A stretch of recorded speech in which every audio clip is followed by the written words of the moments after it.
You have no audio right now, or the video doesn't? I assume you mean you. You'll be back later? Nice, nice.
Alright, I was trying to find a video. What's good, Shadowcrafter? I'm sorry, bro. I was dicking there. I was trying to find a video to turn on in the background. That's why I was kind of just sitting here. But basically, I just saw, I mean, the video is kind of geeking, but I just saw a comment from somebody, again, talking about the whole drinking alcohol is evil, or basically, I mean, it's not exactly what they said, but they were like, trying to use a comparison of sin, being like, I stopped drinking and I started smoking, basically saying both are a sin, drinking and smoking. And it's like, well, no, it's the act of debauchery that is the sin, not the act of usage, if that makes sense. But yeah, I don't know. I just came across that again and figured I'd point that out. It's like, bruh, why do people always do this? It's like, yes, drinking alcohol is a sin, and Jesus drank alcohol. So what are you saying? Oh, wait. Maybe drinking alcohol is not a sin, and it is in fact debauchery that is the sin. Some people's children these days.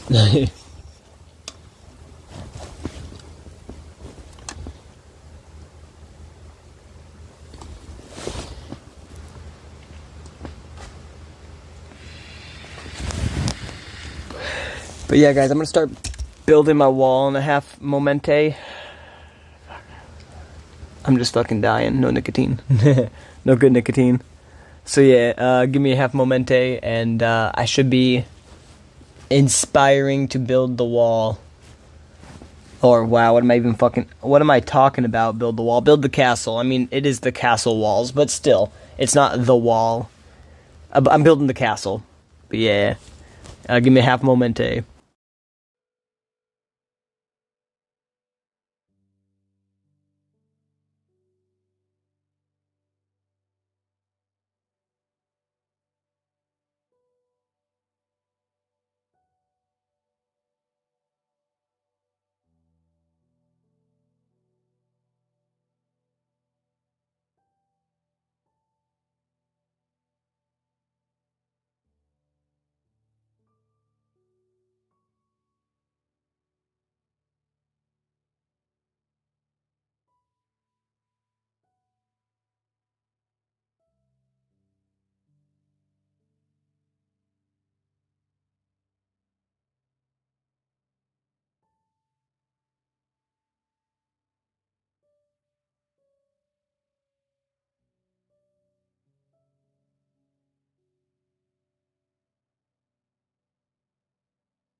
Alright, I'm going to turn this on, and I'm going to let you guys hear it.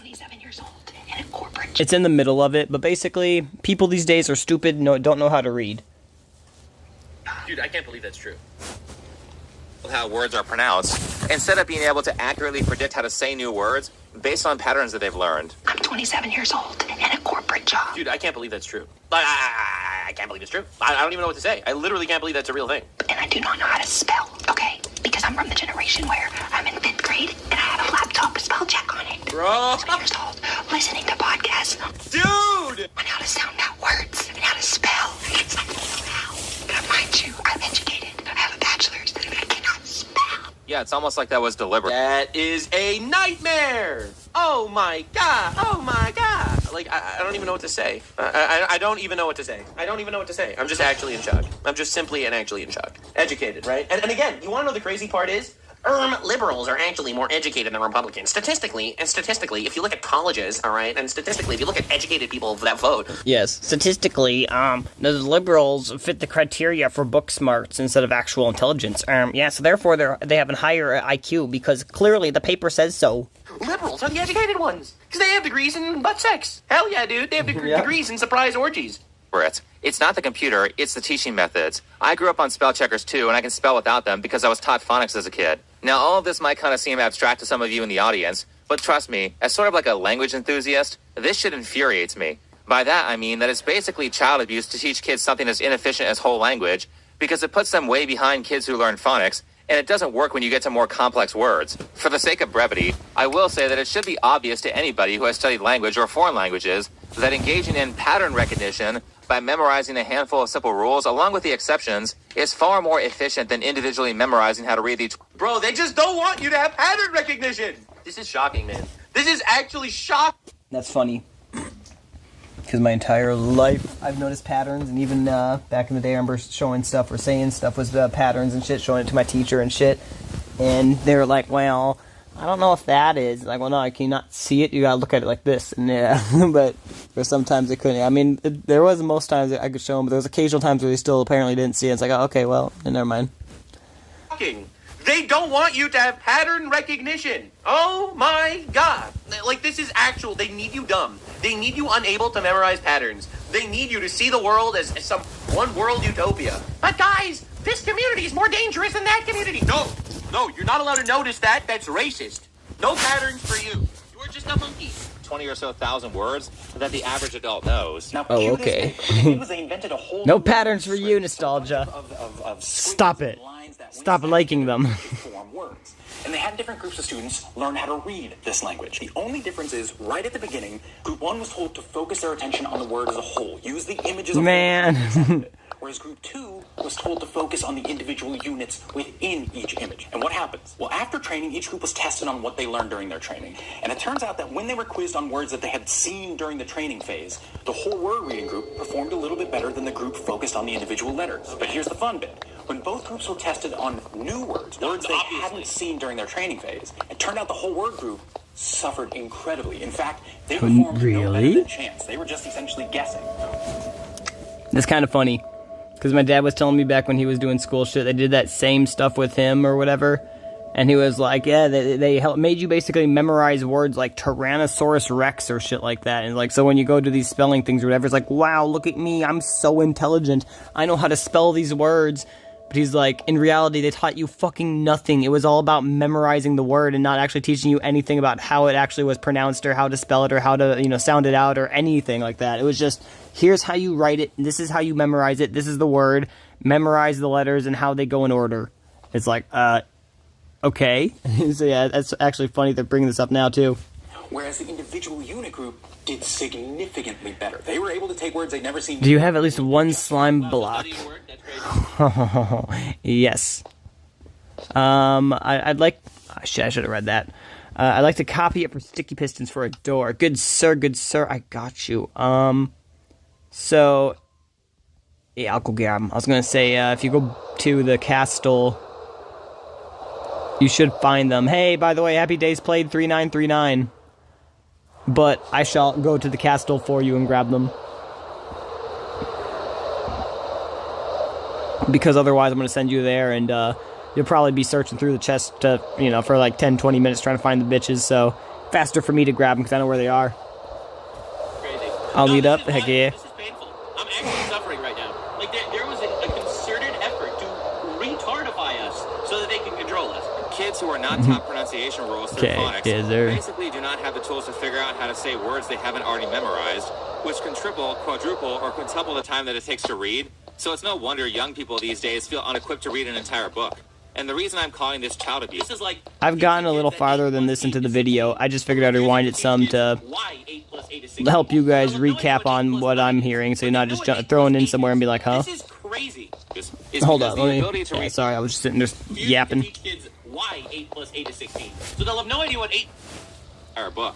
And the reason I'm calling this child abuse... This is like teaching kids that 8 plus 8 is 16, but refusing to teach kids why 8 plus 8 is 16. So they'll have no idea what 8 plus 9 is, but they know what 8 plus 8 is. This is crazy. This is because the ability to read quickly and comprehend what you read is a fundamental part of skill building, which means that whole language learning straight up cripples your ability to build a skill valuable enough to get a good job.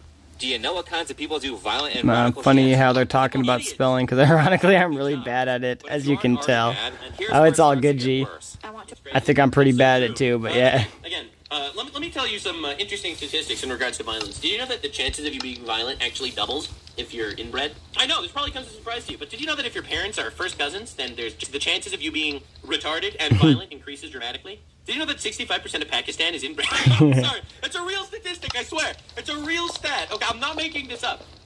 Okay, so again, idiots more likely to be violent. Idiots, less likely to have jobs, more likely to be violent. Idiots, less likely to have jobs, more likely to be poor, more likely to be violent. Day 39, 39. 39, 39. Poor, jobless, retarded inbreds? It's almost like there's a pattern.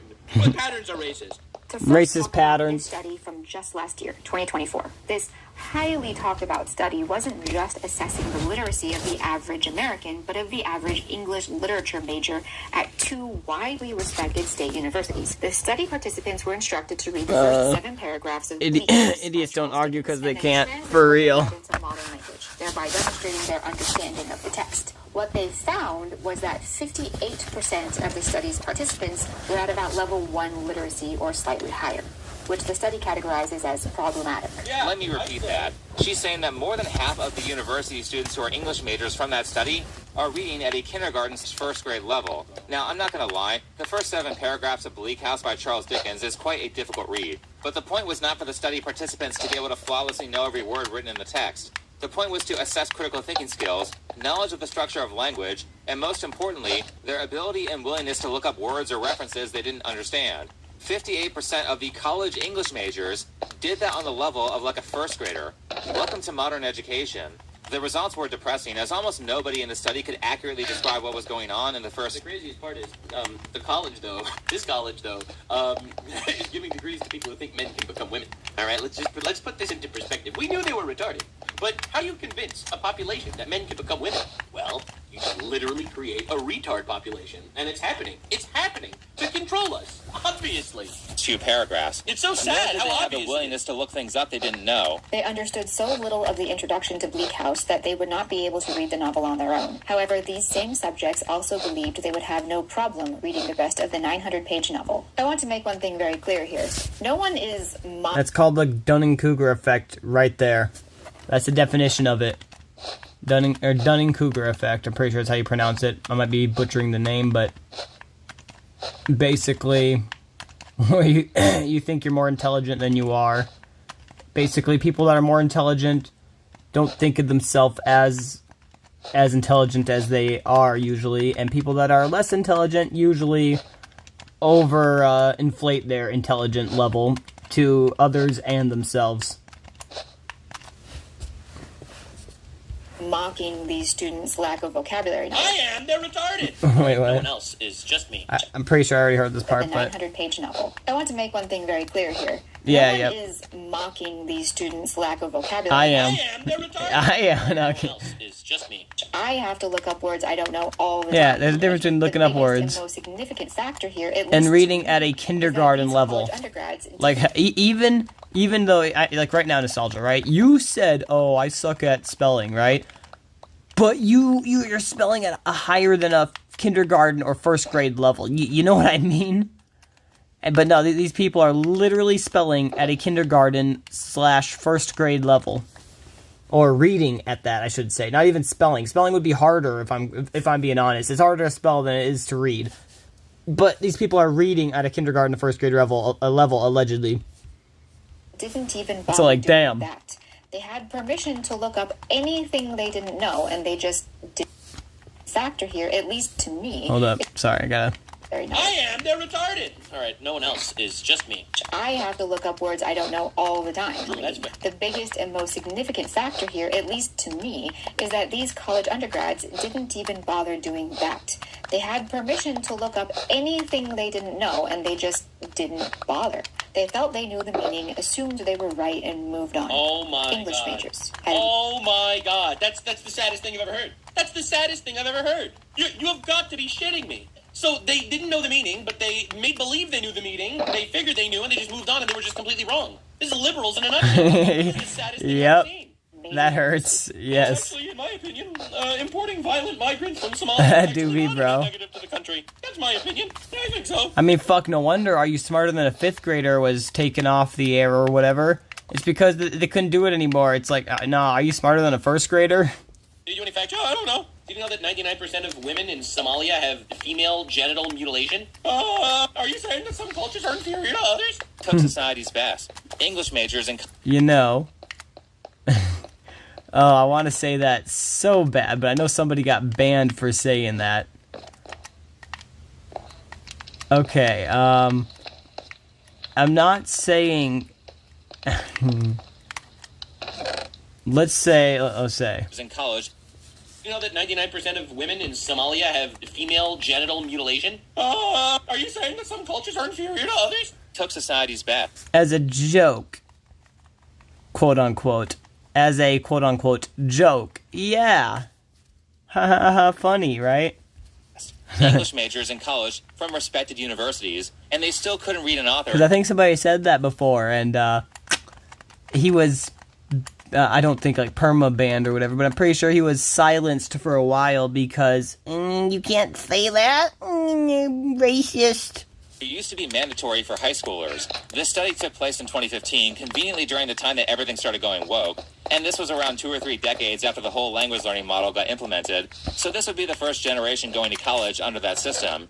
Not to say that everyone got whole language education. I was taught phonics despite being a kid during the first generation of the whole language model, but for the ones who are unfortunate enough to be taught in this way, we know this stuff is ridiculous and ineffective, just like Common Core math. Well, maybe it's incorrect for me to say that. Maybe the whole... You know the craziest thing? I obviously went to school and hated school just like everyone else. But the reality is, I was mostly taught reading by my parents. I have dyslexia, so I did definitely... Hey, I mostly learned my reading from video games. I swear. Like, my school, they I don't know, I'm pretty sure, yeah. I don't know, my school did not teach me, same, hell yeah. Like, my school didn't teach me shit about reading, basically. And yeah, so I started playing Clash of Clans, bro, back in the day, and I could read, if you will, but it was probably at like a 1st or 2nd grade level or some shit like that. So, max 3rd. But, yeah, so I was like, yeah, okay, this ain't the best or whatever. I mean, don't get me wrong, I was ahead in math or whatever for my age, but, when it came to reading, I sucked at reading, bro. So, like, don't get me wrong, my parents taught me, but I didn't care, so, I let games teach me. Yeah, I feel that. It's like, shoot, you're over here. It's like the learning, wait a minute, you are over here, dude. It's like, learning, oh, there you are, hi, Nostalgia. It's like learning from a game, is, way more enjoyable than, you know, just sitting there and, you know, fucking learning from a book that you don't even want to read, you know what I mean? Or from, like, you know, basically, oh, yeah, I'm forced to read this, magazine or whatever, or, yeah, let me read this book, or, yeah, yes, sir, you're welcome. You know, where it's like, oh, no, let me go fucking play this video game, have fun, and then, oh, shoot, my friend is messaging me, I gotta respond, you know, I can't just leave them there and not talk to them. So, let me read what they said, and then, try to figure out how to write that, and then, well, if I get it wrong, I guess I get it wrong, but, I'm gonna try to write it good, you know? And yeah, that's how I learned to read, or read and write, or spell, I should say, not write, but, for the most part, like, basically, I didn't want, a lot of, because I was in a clan back in the day, right, bro? And it was really hard to get your shit back up back in the day. I think I was like a Town Hall 7 or Town Hall 8. And yeah, I you know, out of a Town Hall 9, I think was maxed, so maybe 10. So basically, I was balling uncontrollably back in the day on that game. And yeah, like, I don't know, when people would write messages to me, it's like, well, I don't want to just sit there and leave them, you know, not responded to for a long time, so I gotta read it as fast as possible, and I gotta respond as fast as possible, and yeah, so, I don't know, like, while I did learn reading in school, if you will, yeah, I learned most of my actual reading, I feel like, from video games, because it was something that I enjoyed and I actually wanted to read. If you're going to shove stuff in kids' faces that they don't want to read, they're not going to retain much information from that, whereas if you give them something that they're passionate about, they're going to retain almost all the information from that, you know what I mean? My personal opinion, hot take on the matter, but yeah. I played Paper Mario, so you basically need to read to play that game. Oh yeah, I feel that. Same with Zelda, bro. I shouldn't say just, I shouldn't say just Clash of Clans, because Clash of Clans is one I started doing, like, 2012 or whatever.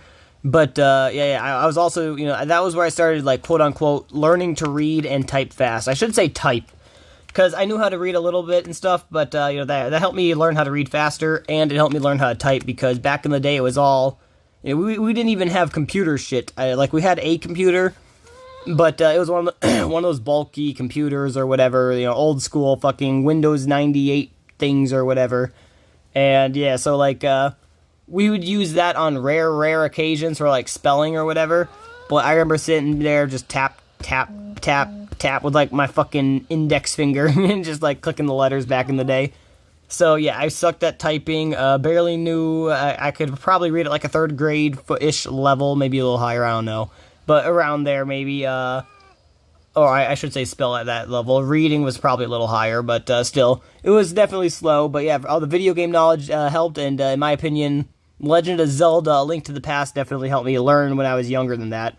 Like, bro, I don't even know what game or what year I was. Well, that and the Coded Arms too, bro. Okay, yeah, I feel like I learned to read from a lot of different games before Clash of Clans. I learned to read fast from Clash of Clans because it was actual people I was engaging with, if that makes sense. But yeah, I'm gonna get back on the video. Struggle a tad. I struggled a tad in school when it came to reading, and not getting divorced and aborting your children and. What the hell?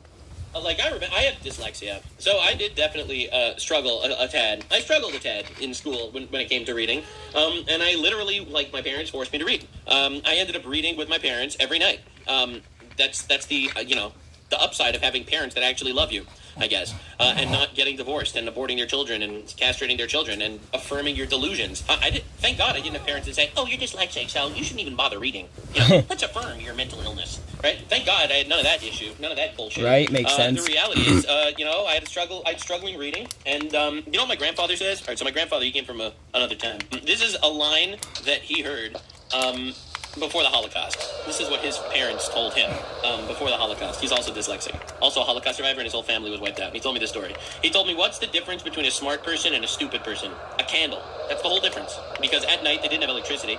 So, basically, you needed to use candles if you wanted to see at night. So instead of studying for 1 candle's worth of time, you'll need to study for 2 candles worth of time, and you'll catch up. So the difference between a smart person and a stupid person is a candle. So you got to work harder. And so I had a hard time reading, and I literally sat with my dad, and I read all of Sherlock Holmes out loud. And the English in Sherlock Holmes is annoying and old and cringe, and I read all of Sherlock Holmes out loud when I was a kid. And now I know how to read pretty well. So the reality is that's what you got to do. You don't affirm the mental delusions. You just use an extra candle, and that's where we're at. And society doesn't see that this way. Society's not like, no, you're mentally ill. All right, let's just affirm your delusion. You don't actually have to do anything. The language model actually is very effective at its intended purpose.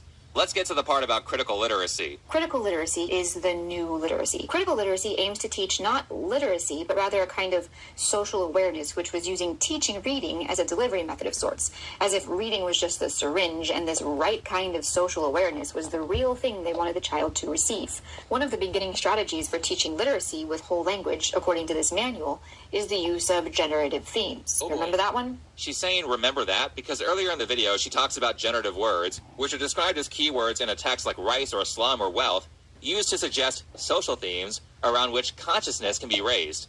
These words are used to evoke an emotional response in the reader. The core tenet of critical literacy is to engage with how certain generative words make you feel, as opposed to what those words actually mean. Anyway, pay close attention because here's the evil that this whole thing has been leading up to. Which all boils down. Down to the most important thing about reading is learning the correct way to interpret a text, which, by the way, has nothing to do with the author's intent and is heavily reliant on your feelings. Oh boy, this is literally brainwashing. Feelings instead of logic. Yep. Remember when I told you that the issue with society is the feminization of Western culture? Like, I feel like I keep. And I called this shit out too, bro. Just want to say that. Right. Like, if I had to. That's all. I won't. One core issue with Western civilization, it would be the hyper-feminization. No, okay, I am. I literally said that the structures of the words that they're literally using in schools or that they're forcing us to use or to not use, they're literally using that and other tactics to brainwash the kids into thinking a specific way or indoctrinating them into thinking a specific way. And it turns out it's true, yet again. It's scary being this right, bro. Makes me wonder if I'm actually critical thinking or if I'm some sort of piece in this dimension where when I say something, it just wrinkles or, destroys the fabric of time itself to create the actual, or to create its own, dimension formed from the words itself. It's fucking, I don't know. Society. I think that is the root to everything. And then they're like, well, actually, we want to start reading with feelings instead of logic. So again, I had issues reading as a kid, both in Hebrew and in English, and my parents taught me both. You're probably a critical thinker, to be honest, right? My dad and I would read like common sense? What is that anymore? It's called rarity sense these days. And I'd break my teeth reading it because I'm dyslexic, and I would read it. And now I could read Hebrew and English. But that's what it's about, man. Alright, I want to learn how to read Hebrew, Greek, and Aramaic and shit. That'd be awesome, not gonna lie. Instead of this absolute garbage. It's pathetic. I mean, think about how so many people these days latch onto specific words and then spin out because those words trigger them in some way. That's because those words are generative words, which fit into generative themes, which are taught to them in a way specifically intended to trigger their emotional analysis. These people can't listen to reason. I literally just saw a TikTok about a girl who stormed out of a class that was reading Huckleberry Finn. Huckleberry Finn. Huckleberry Finn. In there, and she crashed out and ran out of the class screaming. That's fucking geeking, because I was literally just thinking about that as people. I'm like, oh, a word that fucking is supposed to, enact emotional responses. I wonder what what they're doing. It sounds like something like the N word that they use to basically, oh my gosh, look at how racist you are because you said a word. It's like, no, if you're actually out beating a black person, if you're doing something racist to a black person, if you're actually being like, yeah, I don't like those people. Why? Oh, because the color of their skin, it's just so fucking black. I mean, I don't know what the fuck, it's like, yeah, at that point, sure, you're a racist, but if you say a word, it's not racist. Oh my gosh, words are not racist, you fucking dumb degenerates. They see the word, and the programmed reaction is triggered, and that's it. That's what produces, specifically and intentionally. She's saying that students are being trained to notice certain trigger words that should elicit an emotional analysis or emotional reaction to how that word makes you feel, outside of its intended meaning or dictionary definition. And here we give some familiar examples of generative words that you might hear on a regular basis later in the video. Fascism, colonialism, capitalism. All right. So it's all being said. I did not get to hear. I got to probably about 60 seconds to 5 minutes ahead or behind this point of time. So I did not hear any of this. This is the first time I'm actually hearing this information. So they purposely examples of generative words that you might hear on a regular basis later in the video. Fascism, colonialism, capitalism. Perfect. So it's all being said here is that they purposely teach you an inefficient reading technique that makes it take 5 times longer to read a book than someone who is taught phonics, which basically makes those kids not want to read or educate themselves when they get older. In fact, it locks them out of a lot of skill development. I'm getting so black-pilled that schools can do anything without parents. If you don't have good parents, man, that are actually willing to put in the time, you're cooked. You are cooked. And we wonder why certain societies with a large predominant number of those cultures and those communities being single mom parents, single mom households, and you wonder why these communities are actually in the shitter. Please. Same whole language reading technique also makes it incredibly difficult to figure out words that you don't know, so it limits your vocabulary and ability to accurately communicate. And then they teach you a bunch of Russian sleeper agent trigger words that will cause you to go into a frenzy anytime they're said. Is this why so many idiots are running around calling everyone they don't like a fascist without actually knowing what that word means? Is this why a section of the population... I mean, to be fair, one of my favorite streamers of all time. Now, a lot of people are going to think I'm being sarcastic, but I'm really not. This is actually one of my favorite streamers ever. Actual GOAT, legend. He doesn't know what fascist means either. And obviously in today's climate, you have to know what fascist means. Nope, that's the wrong clip. Yeah, this is one of my favorite clips of all time. I love this clip. It means you are a far-right authorization alternative. Oh my God! Trying to say ultra-nationalist. Analyst. That'd be me though, bro. I swear, that'd be me trying to say words. I'm like, you know what? Fuck it. I'm not saying the word. I swear that is me though. So that part it's valid, okay? I know where he's coming from with that. It's like I can see the word. I have said this word before. I know the word. I can give you the definition of the meaning of the word. But is the word going to be able to be said by me right now? Nope. It's not. Nope. Maybe tomorrow I can say it, but not right now. They just right out admitted everything wrong with today's college. They just right out admitted? Oh, who's they? But yeah, it do be. You mean the guy explaining everything right now? Or you mean the definition of tyrannical? Or well, not tyrannical. Really not. Fucking This is actually one of my favorite streamers ever. the lady. Actual goat. Legend. The lady. Hold on. Locks them out of a lot of skill development. That same. I am getting so blackpilled that schools can do anything without parents. Like, if you don't have good parents, man, that are actually willing to put in the time, you're cooked. You are cooked. And we wonder why certain societies with a large predominant number of those cultures and those communities being single mom parents, single mom households, and you wonder why these communities are actually in the shitter. Please. Same whole language reading technique also makes it incredibly difficult to figure out words that you don't know, so it limits your vocabulary and ability to accurately communicate. And then they teach you a bunch of Russian sleeper agent trigger words that will cause you to go into a frenzy anytime they're said. Is this why so many idiots are running around calling everyone they don't like a fascist without actually knowing what that word means? Is this why a section of the population... I mean, to be fair, one of my favorite streamers of all... I'm not finding the part you're talking about. Sorry, maybe you're a little farther. Oh, I don't know. Either that or maybe I'm just not understanding it. But, yeah, fascist, though, or whatever. All time. Now, a lot of people are going to think I'm being sarcastic, but I'm really not. This is actually one of my favorite streamers ever. Actual goat. Legend. He doesn't know what fascist means either. And obviously, in today's climate, yeah, you have to know what fascist... Come on. Well, yeah, I'm not finding the part you're talking about, but, it's alright, heck yeah. But yes, it'd be... Nope, that's the wrong clip. Yeah, this is one of my favorite clips of all time. I love this clip. It means you are a far right authorization on ultranationalist.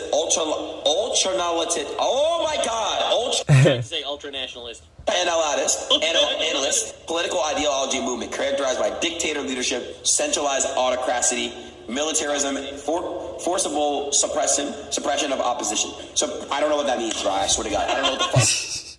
He's reading the definition, and he's like, I don't know what that means, bro.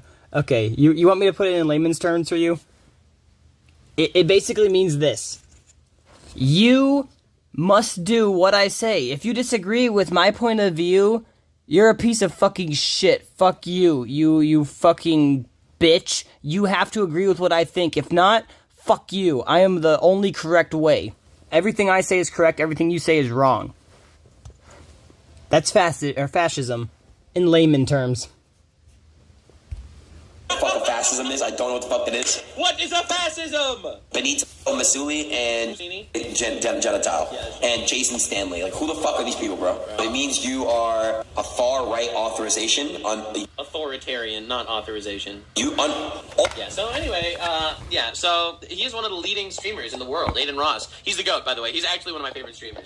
But he's goated. Flips out anytime the word Trump is said. Is it because they were taught critical... Trump, orange man bad. And then they were given the trigger words in college? I actually find it hysterical how a lot of Republicans and Trump supporters like to say that colleges and universities brainwash their students to be liberal, when it's like, have they ever just stopped to think that maybe that people that graduate college and are educated with a degree are more likely to lean liberal because they're smarter? But they can't read. 50% of them can't read. What are we talking about? Right. Yeah. But I mean, this method is so effective at creating brain-rotted idiots. We're more smarter, guys. That Portland, Oregon, one of the wokest cities in America, just acquitted a black man with priors of stabbing a white man because the white man called him the N-word after he was stabbed. Unbelievable. This is a real article, not The Onion. They said it was self-defense because the white man was racist, but if you read the details, it was obviously not self-defense. Outside of that, this video from the Second Story on critical... Okay. Well, I'm not saying he should be calling anybody that. Even if he does say something like that before he got stabbed, that's literally inciting people to go out and stab people or to cause violence onto people simply because they said something that you subjectively deem as racist or hate speech or whatever. So basically you're saying words equal causing violence. That's what you're basically inciting there by allowing that to happen. Critical literacy education is diabolical. Oh, wait. And it's probably one of Also, what's the point of getting a degree if most jobs nowadays don't even require one? Facts, bro. the best videos that I've watched this year. I would very much recommend watching the whole thing. But now we can understand how people like, say, Hassan Piker come into prominence. Actually, let's talk about that, because the next key component of radicalizing a population is to install degenerate role models into media for the population to emulate, because commoners will largely follow what popular people do. That's why things like celebrity endorsements work. 100%. So if all the popular people... That's what the entire celebrity culture is. It's to put retard figureheads into the spotlight to literally convince children to try their best to become like those people and look up to those people. Absolutely. Every actor needs to be regarded like a clown. They are a clown. They are a person who is paid to... Is it funny how even as a child, I've never really gotten into celebrities and shit? Like, don't get me wrong, if you're a rich, famous person or whatever, and I like what you do, I'll like your stuff just because I like what you do. But I was never the type of person to be like, oh my gosh, look at this celebrity, look at that one. Oh, look, they're so amazing. Oh, I want to be like all of them. It's like, bro, I don't even want to be like one of them. What the fuck are you talking about? I want to be my own thing. To read the words written by smarter people. That is their job. How can we possibly take them seriously? Wait, also, what's the point of that if it's not required and not look up to your parents? There's always a second answer. It's about the nuclear family. It be. People are good, then you'll get more good people. But if all the popular people are degenerates, then you're going to get a lot more degenerates. The Boondocks was famous for criticizing them for doing this to the black community, and very literally painted the BET network as a television channel designed to destroy blacks.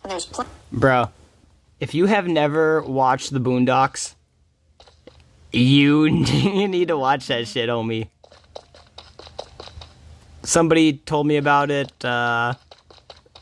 sometime this year, I'm pretty sure. I'm pretty sure I learned about it this year. And you've heard of it? Heck yeah. Yeah, I'm pretty sure I heard about it this year, and I sat down and watched like the 2 seasons that were out or whatever, or 2 seasons that I could find on YouTube. But yeah, then after that, they just started showing a whole bunch of repeats in the playlist that I found, so I don't know, I might need to try to search them over on... I honestly don't know what it's called. I'll have to double check that. But there's like this one place that has a whole bunch of movies and shit. So I might need to check it out over there, see if they don't have it, and hope they do.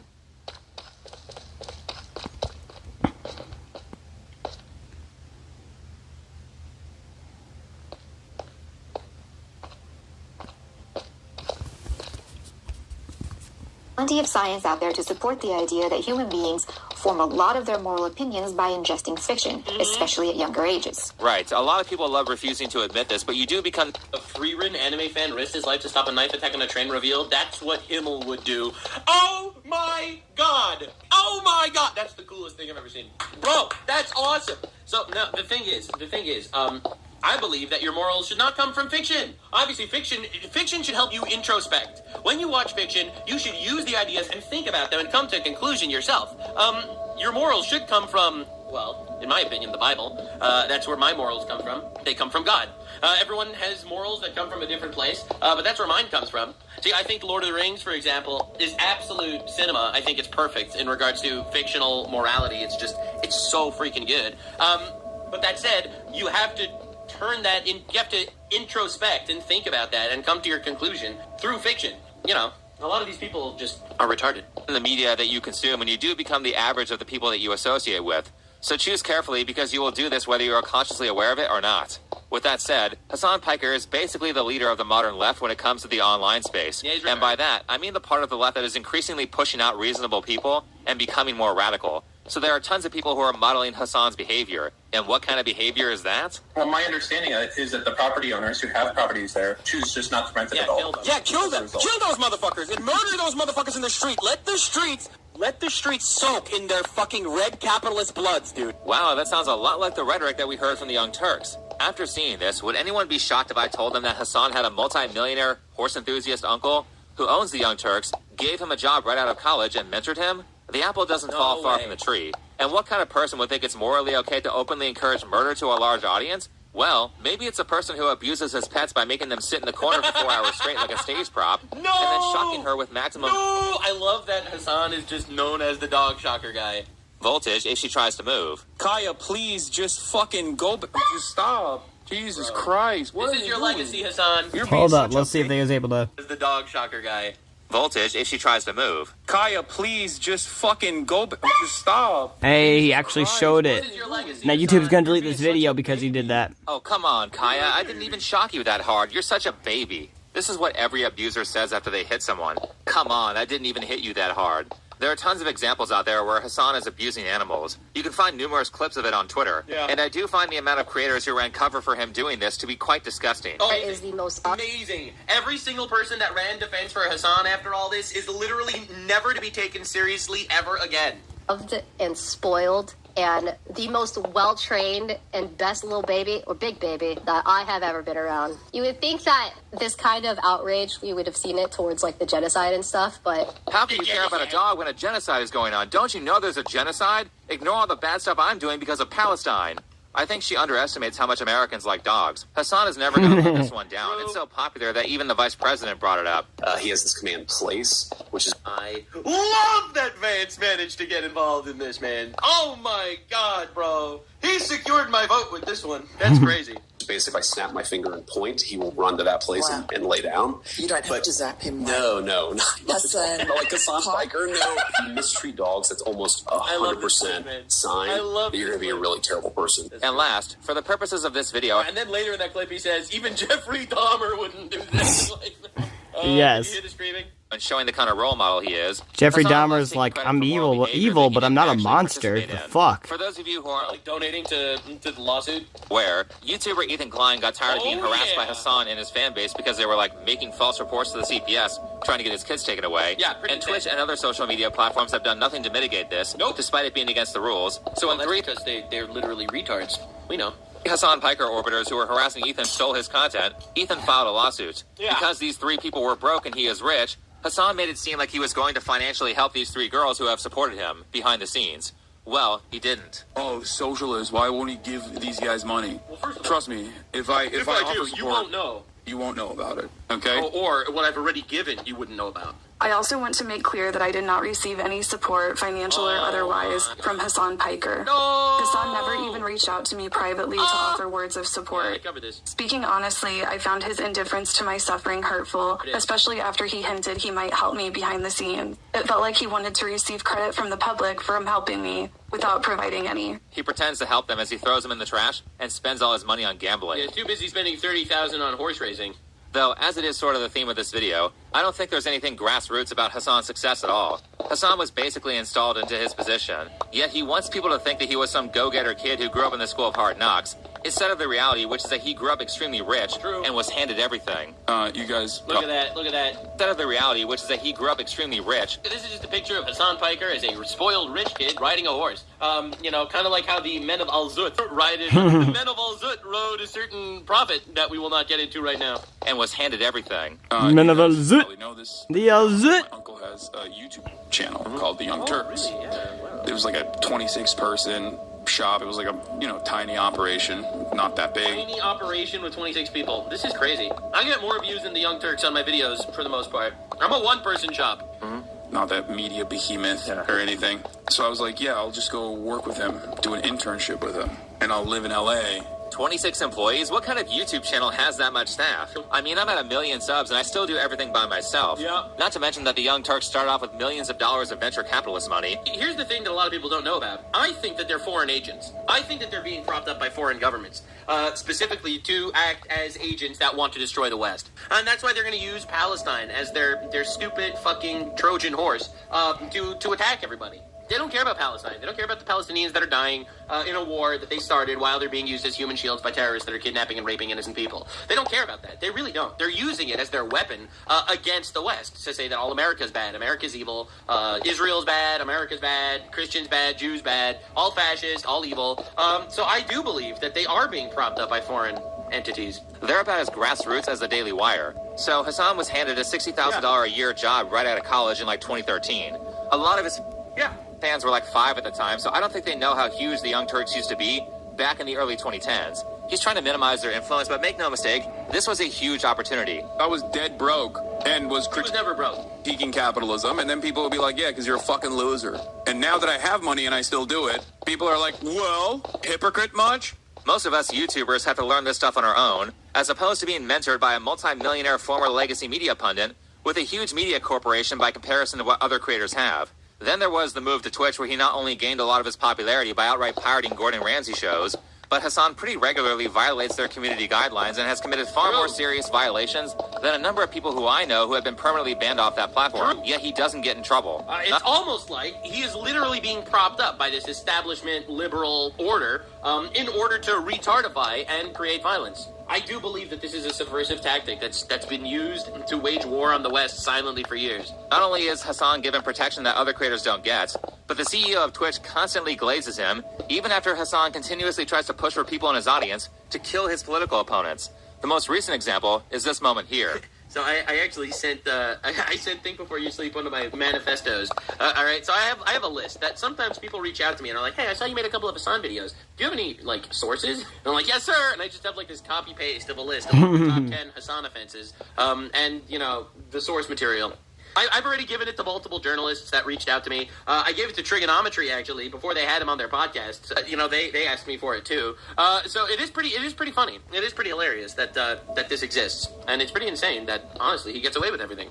And Destiny and Asmongold and Dan Saltman, whose addresses are all readily available in the same What the fuck, dude? exact websites and platforms that they rely on, that their fan bases go to find my address, to harass me. No one's finding your address and harassing you while he straight up doxes people constantly. This is like the 4th time that Hassan has doxed people on his stream, yet there's no ban for it. Like I said, he was installed into power. They don't ban him for a reason. Oh, but technically he didn't say the addresses. Yeah, all he did was say all of his enemies' addresses are... All he did is say which one of his enemies' addresses you could find if you went to look. Wow! Public, and not that hard to find, in front of an audience that is very politically radical. I mean, we watched one of these types kill Charlie Kirk, followed by tons of them saying, why not more? Hassan's audience is so radical that he couldn't even denounce a political assassination. Hassan knows... Right after Charlie Kirk's assassination, Hassan basically went on stream to say, well, he was a fascist Nazi. He was a Nazi. Types of people he's saying this to, and he's helping his audience figure out where his opponents live so they can go hurt them. Because Asmongold is a fascist Nazi, right? As you guys say, it's not wrong to punch Nazis. Dude, I'm so scared for Asmongold, man. Because, he plays funny horsey with Hassan. Like, you know, he's out here trying his best to not piss Hassan off as much as he can. You know, he doesn't want to call out Hassan for as much as he should. And Hassan is straight up saying, you could find Asmongold's address here and there and there and the other. You could do that. Also, he's a Nazi fascist. Also, he has no soul. Also, he's evil. I don't know. I'm scared, man. Like, I'm scared for these people. Like, people don't call you Nazis because they think they're Nazis. People call them Nazis to justify their murder. Seriously, I don't know how it's legal for one of the biggest streamers to openly encourage his audience Nowadays, to assault people. liberals, yeah, it seems to be their logic for it. But Twitch allows this stuff because, like I said, I use the term Nazi in a totally different way. I use it as, like, you're copying the actions of the Nazis. Obviously, you're not causing genocide to millions or whatever, but you are basically destroying America from the inside out. You're using propaganda to push your agenda, and you're silencing anybody who has anything to say that goes against it or whatever. In fact, you've even imprisoned people that aren't even doing anything, you know, J6 evil, bad or whatever, even though we had, 200 and some fucking FBI agents embedded into that shit, and they're the ones who actually caused it under Biden. So, and then you try to use that as your Trojan horse to be like, oh, look, Trump is evil. Look, it's Trump who did this. Trump said this. It's all Trump, even though you're now sued for defamation for that. I don't know. Guys, seriously, I don't know how it's legal for one of the biggest streamers to openly... But yeah, basically, that's why I say it, is because they fit the criteria of Nazis, other than they're not killing Jews. But even that, they hate the Jews, and they probably would kill them if they had the opportunity. If it was legal to kill anyone, they would probably target the Jews and try to eliminate them first, so... He encourages his audience to assault people. The laws have to change. This has to stop. But Twitch allows this stuff because, like I said, Hassan's I'm sure they did, right? He was installed into power. He didn't earn it on his own, and he doesn't have to play by the same rules as everyone else, especially considering that Twitch banned a ton of his competition from the platform. But why is Twitch doing this, you ask? Well, it's because it's run by people who hate America. And oh my God, is he going to bring up the so I repeat this as often as I can. Twitch's trust and safety team is actually based in Egypt. That's right, in Egypt. Huh. Surprised? Is anyone surprised? I'm not. Actually, my editor sent me something insane just yesterday. Hold up. I have to show this to you because this is crazy. My editor just sent this to me last It's night, almost as if 98 or 99% of women in Egypt say that they get sexually assaulted. Fine as this is. The Global Internet Forum to Counter Terrorism is pleased to welcome Twitch as newly elected members of its operating board for 2026. This is the United Nations all over again. This is actually the United Nations all over again, man. Every single time. The United Nations. That's like, we're the United Nations. We want to combat terrorism. Anyway, 26% of our votes come from Muslim-majority countries. All right, dude. Why are they why are they all from Africa? I don't know. Endorsing Twitch as one of their board members. Is this not insane? Twitch, where they all these American apps are being ran by people from Middle East areas. Anti-American values, as he regularly promotes and advocates for America's political enemies. Is there a country that's done socialism the way that you like? Yeah, China. If ultimately the point of government is to improve the material conditions of all people, I would say China is probably the closest, and there are still plenty of failures within China that massacres Uyghur Muslims in China. The Chinese system as well. Plenty of issues within the Chinese system as well. Really? But that's probably the closest, I would say, to an example that we should follow and lessons that we should learn from. China? Yeah, especially the death camps and the slavery and the poverty and the child sweatshops. Yeah. You mean the country that had communist values that were so great that they used them to kill tens of millions of their own people? Yeah. That's what we should follow? It's a small price to pay for Hassan's utopia. Oh, I'm not sure if this interview was recorded before or after Hassan spent like a week or two glazing the hell out of China and soy-facing over a copy of Mao's Little Red Book. Oh, no way! No way! No way! It's Mein Kampf, but for China. It's a small one. It's the first version. Okay, hold up. Wait, Really? is that a Bible? I shall check it. It's Little Red Book. It's basically the Little Red Book. The Little Red Book. It's the Red Bible. Okay, some may say more important than the Bible. That's crazy. Soy goy, soy goy. This is like... This dude's an actual evil psycho, who also, by the way, was banned in China. The irony, he got his Twitch banned in China. He was banned off Bilibili. Yeah, classic. like soy-facing over a first edition copy of Mein Kampf. You have met me at a very Chinese time in my life, chat. In my conscience, I have already become Chinese, okay? We were already white Chinese in this chat. I've already become full Chinese. Okay, so Hassan is white now. And China is so great that he almost got arrested for a meme on his phone. But at this point, I've watched enough of his content to know that he is basically a foreign agent whose sole purpose is to destroy American values. I mean, he lies. Same with him, same with the Young Turks, same with all these retard left. Yup. Constantly. You don't even have to understand politics to see that. Just watch the dog shocking saga. He got caught doing that shit red-handed with undeniable evidence, yet he has still taken no accountability. He continues to gaslight his audience, and now he pretends to play it off as a joke. By the way, if you're in his audience, he is incessantly lying to you because he thinks you're stupid, and he hates you. Well, to be fair, he's right. Understanding of white supremacy is so juvenile, it's infuriating. It's because I am a white supremacist. I'm moving to the white supremacist town, okay? That's why. I'm a white supremacist. I'm white. Shut the fuck up! You're so fucking stupid. I hate all of you! I hate the woke! I hate woke! I hate the left! I hate the woke! I'm crashing out because I can't fucking stand losers like you! What are you talking There about? it is, Schrodinger's white man. Oh, man, this is your average viewer. This is the type of guy that you were encouraging to show up at Asmongold's house. Outside of this, what do I mean by foreign agent? Well, Hassan is not American. I don't have any sort of patriotism in my heart for America, but just in general. I am. You gotta get rid of this guy. You gotta get rid of him peacefully and non-violently. Denaturalize and deport. He's a foreign adversary. Throw him in Turkey. Throw him to Turkey! Get him out! Why are we entertaining these retards? Not even remotely nationalistic by any measure. I don't care about those sorts of things. Yeah, no shit. So Hassan is not American. He's from Turkey. He grew up there and was raised as a Muslim. I'm Turkish. I grew up in Turkey. My whole family lives in Turkey still, with some exceptions. But then you might ask, how is he legally in America? He's from Turkey, but he's been living here for like 15 years.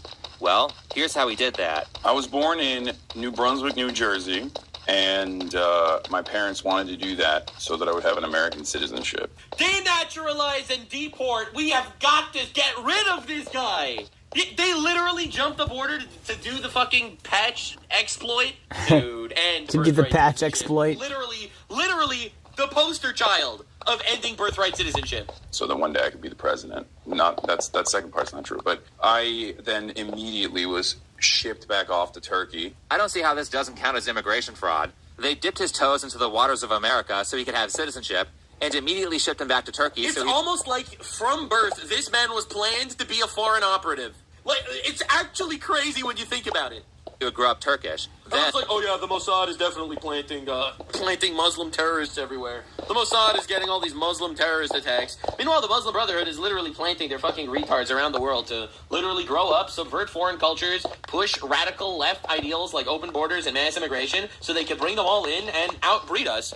It's crazy. You know, and I called that shit out. I keep saying that all the time, but like, I called out that that'd be one of the easiest ways to take over a place back in the day is you literally got to implement spies into the area. And because I did it in video games. I implemented spies into my enemies' alliances, and then I knew where they were, what they were doing, if they were on the game, if they had a peace shield, etc. And I was literally able to go destroy their entire alliance. Slowly but surely. So yeah, the best way to honestly destroy a nation would be to basically plant people inside of that said nation, and then have those people... I don't know if I like those windows over there, but plant them into that said area, and then have them do what you want, or have them say what you want, while you also delete or censor, get rid of anybody that goes against what they are saying. And then you grow them on the platform and have people take their opinion as fact because, well, look, the synthetic inflated number of followers they have. Woohoo! It's crazy that we're watching it in real time. And when he became an adult, they shipped him off to a rich college. He gets trained in media through nepotism, and then he continuously promotes anti-American values and domestic terrorism when he goes off on his own. Some How is this rando... legal? It's time to change the... some rando on a video game can figure this out faster than the government? Odd. Probably planned. Right?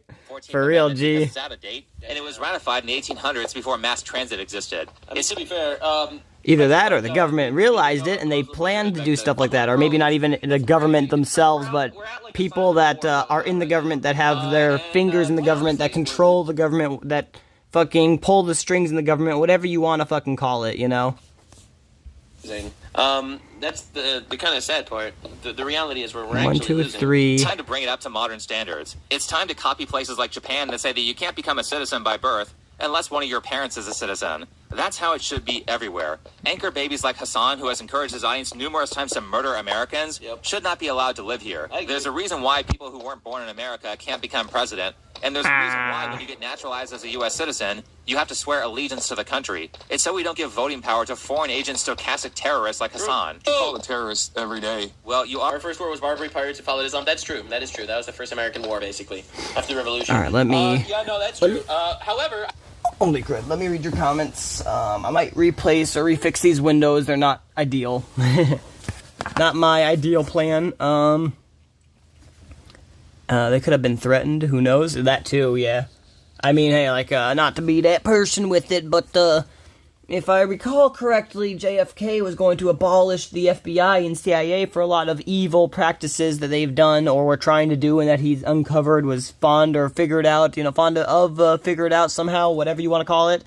And, I mean, I'm not saying this is one of those things, but I'm pretty sure back in the day, America and Cuba didn't really like each other, and I'm pretty sure it was under JFK's time, and, America wanted to bomb Miami and a few other places. You know, this is at least all to my knowledge. I could be wrong, but I'm pretty sure they wanted to bomb, Miami and other places in America, and then blame it on Cuba, so that way they can go to war, or they could go to war with Cuba. But JFK didn't like that because, one, that's false, it's fake, and two, you're killing civilians, your own civilians, to make a war, to cause a war. And yeah, so he was going to abolish the FBI and the CIA, but then, oopsie-daisy, JFK just... tragically gets popped, and I wonder what happened, Oops, it was definitely somebody who just hated him. A political, civilian, or a political opponent civilian, nothing else. Nothing planned, nothing dark about it at all, It wasn't because he was going to abolish the CIA or the FBI, nothing like that. I don't know why it just happened, guy just finally snapped that day and decided that he had to end JFK. I don't think they viewed them as a personal threat to the homeland as much as just really bad guys. Are terrorists, so that would be an accurate accusation. Stochastic terrorist. A Christian? Yeah, definitely. Wait, a Christian? But yeah. It sounds like a big word. However, I don't think... Christian. I don't think I said Christian, but maybe. Did I say Christian anywhere? They viewed them as a personal threat to the homeland as much as just really bad guys. Are terrorists, so that would be an accurate accusation. Stochastic terrorist sounds like a big word, but basically it just means that you're a media figure who purposely riles up your audience into violent ideology. Are terrorists, so that would be an accurate accusation. Stochastic terrorist sounds like a big word, but basically it just means that you're a media figure who purposefully riles up your audience into violent ideology, followed by saying things like, hey, maybe someone should go assault some police officers or some ICE agents. This describes a shocking number of leftist pundits, such as Hassan or members of the Young Turks. Again, the fact that there are no legal punishments for this is insane. That's the strategy every single time. Ah, blue guy! Hold up, blue guy. Blue guy, hold up. We have to hear what he has to say. What do you have to say, blue guy? It's misrepresent, slander, and then hopefully someone in your audience goes to kill him. Right. Just like Uncle Cenk, you call your political opponents Nazi fascists, You have your news organization say it's okay to assault them over and over again, and then you just hope the rest works itself out over time. Now, what's also insane is the last part that's making people violent, which is that more and more Americans and people in other Western countries are being forced to share space with some of the most violent and abusive people, and nothing is being done to stop them. One of the most recent examples of this happened at TwitchCon, where a streamer, Emiru, was doing a meet and greet and was sexually assaulted. I see out of the corner of my eye, there's a guy walking around the side of the meet and greet, and then he walks up to me, he grabs my face, and he leans in and lips puckered, tries to kiss me. And I start screaming. Twitch's security is like nowhere near me, nor to be found. I can see them, but they don't do anything. My security jumps up and shoves the guy away.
And this is why the Bible says not to get addicted to substances. Don't smoke nicotine, guys. I'm gonna watch a vid. Let me know. I Minecraft chat when you're done AFK and be right back. All right, good sir.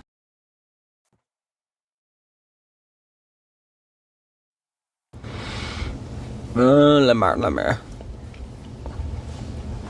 Damn, I left for a long time. Went to go unlock the door, and then I fucking didn't have nicotine, and then I was just dicking. Trying to fucking... I mean, I have nicotine, I have cigarettes. But I be vaping these days. It took me forever to get off cigarettes. So I don't want to be smoking cigarettes again and getting addicted to them, you know what I mean?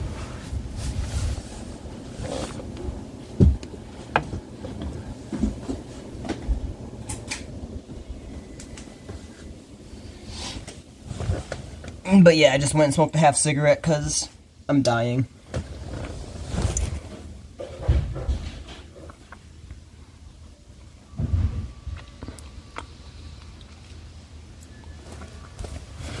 Do you notice how this is basically the Hebrews and the Egyptians all over again? I don't know if I already read that one or not, but...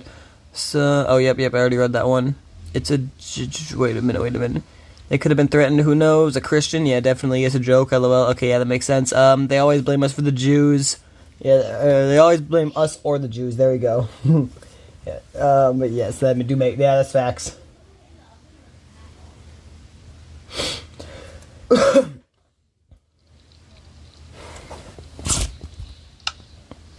And then he walks up to me, he grabs my face, and he leans in and lips puckered, tries to kiss me. And I start screaming. Twitch's security is like nowhere near me, nor to be found. I can see them, but they don't do anything. My security jumps up and shoves the guy away from me and is like, get the fuck out of here. And he's allowed to walk away and leave. No one in Twitch staff came up to me to like see what was going on. This whole story is a huge rabbit hole with failures on Twitch's part that were so horrendous that any rational person would assume they were trying to encourage this behavior. Yeah. Not only did Twitch provide almost no security, not only did they let the guy who assaulted Emiru get away, but they did everything they could to try to cover this up after it happened. By the way, this was 3 hours into the convention. It was right at the start. And thanks to Twitter being the least censored platform on... What the hell?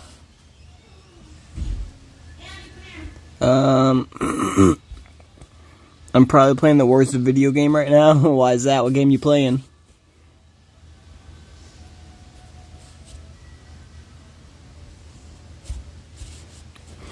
Get the fuck out of here. And he's allowed to walk away and leave. No one in Twitch staff came up to me to like see what was going on.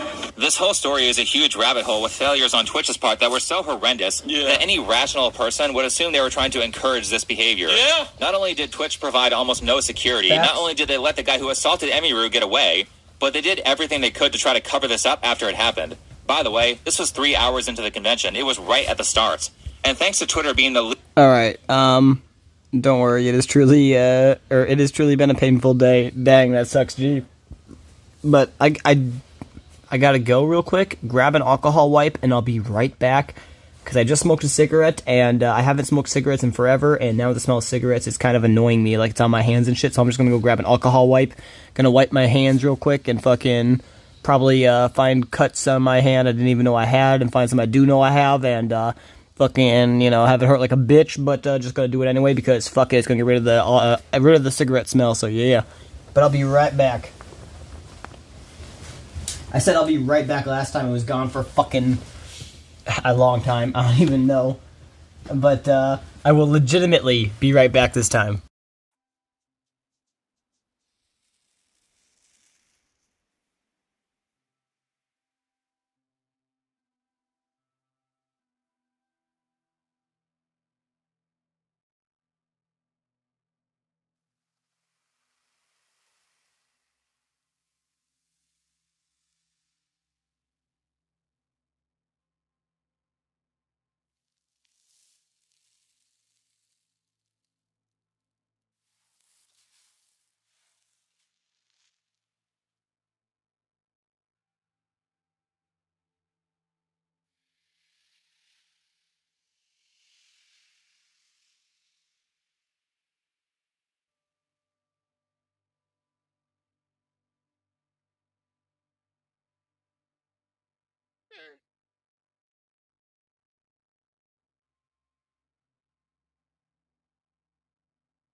Well, I couldn't find the alcohol wipes for a while, so then I resorted to a disinfectant wipe, and it worked. It got rid of the smell.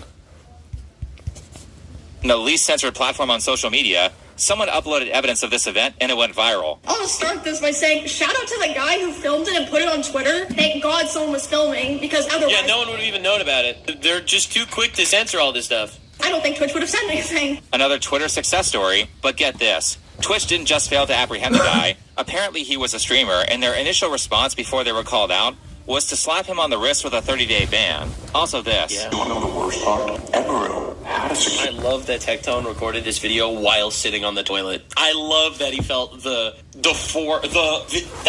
felt the burning passion of releasing the video. So while taking a shit, he whips out his phone and he records himself like a true mad lad. security guard 2 years ago that attended TwitchCon. Where he cut that part out. That part he cut out, but the rest he left in. another fan was attempting to sexually assault her, and the security guard stopped him. But because Twitch official and staff didn't agree with the way that he stopped him, which by the way, breaking bald, was just him putting his hands on him and making it to where he couldn't leave while the police arrived, they permanently banned him from ever being a part of TwitchCon again. And then, you know the next sound that Tectone made right after recording this video? He made that sound after the log hit the water and the cold drops of water splashed onto his bald ass. He made a little sound right after that took place. Right after finishing this video, he released the river. So the security guard that did their job to make sure that Emmy was safe was banned. God forbid you do your job as a bodyguard, you'll get banned from TwitchCon. God forbid you said that men shouldn't be in women's sports. Right. Twitch will ban you for life for that. But if you sexually assault someone on camera, you get a slap on the wrist, 1 month ban. I asked Don't worry, guys. They're letting Twitch into the internet. I was probably dehydrated.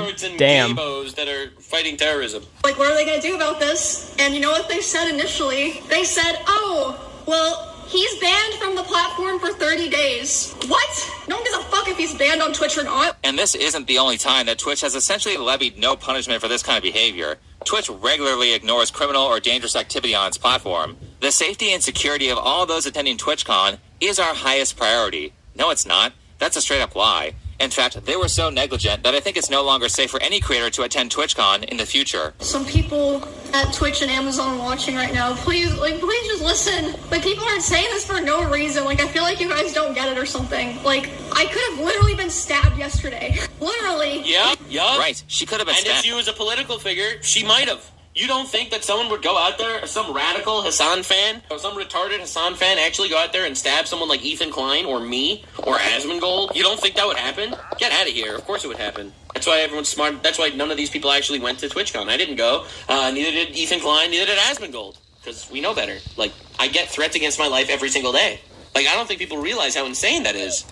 Sexual assault is bad, but the real danger is that someone could have easily ended her life that day. So it makes me a little uncomfortable seeing this happen at a Twitch event, especially when Twitch, as a platform that's owned by Amazon, is at the forefront of radicalizing people into this type of behavior. Twitch, you're fucking with the wrong people, and you're promoting the wrong people. Kerplunk splash. Genuine. and it's this... Well, it's not the wrong people if they are radical Egyptians in the actual trust and safety team at Twitch. It's not the wrong people if they're just pro-terrorism. If they're just pro-terrorism, maybe it's the right people. Tectone, you're seeming a little bit Islamophobic, all right? Being anti-terrorism is not an acceptable state of affairs, and he means that genuinely. But I have to assume that what you're doing is intentional. I've said this a ton of times in my recent content, and I'm going to keep saying it because it's important. You see, the reason why he recorded that video while sitting on the toilet is because he was both literally, physically, and metaphorically shitting on Twitch. We need to make sure that criminals go to jail for committing crimes, and this kind of rhetoric has to stop. The way that prisons are set up in our society, they do not work. They do not make us safer. The instinct is... Prisons do not make us safer. We need the rapists on the street. Thank you, Zoran Mamdani. Very cool. Is to just take that person, the source of that harm, the source of that issue, and then just throw them away. Put them in a cage and throw away the... That doesn't address the reason why that harm was created. You see, I am a very pro-Muslim guy myself, so I have to say that Saudi Arabia executing 340 people in 2025, is kind of diabolical. As a pro-Muslim, very pro-Muslim myself. All right, listen, I've read some Islamic texts. I've recently done research on the story of Al-Zut, fascinating tale of Muhammad's trek into the desert, meeting up with these naked, sexy black men.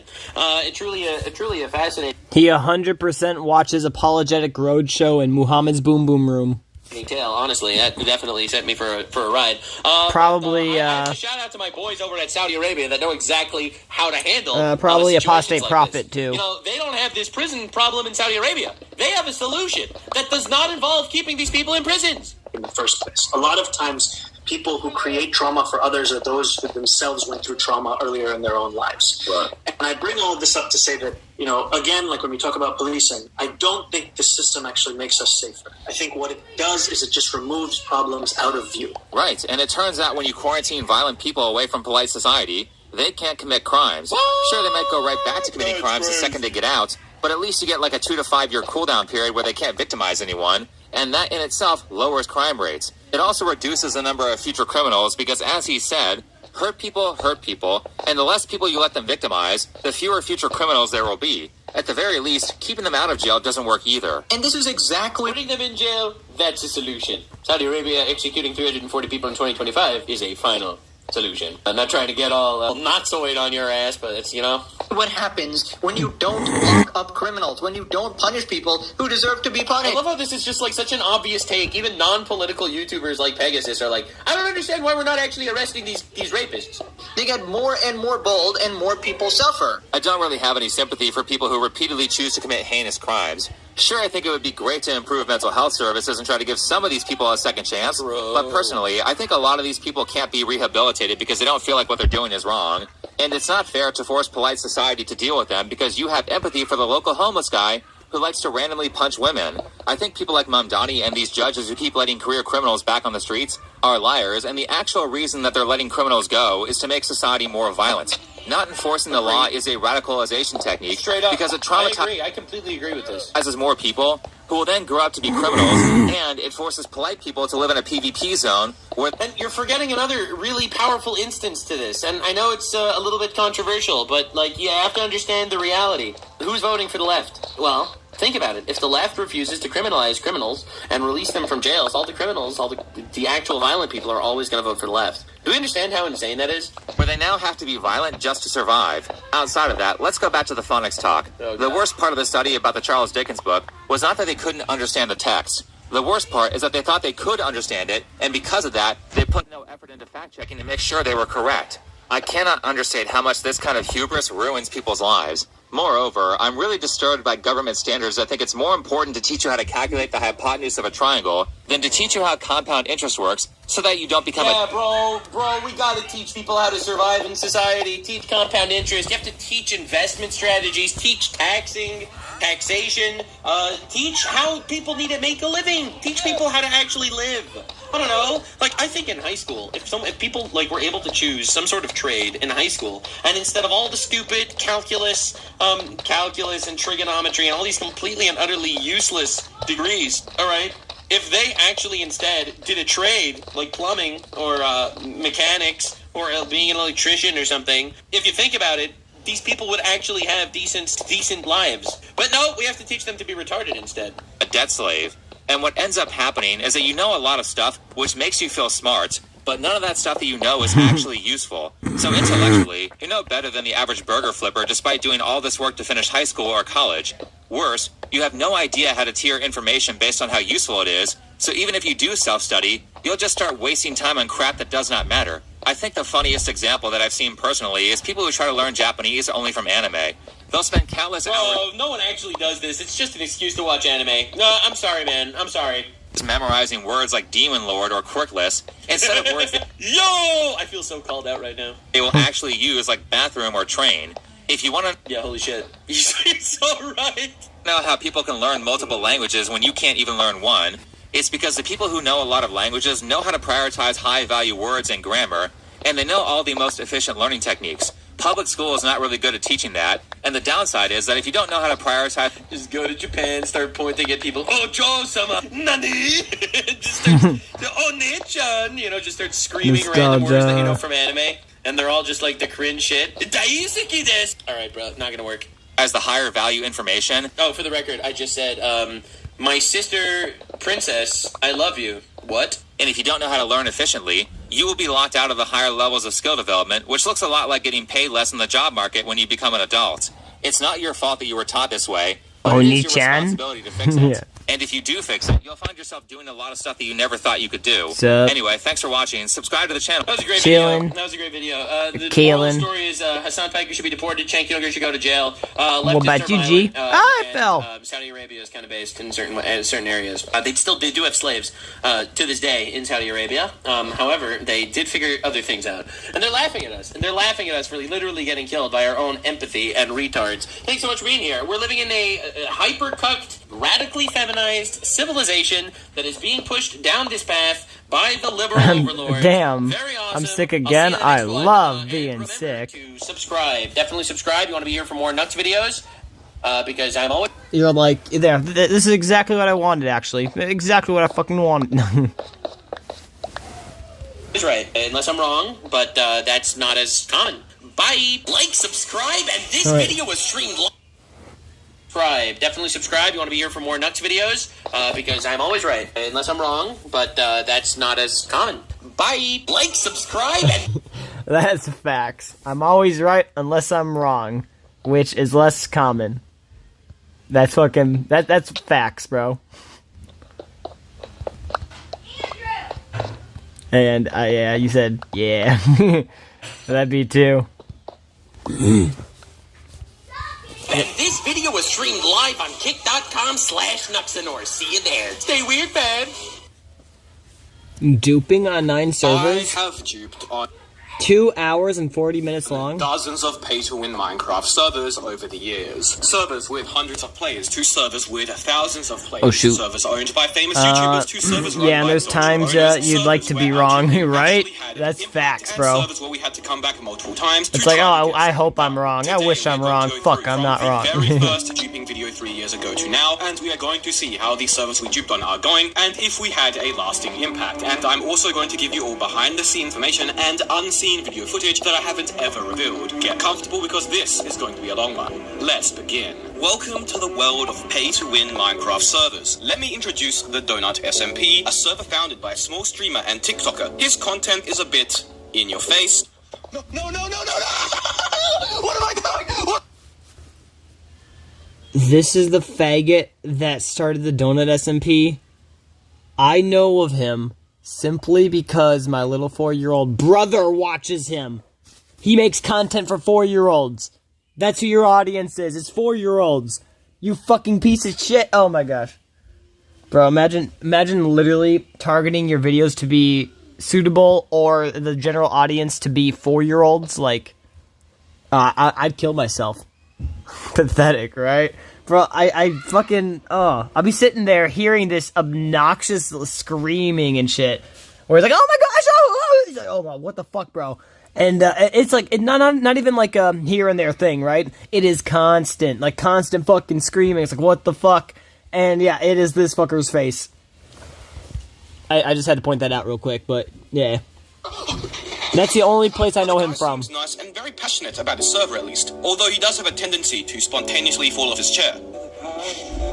That being said, unfortunately, as mentioned, the server is pay to win. Here are the crates, a plague which has swept across modern Minecraft servers the past few years. For a few dollars, you could potentially get all of these items, right? Netherite ingots, open swords, diamond blocks. Yeah, it's not like Caleb, he's based.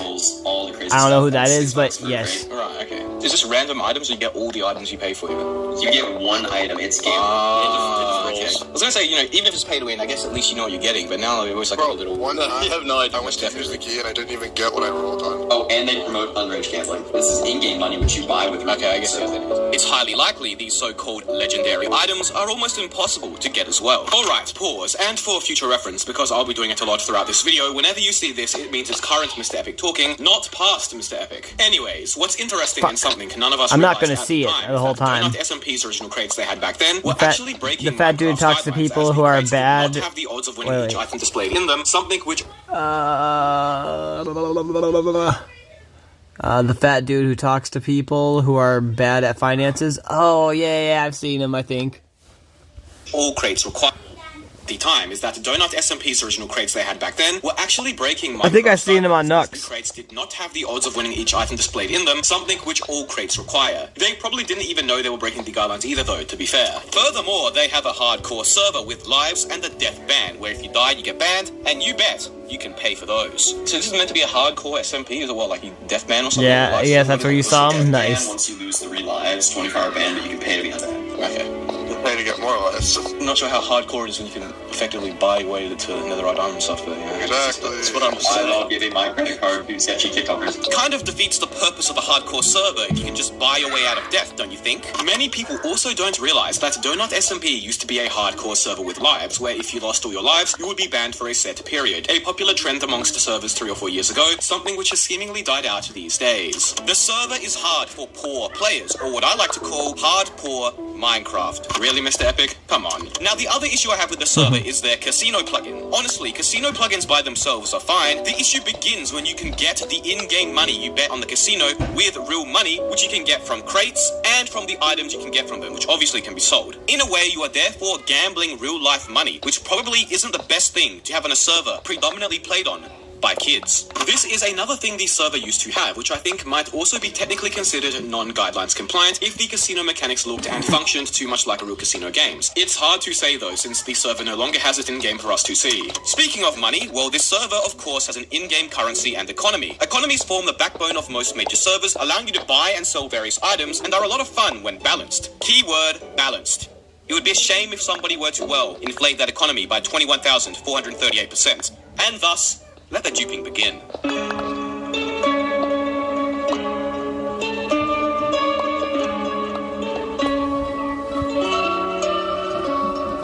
Pretty much the game plan is teleport to Shoomsy, have him drop you a shulker box full of netherite blocks, get as far away as possible. Once you are as far away as possible, I will teach you how to use the mod that I gave you. Alright.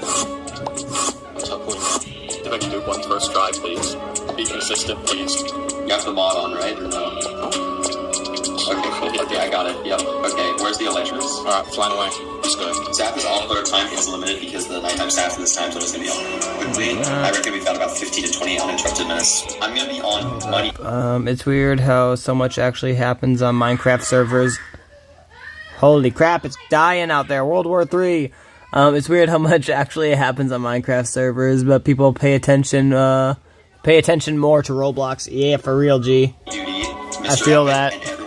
You're going to be on teleport duty where you dupe the shulkers and then drop them to individuals. Fun fact, what you are seeing right here is an issue I used to have with various Minecraft servers through the early 2020s, where for some reason, no matter what, if I loaded chunks too fast, teleported around too much, or just did anything, my ping would spike to an unplayable figure. I had to hide this through the power of video editing in many of my first duping videos. It was super frustrating and made distributing so much harder. I tried for 2 years to fix this issue with no luck, even going as far as to buy a completely different internet modem, but then made a video about it in mid-2024, and you guys solved it in like 3 hours by making me enter 3 simple commands into the command prompt. What you're going to want to do, How would that be fucked up? I'd be so pissed. While you have your shulker box in your first option, you can only do up to 7 of these. If you do any more than 7, it will kick you from the game. You're then going to type -dupe space spawn space 5000, and you drop it. But it's going to automatically do this. When you teleport to spawn, if you have a shulker box in your inventory, it succeeded. If you do not, you're going to want to make it a little bit higher than 5000 to account for ping. I duped one. How did he not think of YouTubing that? Right? How and why does this That's dupe facts. work? Well, you see, it's actually quite a rare dupe, and it only works on a select few specific servers. You may notice that when we TP to spawn, instead of being instantaneous, it looks like we are changing dimension or teleporting to another world. This single design flaw is the sole reason this dupe works. Basically, what we have here is a custom-made fabric mod, which runs the /spawn command for you, obviously teleporting you to spawn on every server ever, but it also allows you to specify a time or delay that the mod will automatically drop all the items in your hotbar onto the ground. If set up correctly, just before you teleport to spawn, the mod will automatically drop all the items for you, but upon arriving at spawn, you will still have them in your inventory. Teleporting back to the location you were just at before spawn will reveal the items on the ground as if you dropped them, successfully duping them. Oh, look at the battle tab right now and compare that to like what one shulker. Hold up. Give me one moment. A little guy came in.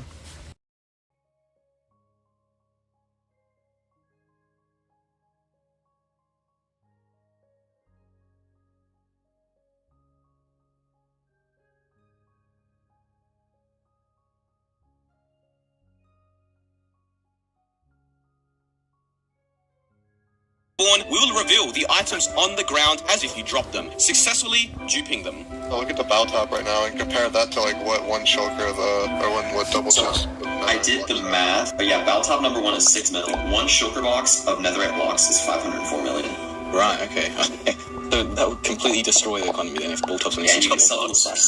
Right. You only get 9 million per shulker. What? Is that like a max? No, that was a double chest. That was a double chest you were talking about. Oh, right, that was a double chest. My bad. So while the current ball top was 6.5 million, a single netherite shulker we were duping sold for over $9 million. So you can imagine that with double chests full of them, things are going to go south very quickly. Well, it's 350 mil. I'm gonna start paying people.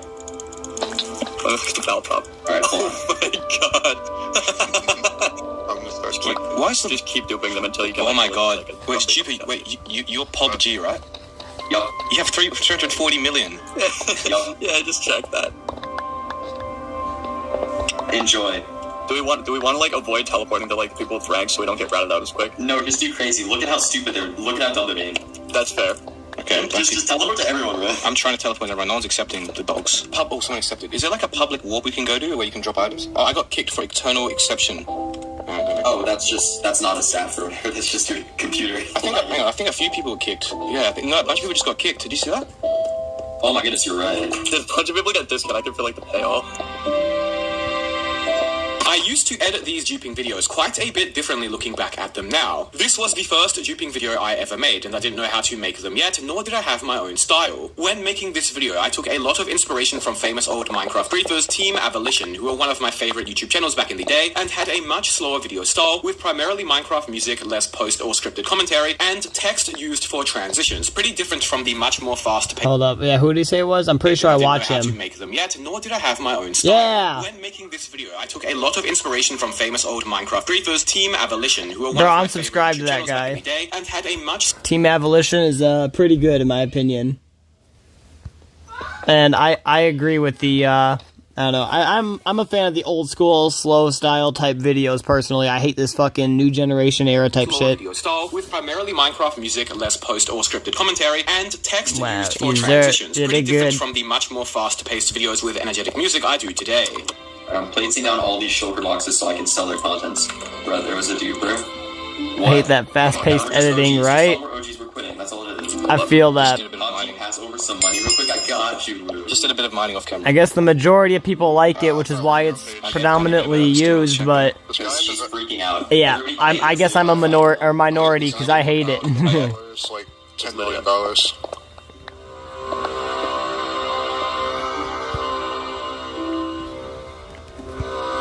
It's Nox duping. Look at that, dude. It's so clearly him. It's clearly Nox, bro. It's obviously Nox. If we like direct all the funds to Nox, do you think they'll think it's him? Yes, 200 mil. Nox, it's 200 million.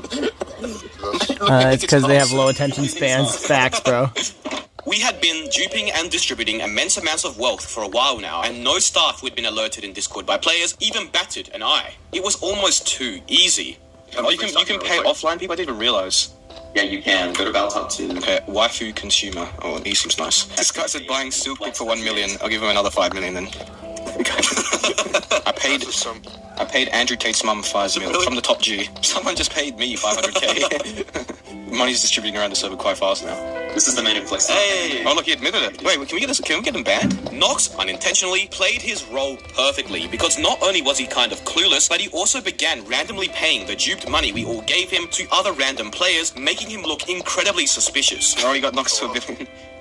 Ooh, congratulations to Nox, server's first millionaire. Let's go, Nox. Thanks, bro. What exactly are we supposed to do? We have so much money. It's give it to people. The copy machine works better with 2 players for some reason. There's like no one online anymore. Huh, it's probably because it adds lag. The players online, 2, 4. I could be wrong, but I assume it's because when I come online, I end up putting on that other account that's by 200 dogs to stop mobs from spawning, and it probably lags the server slightly. So by doing so, it basically makes it so the machine works better. I don't know, because I was noticing when I was at my friend's house when he had fast internet and I was trying to do the glitch on his PlayStation 5, it would work about 3/5 of the time. And I was like, what the heck? Like, why is this working? Or why isn't this working? You know, it's like working, like I said, a little over half, like 3/5, and maybe even 2/5, honestly. But, yeah, so I'm like, why the fuck isn't this working? But, yeah, when I came back here, I started using it, and I'm like, oh, it works fine. So either A, it's maybe because his device is, like, more connected or whatever, so he has less lag, or B, the internet made it less laggy, or C, both. I don't know, but yeah, I feel like it's when you have more lag, it makes it work better. My internet's bad, so that's great, heck yeah. I wonder why it doesn't work all the time then for you. If you know what I mean, like if your internet's not the best. 6. Wait, so there's 5 of us online. You subtract 5, there's like 9 people on. 8 people. This is pretty crazy to see considering the monolithic size of Donut SMP nowadays. I don't think you'll ever see the server with this little people online again ever. At the time, none of us knew just how big the server would become. It was only another typical survival server back then.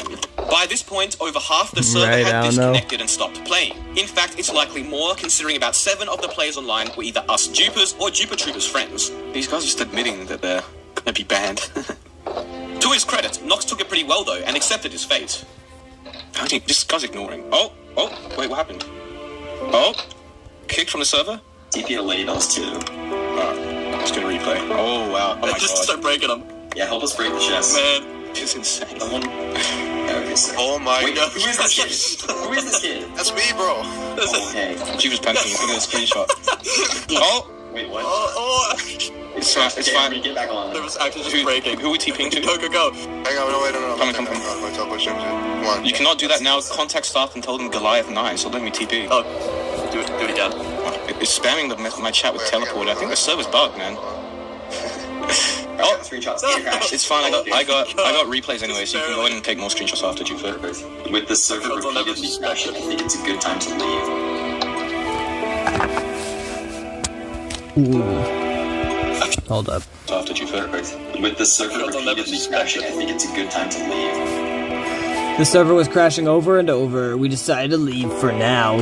A few hours after our dupe, I came back and still nothing had happened. The economy was still inflated beyond belief. Nox now had $1.4 billion, meaning that we had successfully inflated Boltop 1 by over 21,000%. I went and stashed away some of the remainder of our duped choker boxes for safekeeping. We actually never found the stash, as I believe Duper or someone went to it a few days later and all the netherite was gone, but the choker was still there, which was pretty funny. Eventually a staff member logged on, Pedro exception, and I switched to an alt to monitor him. Clearly he was not happy as he stared at the devastating state of the economy listed out right at spawn. Hilariously, poor Nox actually got banned according to players. GNXGMXMBXR assured me that the dupe which had occurred was a money dupe, telling me that there was no way you could dupe billions of dollars worth of items. If you see this video, Mr. GNX member, who's the real dumbass now? The players had no idea what had happened, but Pedro was just as clueless and still had no idea what the dupe was.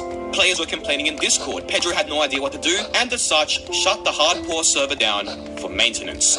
It was down for quite a few hours, which in conjunction with the time we originally duped, added up to almost 10 hours of the server being an absolute pandemonium. The players, especially the donors, were not happy, complaining about the lack of communication in Discord, as well as the non-existent staff response time to the dupe, allowing us to go unmoderated for hours, distributing duped money. We would be banned eventually, but our stashes were still untouched, and Duper, along with the others, would log on with ults, which for some reason they didn't ban, and continue duping for the next 2 or so days. Check out Duper's video for more of that. And finally, after hours of downtime, a rollback, many alt accounts banned, and much complaining from players, they patched the dupe, ending our reign of terror. However, even after the rollback, much of the money we distributed to lower levels of Boltop never got removed, with only the first few players being rolled back. And now, only about a week later, the economy is over double what it originally was. I run a Minecraft server with an economy myself, and I can tell you that the entire Boltop doubling in only a week is not normal. Our dupe had long-lasting impacts that were now too far gone to fix. And thus, the saga of duping came to its conclusion. Wowee, fantastic stuff, huh? But not as fantastic as when we returned about 2 months later with part 2. It's exponential. We'll be at like 1 trill in like 10 minutes. Oh wow, no one on the server would have ever seen this kind of innocent people getting banned. Welcome back to the Donut SMP, everyone. For those of you who didn't catch the last video where we duplicated chokers of netherite blocks, leading the server to its eventual economy and server crash, Donut SMP is a pay-to-win server run by a TikToker. It has the usual suspects such as various crates and even the ability to buy lives when you die. Dude, these people are literally worshipping the rare crate. They're just standing around it and jumping. To this day, I still don't know why, but back then, people used to just stand at Donut spawn near their crates repeatedly and endlessly jumping. Last time, we wreaked havoc for almost 2 hours straight, inflating the server's economy by by over 20,000%. Days played And that wasn't lying 39.49. at the end of the last video. We would be back for more. Almost exactly a month later, we came back, but this time we had a dupe so much more powerful that we broke a server record. The server's first and likely last ever trillionaires. This dupe was overwhelmingly strong, and we inflated the economy by, hold up, let me check, 1.9 million%. Don't worry if you missed the first video, cause this one is gonna blow it out the water. Oh wait, okay, my entire game's broken now, so instead of being online on both accounts, now I'm able to log in on neither. So, the first time we got on the server, we immediately had issues. You see, this dupe relies on this strange bug where you can connect to the server on the same account at the same time on 2 Minecraft instances, something which you normally can't do. Side note, I'm pretty sure this was one of the first ever 2-instance Minecraft dupes found, and these days, many servers are also set up in a similar way to Donut, where the server's harbor spawns and survival witness are all on different but connected servers, so 2-instance dupes are really prevalent. Okay, home created. Let's try other accounts. Oh, I'm in. I got it on the second account. As you'll see later, this is how we are going to dupe. Then there, put the stake in the chest, and now if I teleport this account back to spawn, all the stake is in my inventory though. Okay, so they're in the chest here. Now what if we do /sell? It duped. Perfect, it duped. I've got the stake in my inventory here still, and I've sold on this account for a measly $48, but those items didn't exist before. Let's try the iron sword. Put the iron sword in the chest. Okay, so now we don't have the items. Now if I direct connect on my first instance here, I would join the server, it's going to kick me, and I have the stakes, so not my items. What is with the stakes? That is very weird. So it seems for some reason it only will dupe the stakes, but not the other items. So it's like they're stored differently or something. So, unfortunately, the spawn inventory and world inventory seem to be separate, as while I could dupe the stakes, no other items.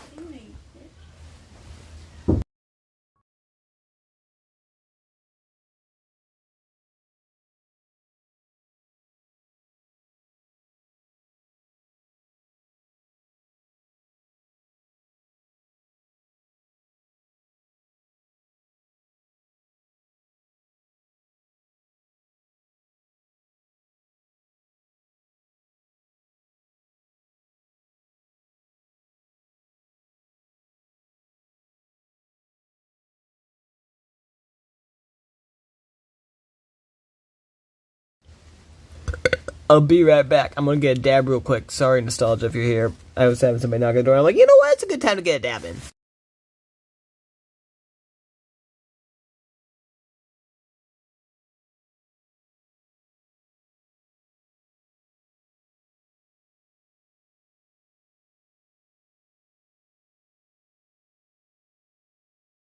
I'll try to not be gone for 12 hours this time. I'll be like 2 minutes, you know, fast.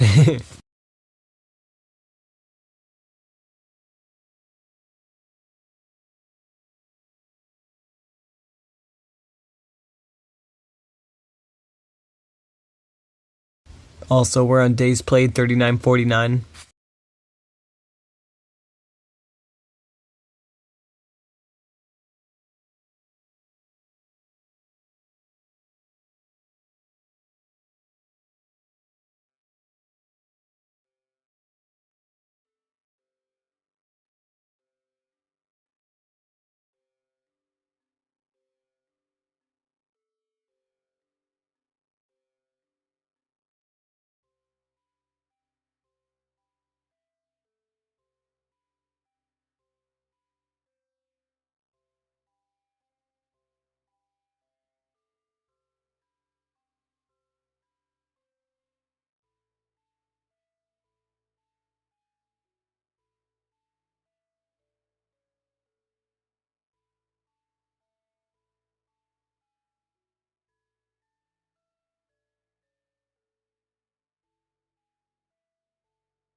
Yay, we're back, sorry.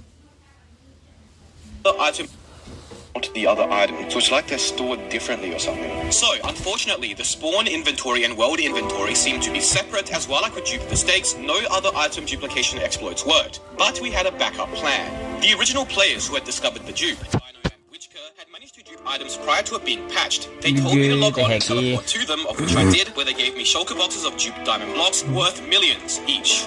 And thus, I logged off silently, the server not ready for the havoc that it would soon come to bear. Oh my god.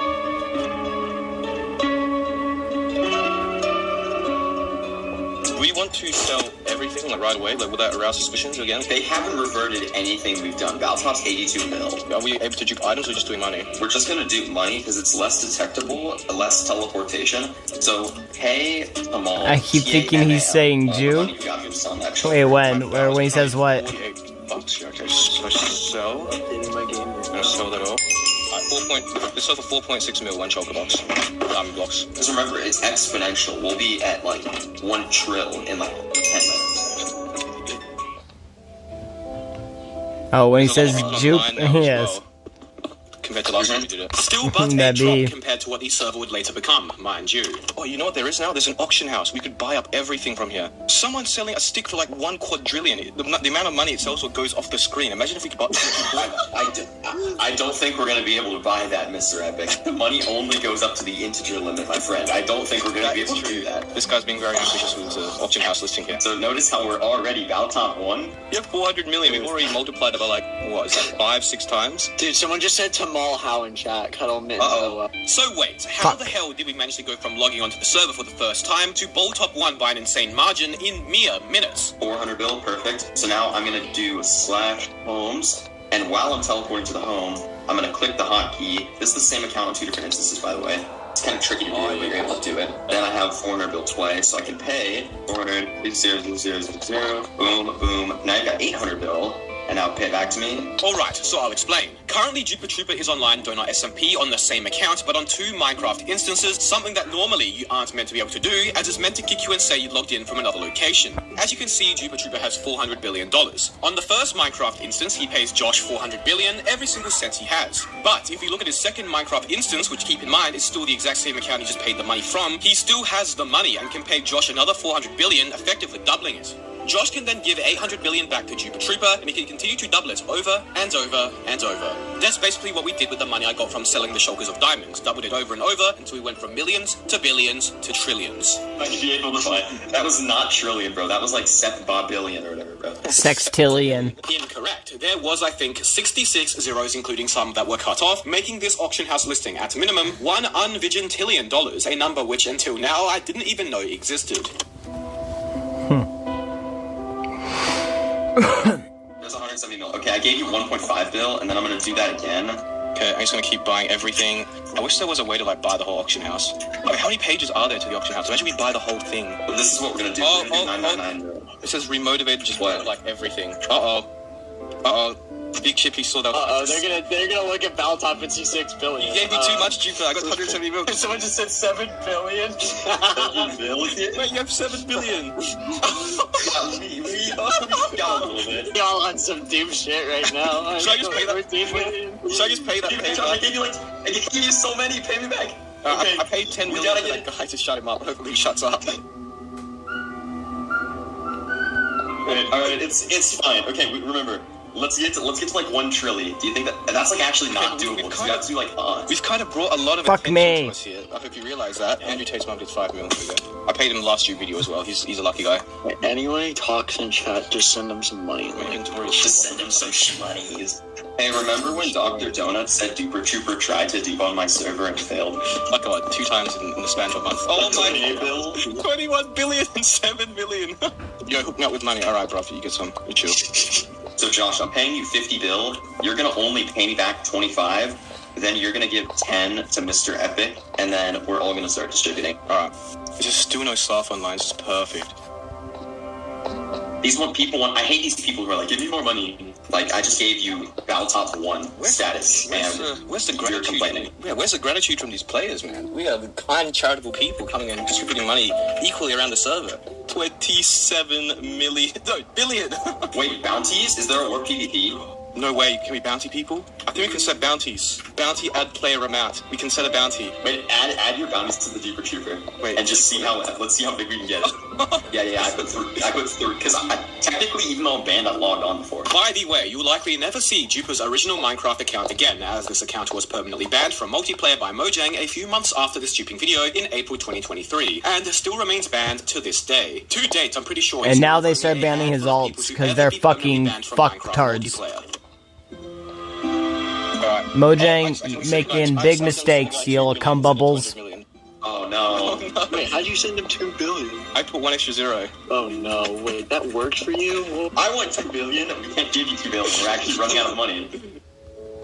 2 billion, 1.48 million 1 trill in like 2 is the max the game code can go to if I'm correct.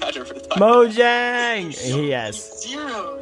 Oh no, even on the... Oh no, the spawn one just updated. It says 1.1 trillion now. Yeah, the one hologram. Should we just go through the tab list now and just start paying everyone? Yeah. What time is it, someone asked? This guy asked what time Just remember the CEO of Mojang is a woman, so go figure. Facts. There's a 100 bill mystery. I think we're crazy. Oh my god, 100. Okay, I'll start at the top left of the tab. I'll start bottom right. Okay, I'll go from the donated. The donators, they've donated to the server. They've helped it out. They deserve it. They deserve a bit of money. Just go full pay to win. We're just I'll go from the bottom of the donators. Half the ball top has over 1. Oh, they're freaking out. Wait, no, the entire ball top has a billion. Like the full ball top one all has 1 billion now. Not a single person. No way, really? Yeah. No, Josh, don't make them change their IGN. Oh, dude. Change your IGN to 100 billion. Dude, the auction house is almost cleaned out. Everyone, we can clean it out. There's only 3 pages left. We can completely Oh yeah, they're just doing it for us. There's like 1 page left of the auction house trying to buy everything. Yeah. Alright, I'll buy it. I'll buy. The only stuff left is going to be the stuff with exuberant prices. Yeah, with the quadrillion things. Oh, we're on the final page left of the auction house. It was like well over 10 pages before we came on. Oh my goodness. Yeah, it's all everything is going from the auction house now. It was multiple pages now. The only things that are left are the stuff that is exuberantly priced. Why do I have 250 mil money? Someone in Discord just said there's a dude with 1 trillion saying her dad is the owner. Did you tell her that you're the owner? Yeah, I said my dad is the owner.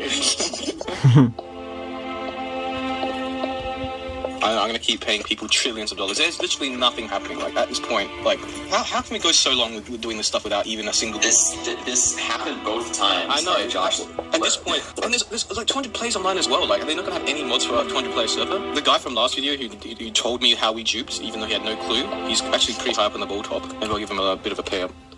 What was that guy we got banned last time? What was his username again? Nox28. Our boy Nox, he went through it last time. I think he deserves a bit of payment provided he still plays. Yeah, I'll give him 10 million. He does not exist. Nox28 no longer exists. He's been banished from the server. I set a 10 mil bounty on my other account. A 10 bill bounty, actually. This guy said, hello, I'm new, what's going on? What's going on, my friend, is that you're getting a nice 1 billion. Oh, there's a devil. Oh, he's looking at the most money. He's looking at the most money right now. Wait, what do we do? Do we pay him? Do we pay him off? Like, Jupiter, only your account's on Ball Top 1 right now. No, I'm banned. Well, he hasn't banned me yet, because my account's no longer on Ball Top 1. This is 1.6 trillion. Well, this time we got banned at least. How long did it take? About an hour this time? 49 minutes. 49 minutes. Okay, guys, that's the time. Debs, that's SOP. The next time someone's duping, I expect you to beat the 49-minute time, alright? We'll set up these 49 minutes. He just typed, in chat. While Dreamers actually died. Dude, the Ball Top is crazy inflated. It goes all the way to 3 now. Innocent people were banned. Wait, innocent people are getting banned. That's none of us. Digit, whatever his name is. That's not us. 20 billion on you and 10 billion on me. It's all 3 of us. That's like our way of signing off with the dude.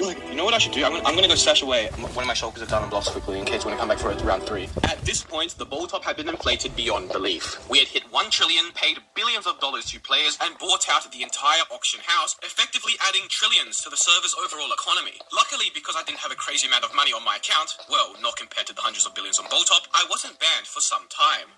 Oh, dude, I still got 4 shulkers of this stuff in my ender chest. I'm gonna go stash them at random locations around the world. And instead of liquidating all my diamonds, I'd saved a few shulker boxes of duped diamond blocks. Before I was inevitably banned, I went around the world stashing 1 shulker box in a chest at various locations, ready for our return. Yeah, so about that, I was still in the call with Dupe at the time I was stashing the shulkers and sort of forgot to open F3 and take screenshots of the coordinates. In the meantime, players were once again not happy. Type lol I'm poor if you want to dono. Okay.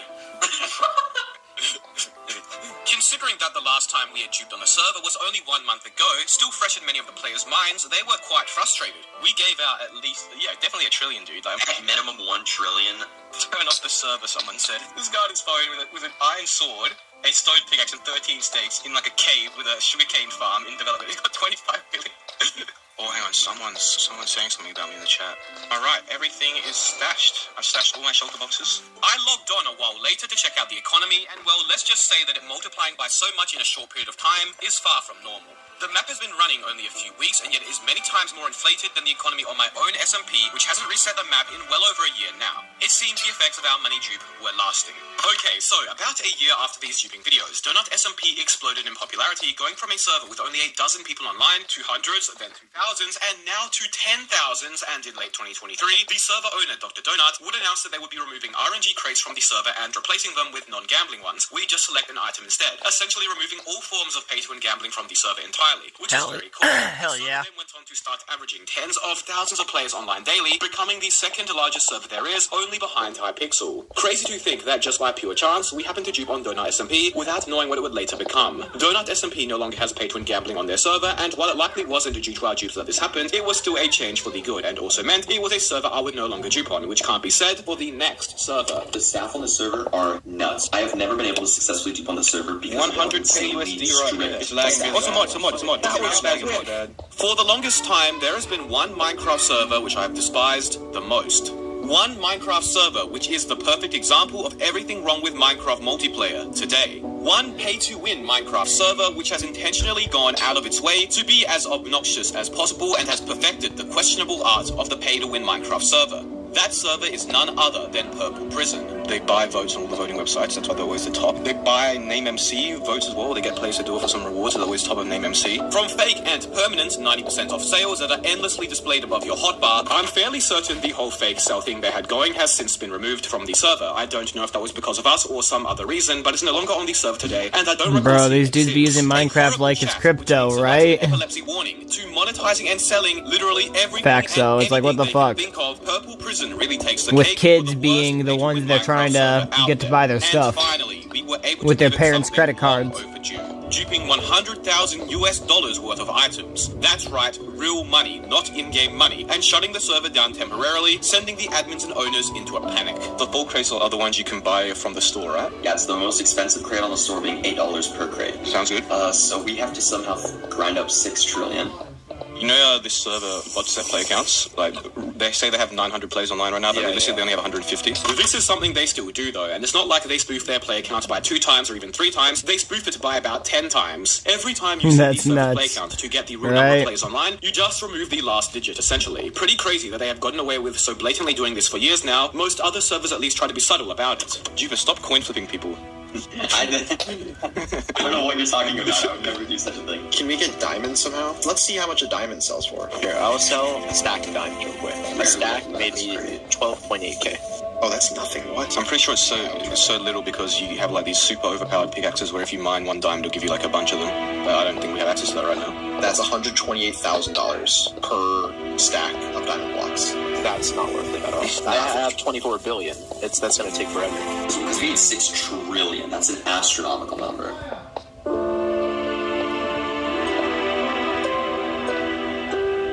Someone just sent me 10 billion.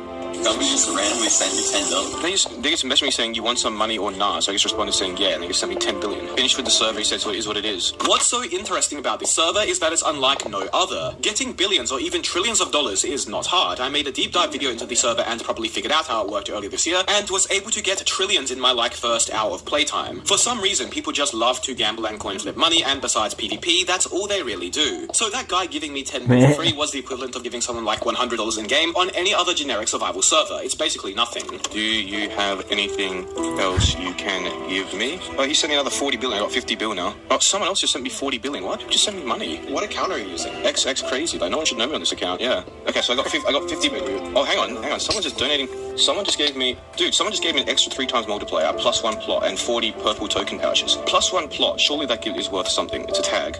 Yeah, that is worthwhile. Okay, 500 billion, one of the plot tags on the market right now. These items, though, I still have no idea why some guy just randomly gave them to me, but whatever the reason was, this was basically our ticket to a successful dupe right here. One's for 700 billion. So I got 58 billion, so I was going to say we can buy another one of these +1 plots and start duping them, because I saw one on the auction house, but you kind of gambled away all that money, so... Well, listen, it was a business expense. Duper does this in most of our duping videos, FYI, just coin flipping away our money while we try to gather stuff to dupe. Pretty funny. I just found an extra 3 times multiplier for 30 billion in the auction house. If I buy one, I have 2, and we can start duping them. Come here, we can... That's kind of funny.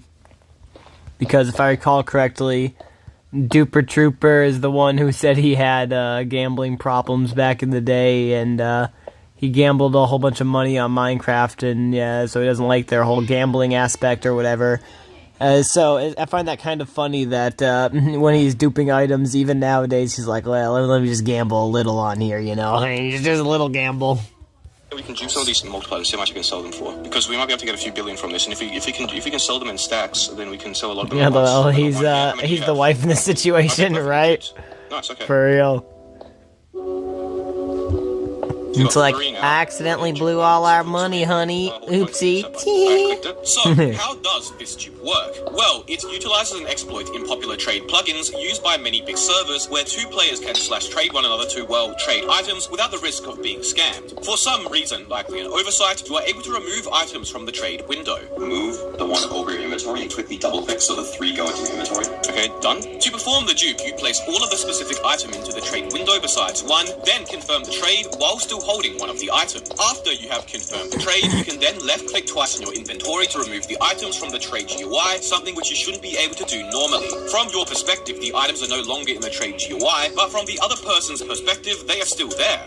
I got 2. Okay, I got 3. The other person can then accept the trade, and thus the items are doubled. Many of the trade plugins are quite similar, and thus this dupe or very similar variations work on many servers. This comment here, I believe, is from the owner of an old popular lifesteal server called Mine Rival, which used to be really successful in 2021 and 2022, seeing over 1,000 players online daily, and today no longer exists. Pretty crazy how quickly servers can come and go. I'm pretty sure someone else used the exact same trade dupe we used on Purple Prison on his server a few months prior, which is quite funny. The items we started off duping were 3 times multiplier tags, which basically when used, allow you to earn 3 times money for a period of time, and are very rare. Just one of these 3 times multipliers cost $3.85 on their store, and we were duping stacks of them. If this works, that guy gave me this as like the savior of this dupe.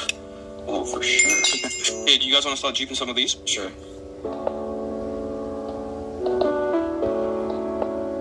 Try 200 billion. Let's see if that works. Yeah, right. Oh, someone bought it for 100 bill. Someone bought it for 100 bill. Yep, I got 128 billion.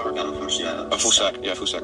Wait, what? I don't have them. I think it's disappeared. It disappeared from my inventory. It disappeared. Dude, I swear if we already got caught by staff, the staff on the server are nuts. I have never been able to successfully dupe on the server because of how insanely strict the staff are. Right. There you go, this 200 bill. Okay, so hang on, how much do I have? I got 328 billion. We need to dupe more. Dupe.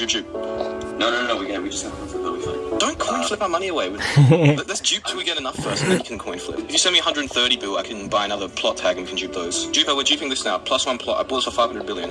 You have 2, right? Yes. We had now worked our way up to a plot token, which when used allows you to gain access to another plot like the one we are standing in. These were much more expensive than the 3 times multipliers, and as such, we would begin making money much faster, with the end goal of buying 2 $6 trillion full crates. Exactly. So we can probably put a list of like a 10 of them or something for like 500 bill, and I think people might buy them. Wait, 10 for 500 bill actually sounds doable. I think we should do 10 for 500 bill. I think that's the game plan. Yeah. Yeah, but yeah, remember, 99% of gamblers quit right before they win big. Also, I have to cut out the video because I don't want my poor impressionable audience to go gamble away their allowances. Oh, someone bought for 500 bill. I got 500 billion now. I got 1 trillion. I got 1 trillion. I got 1 point. I'm at 1.8. I'm gonna just keep going with this. Are you doing a $1 trillion coin flip? Dude, this is not. You should not be doing coin flips. Alright, guys, I got the first 6 trillion. I'm out of my fall crate. We can't dupe them until we buy another, so. Oh, here we go again. Boys, I got it. Oh. Wait, how many? Wait. We got 2?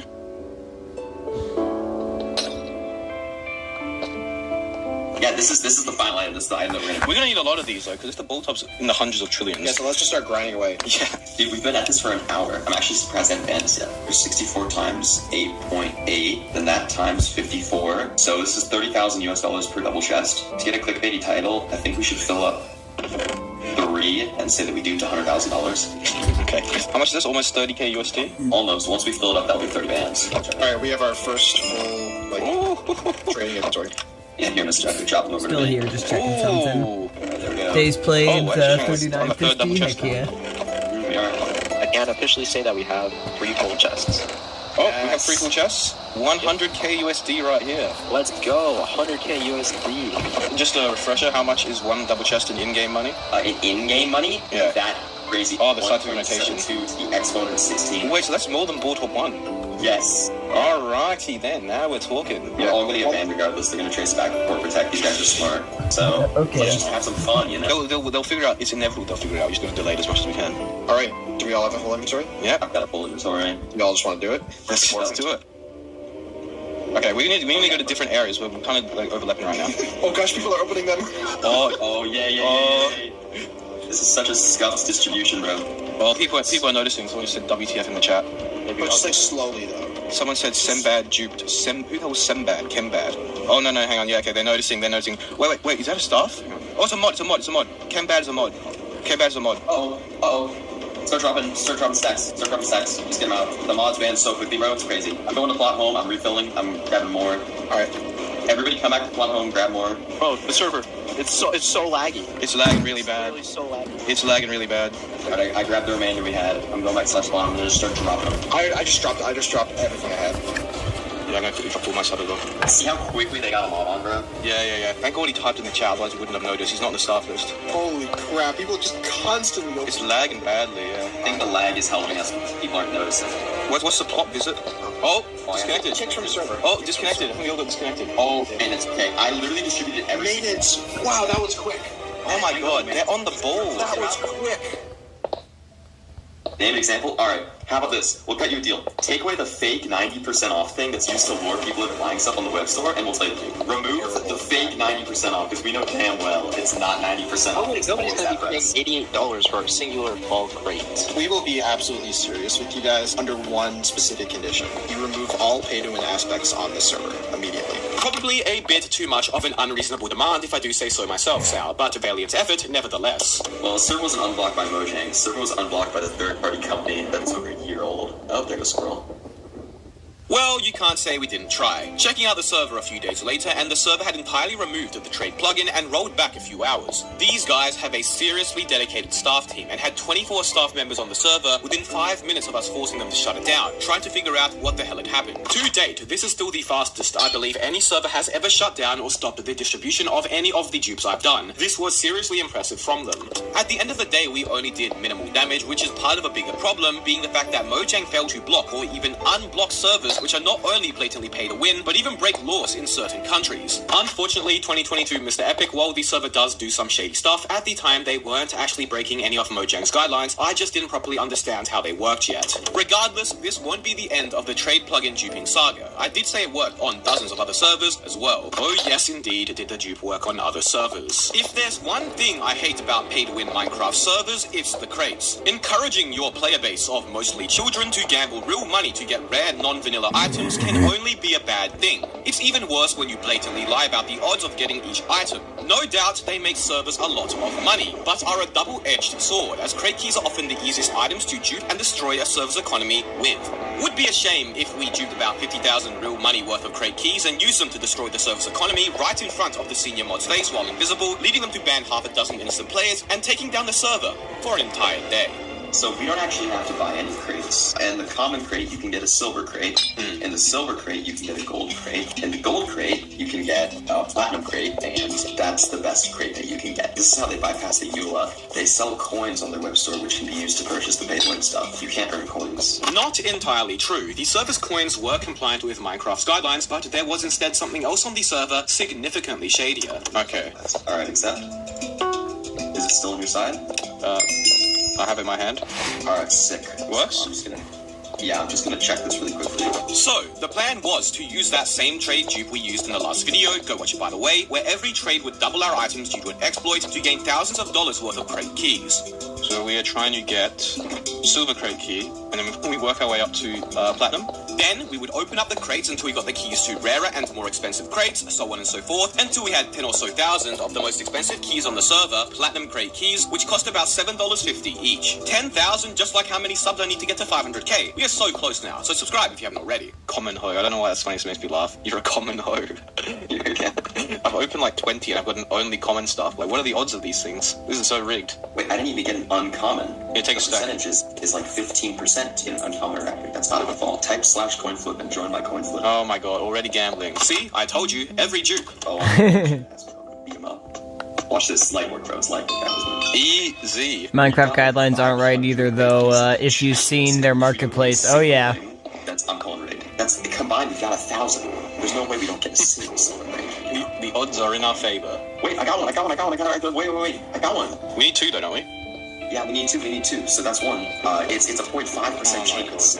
But we've opened probably a good 500 and only gotten one. So, fun fact, about a year and a half after making this video, I decided to go back through the raw footage of us opening the crate keys to do some math for this video here. I basically found out that the odds of getting certain rarer items from crates, such as this silver crate key, were deceptively listed as more likely than they actually were. Specifically with this silver crate key, which had listed odds of 0.5%, based on the roughly 3,000 crates we opened and the number of silver keys we actually got, I calculated the actual odds of getting this crate key to be 0.05% roughly, meaning they likely just took off a small little zero here to make it seem more common than it actually was. Very scummy. It's getting very tedious. Yeah, we had a combined 1,000 crate keys and we only got one. Incoming dip. Oh, fuck. Dip. Who? Some random dude. Yeah, man, I'm a bankruptcy here. Watch, it's light work. Just too easy for me. So you guys got it. Yeah, this is not 0.5. I completely refuse to believe it's 0.5. Oh! I got a silver crate key. Oh, no way. Finally. One silver crate is $2.13, baby. Oh, yeah. Alright, here, Mr. Stocks. We have to do the same thing all over again until we get to platinum. Wait, what's the odds? Oh, 0.5% again. FYI, there's a guy looking right at you. Fortune. Fortune. Oh, he found one of our dumps. Just don't say anything, who cares? Oh gosh. Yeah, I think we should probably not open more crates. This is actually pretty funny watching this back. Sal is basically just dropping a boatload of expensive and rare items without realizing some random player is standing a couple blocks right below him, picking them all up. Yeah, coin flip. Round 3, baby. It's gotta be me. Sure. Surely. That's slow roll. Surely, that's me. Yeah. Easy. You are so crap again. Oh, this is awesome, bro. This is so sick. I'm gonna be so... Dude, I'm gonna whip my Porsche. So at least wait, can you buy invisibility potions, like, without real money? Yeah, with in-game currency gems. What? Oh, might have a potential. Oh, wait, dude, it says it in the chat whenever you get coins. Yeah, look, see? No, look, they saw you get the coins, that's why. They keep seeing you getting coins over and over and thinking, how are you getting so many? Oh, I just dropped a key. I got a key. Which gold key? Gold key. Oh, 1,000. Oh, I got some. Oh, I just got 500 coins, Jesus. How's everyone getting silver keys? Just saying you got them earlier today. Yeah, and the other server. Yeah. Yeah, that one. Oh, Foodum. Okay. Flawless argument. Hey, Mr. Epic. Yes. Coin flip. Oh my god. Round 4, baby. You've lost 3 times in a row. So where do I buy the platinum keys? Coins, place, shop. Oh, dude, stop. Okay, I can buy another platinum key. Oh, staff. Okay, let's do these and let's buy them quick. ASAP. TB to me, Luca. Alright, give me some now. I need to get some. Oh, $17,280 per inventory. Oh, you know what? You can actually open the barrels at spawn. Really? Oh, open an item in there. And you can put items in them. Guys, there's a lot of people currently at spawn because I think something's happening soon, a pinata party. There's like 4 or 5 people sitting around here. Okay. Here's what we need to do. We dropped a fuck ton of the keys during the pinata. Okay, wait, can we get some invis-pods? Oh, and that's Horizon, by the way. He randomly joined the call just as we were about to distribute. I don't think I ever actually properly mentioned that in the video. Whoops. Buy like a stack and put it in the barrel so we don't have to keep, okay, sure. Slash. Alright, so here's what I think we should do. I think you guys should drop to people and all start by spamming the chat by opening a bunch of these platinum crates and getting a bunch of coins. Oh, it started. Started. Drop the keys. I got the keys. I'm gonna open up a bunch of platinum crates and spam chat. What is this knockback again? What is this? Yeah, this is so jank. What's going on here? Oh my god, I wonder if people think this is from the thing. Oh, it's a hacker. Oh, it's a hacker. Funny story, I actually ran out of storage space right at this moment here when we were distributing, and luckily my recording only stopped instead of corrupting. I panicked and had to quickly move a bunch of files to free up space right in the middle of this pinata party duping shenanigans. I don't want to get banned. He's going to get banned. I think this. Everyone's just confused, bro. Two full stacks. Oh my god, I got 7. Yeah, you saved part of the party. You saved part of the party. Yeah. Wait, no one's here, dude. Oh, wait, there's a senior mod on. Was he online the entire time? No, those guys just gonna audit party. Are you sure he wasn't in Vanished? Because what are the odds he just joins right as a pinata party's happening? Because we were on for 2 hours before and he wasn't on at all. Someone accepted my TK request. Perfect. I can drop this man items now. Oh, dude, they're all opening the platinum crates. Look at the platinum crates, a bunch of items on the ground. There's 2 guys. How are they not getting coins? Bad RNG, I guess. No, I got banned. I'm typing in chat, I'm banned. I'm probably not going to get banned because I'm just going to... Yeah, no, if you just stay quiet, they're not going to know. All the senior mods watching. I wonder if you can see me in this mode. Be right back. Alright. Yeah, good sir. I can see your footprints. I see your footprints, yeah. He chucked them out. He chucked them out, this guy. Wait, drink the Invis pot, you're going to get banned soon. I'm gonna drop the senior mod stack. This is so sad. I'm trying to... Uh-oh. What? I'm invisible and he just looked at me. I think he can see me. Oh, I just got banned. He saw me. Yeah, that's exactly what happened. I think we've added about 5 million to the economy. If it's true, that's 25% of the... Oh, no. Yeah, 25% of the original economy, which is quite a lot. Oh, he said, God, we're going to have another rollback, the mod said. I'm not banned yet, even though you looked right at me. Wait, I'm also not banned. He's typing. Oh, wait, the server just went down.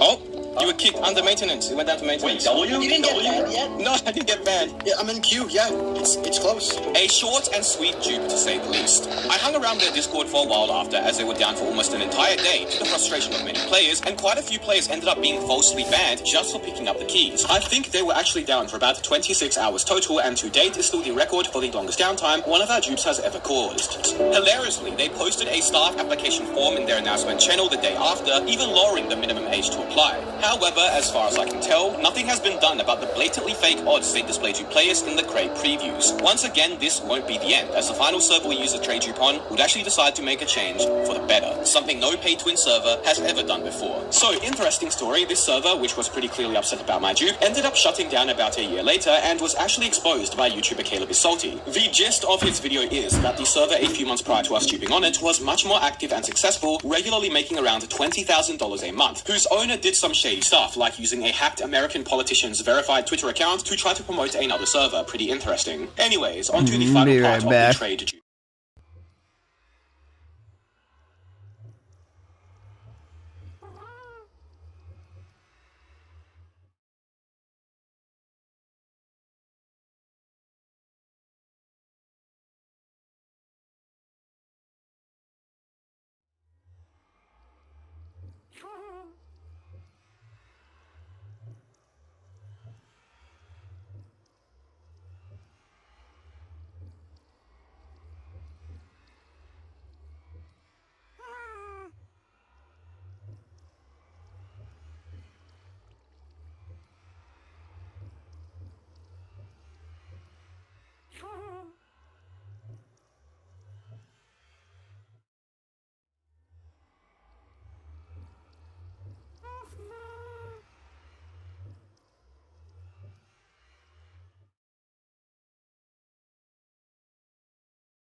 Yeah, I'm still alive, you Minecraft. I'm helping a brother with homework stuff. Give me a second, Minecraft.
Alright, that's all the stuff he's doing right now. I'm sorry again, guys. Fucking out of a while, but, let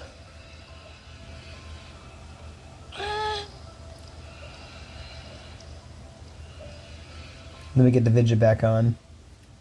Stuff like using a hacked American is that the server a few months prior to us duping on it was much more active and successful, regularly making around $20,000 a month, whose owner did some shady stuff like using a hacked American politician's verified Twitter account to try to promote another server. Pretty interesting. Anyways, on to the final part of the trade dupe saga. Of all the times myself and others have duped on pay-to-win Minecraft servers, most have never actually made any changes, merely cutting their losses and continuing business as usual.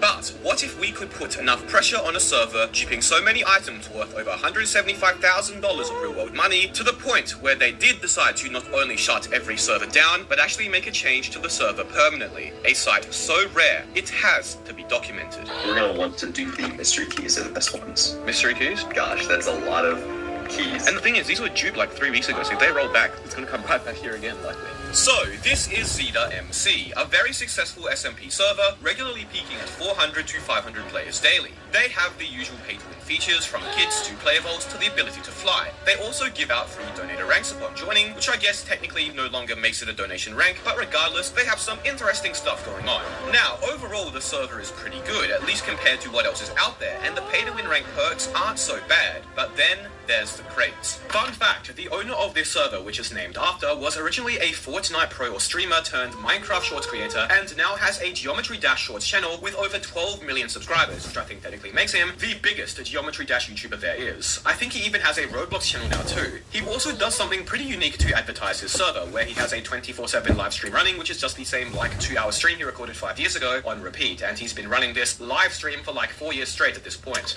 So they have like, how many? Oh, I just realized 2, 4, 6, 8. I was gonna say, there's over 10 crates. The server has over 10 crates. Like, they love their crates here. It's always the crates and crate keys, the one common characteristic to every modern pay-to-win server: gambling. Now, I don't think I need to explain to you why gambling on a Minecraft server, which is mostly comprised of players who weren't even born when Minecraft was first released, isn't good. It's fine if the gambling mechanics don't involve real money and can't be obtained with a direct purchase, but when you can buy the keys outright with cash and they offer in-game advantages, that's where I personally draw the line. Do we need more chests? Yeah, we need more chests. Okay, ready? Send me a trade. I did. Okay, ground items are in 20 seconds, so don't drop any of that. Alright, so you got a full inventory, or mostly full inventory? Mostly full inventory. And I got yeah, and I got like half full inventory. And how much do these sell for each? Damn, $8.24. That's over $10 my currency. So this is another clickbait. We duped 100,000 real life dollars in the title, right? Oh, that's I'll just add my dad. My dad's got this. Please, my dad has let us do for your dad. You 100% put that in the title, won't you, dude? I would put that in the title. It's such a good title. Shooting with the dad. He actually did add his dad to the Discord group chat, but his dad did not join the call. Let's cut to the chase. If you've seen my last 2 duping videos, you know how this works by now. These servers have a variety of crates and keys that mostly cost real money to obtain. It is a lot on. Do you think they're gonna spectate you because you're MVP? Just in case Mr. Histerlaw teleport to spawn temporarily. However, the crate we targeted was different. Unlike all the other crates where you could preview the selection of items that you could get, the mystery crate was, well, entirely a mystery. You wouldn't have any idea of what you could possibly get at all. So, 2 things here. First of all, this mystery crate, where you couldn't even preview any of the rewards, so you had no idea what was in it, is very much non-guidelines compliant, as not only do you need the items listed, but the odds too. And second of all, I didn't realize this at the time, but these servers' other crates were also seemingly non-compliant, as they didn't have the odds of winning each item listed either. Oh shit, there's an admin on. Oh crap, there's an admin on. You reckon 100,000 is enough? You want to just go for it? Exploiting the /trade plugin, whereby the server thinks the items in the trade GUI have been removed, effectively doubling them every time, allowed us to multiply our items pretty fast. And since this server allowed you to buy ranks that could cost up to $150 of real money using in-game currency, which you could get from selling keys and the items you could get in crates, this would be devastating for the server. After about 40 minutes of me and Juper trying to convince the dupe finder, Lil Peep, to add his dad to the Discord call, we duped about $175,000 worth of keys. Okay, so funny behind the scenes that didn't make it into the video, but normally when we do these dupes and we do the actual duping part, sometimes it can take a while. In this case, we duped for about an hour. And generally with these dupes, it's quite boring to just watch us open and close a GUI and a chest for an hour or so. So the bulk of it won't make it into a video, or will just be a very quick time lapse, and while duping, we just talk about random stuff which doesn't make it into the video. While duping and talking for this video, Juper accidentally discovered that he hadn't paid taxes despite being required to, and he didn't even realize yet, which was quite funny. Take a listen. Do you evade taxes? You sound like someone who does. I don't know. Do you file your own taxes? No. Do you have to pay taxes? Do you pay them? Am I supposed to? Are you legit? How much did you make? Well, I don't know how it is in America, but did you make above 18K 1 year? No. Oh, no. Yes. Okay, then I don't even have to do taxes. No, on YouTube I make at most like 10K a year. What about your sponsorships and stuff, though? Those technically count as well. Yeah, that's still income. That's still income. So you are evading taxes. What are you trying to say? Yeah. How do I start doing taxes? I don't know. Google You're supposed to keep track of all your income throughout. What's it called? What's it called in America? The IRS? Okay, dude, at the end of every year, you have to prepare a statement which says, I made this much money, I spent this much money, and then you do a bunch of other crap, and then you send it to the government. Like how much you owe them. Wait, why doesn't the government just tell me what I owe them? Because they don't know how much you earn, dude. Because they do know how much you owe them. Do they? They do? If he's not reporting his income, how do they know? But they won't tell you. If you report it falsely, they won't tell you. You have to figure it out. You can pay someone to figure it out, like TurboTax. Yeah, no, that's why I got a tax agent, because mine got hella confusing last year, so I just got one of the... I'm just going to probably do that once I start getting my credit. Taking taxes. Well, not intentionally. Evading taxes unintentionally. Yeah, I don't think if you intentionally shot someone or not. I don't think that it matters if you shot someone or not. Isn't like the Martha Stewart? Don't you guys have like the IRS there, which are like super serious or something? Yeah, the IRS, bro. Like all the criminals is like, don't mess with the IRS, the last person they mess with. Dude, I'm gonna have to mute this whole segment of us duping. It's gonna put like music over it. And trust me, there's been a lot of other stuff, some of it less than legal, discussed, that never makes the final cut. So next time you see a duping, you're back. Of us duping, you now have a pretty good idea of what we talk Yeah, about. sorry. Oh, we have 7 double chests full. Yeah, it's like 175K. So this is 175K. I was trying to help kid with schoolwork, but he kept falling asleep. I was like, just, alright, buddy, just go to bed and I'll, help you in the morning. We can't sell them, they're restricted items, I tried. I'm gonna type in chat for your keys at spawn. Okay. Not yet. Okay, everybody go home, I guess. Let's just do it. Alright, pick him up and go. Everyone's coming to spawn, guys. It's You guys alright. gotta see this. I typed in chat. Oh, shoot, Yeah, but I was gone forever again. Like, There's a lot no. of people at spawn. Yeah. I like game first, bro. Priorities, you know? Gotta get them straight. I'm kidding, but... Take some keys, man. Enjoy. This guy's inventory's full. What the hell? We announced in the chat that there would be free items at spawn. The few people who decided to listen or were already at spawn would begin receiving keys en masse. They're following the keys around like a trail. Oh, look. Oh, they're all opening the keys right now. I'm going to give them keys while they're opening the keys. There you go, guys. Take some free keys. Oh, this Logan's like, what? Maybe a secret admin. Yeah, we're secret admins. A secret admin, yeah, that's what we're doing. It's just we're making a TikTok, that's right. We're making a TikTok. It wouldn't be long until we start to get a lot of attention. Because the owner of the server, Zda, is known for making YouTube shorts and TikToks, some players started to suspect that maybe they were going to be in one of his videos. I told him that I'm actually Zda. Yeah, so be quiet because I'm filming a TikTok. Yeah, that's what I said. I literally said I'm filming a TikTok. Please be quiet. Soon enough, players were flocking to the crate keys at spawn, and we stood like kings, throwing riches out to all our loyal subjects. Most people were still trying to figure out what was going on, and while some were onto our case and realized it was a duper, others still thought it was Zda. Soon enough though, the attention was all on spawn, with everyone in the chat talking about the keys, but with only a builder online desperately trying to tell players to report us. With no higher up staff in sight, the keys would only keep flowing. A good chunk of players accepted their fate, instead enjoying the moment while others were in denial, unable to process what was happening. In fact, it got to the point where other random players had so many keys that they began distributing the keys to other players for us. They're all huddled around. There's so many people around the mystery crate. There's people on top of it. There's people all around it, bro. People have to stand on top of it to access it. There's too many people in the way. Come to /PW burn keys to burn this loser's duped keys. In a unique plot twist, some players actually tried to sort things out themselves, making a player walk where you could throw the keys into the fire and burn them. Unfortunately for them, greed conquers all, and most players were too focused on opening their keys to even read the chat. Put me on YT Salsi1 and the Horizon, please. It's neither of us. I'm gonna disable the crate, bro. Oh, another admin's on Awixa. Oh, he's at spawn. The admin's at spawn. If any of you got the keys, you can drop it to him. Awixa. Wait, I'm gonna take a screenshot with them. Oh, you can just screenshot. I got a screen with them. I got a screen as well. Yeah. Oh, he ran away. They're running. Follow the admin. Follow the admin. Follow the admin. Yes. Get a screenshot of the admin. You're back on. Oh, the server's restarting. Oh, wait, I just got 2 MVP keys. Who the hell gave me those? They did a keyal, I guess, as an apology. They did a key. We got enough keys, man. You don't need to give us any more keys. Keeping the keys will not result in a ban being placed in your account.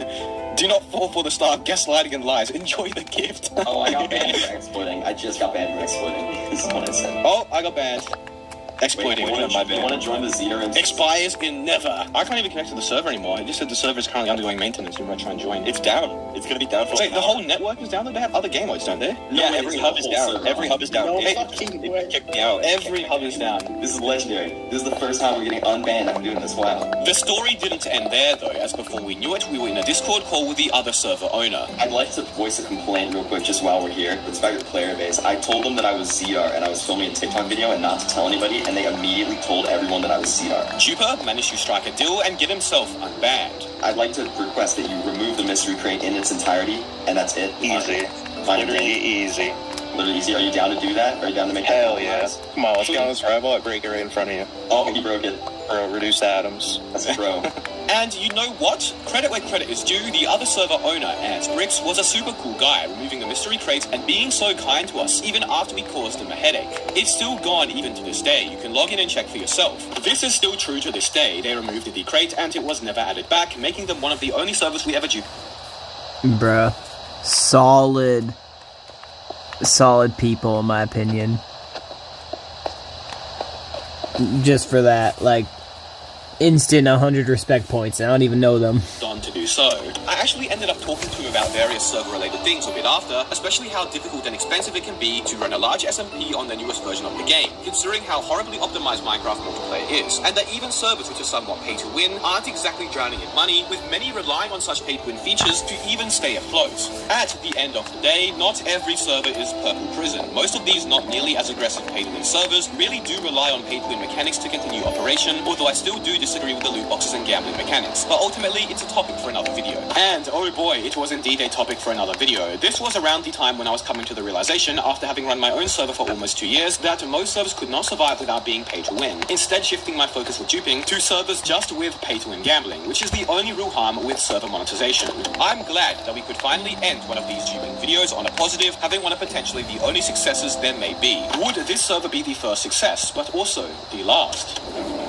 Normally, when we dupe on Minecraft servers, we expect to be banned by the end of it. That's perfectly fine. We've joined the server, done some duping, made some noise. We were never going to be around forever.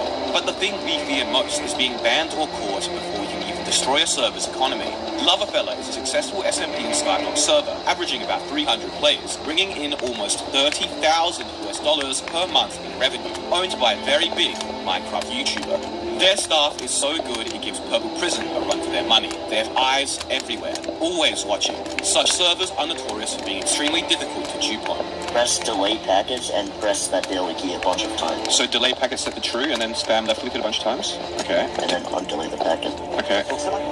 Oh my god, that scared the crap out of me. Oh, we got 11 though. This would be the first time I ever used the UIUtools mod to do a dupe, a mod which we would end up using very often later on. This mod is really well made and has a bunch of functions, but most notably, it allows you to delay the packets or information your client sends to the server, which can result in some interesting interactions between the client and the server, sometimes leading to dupes. And then turn it off.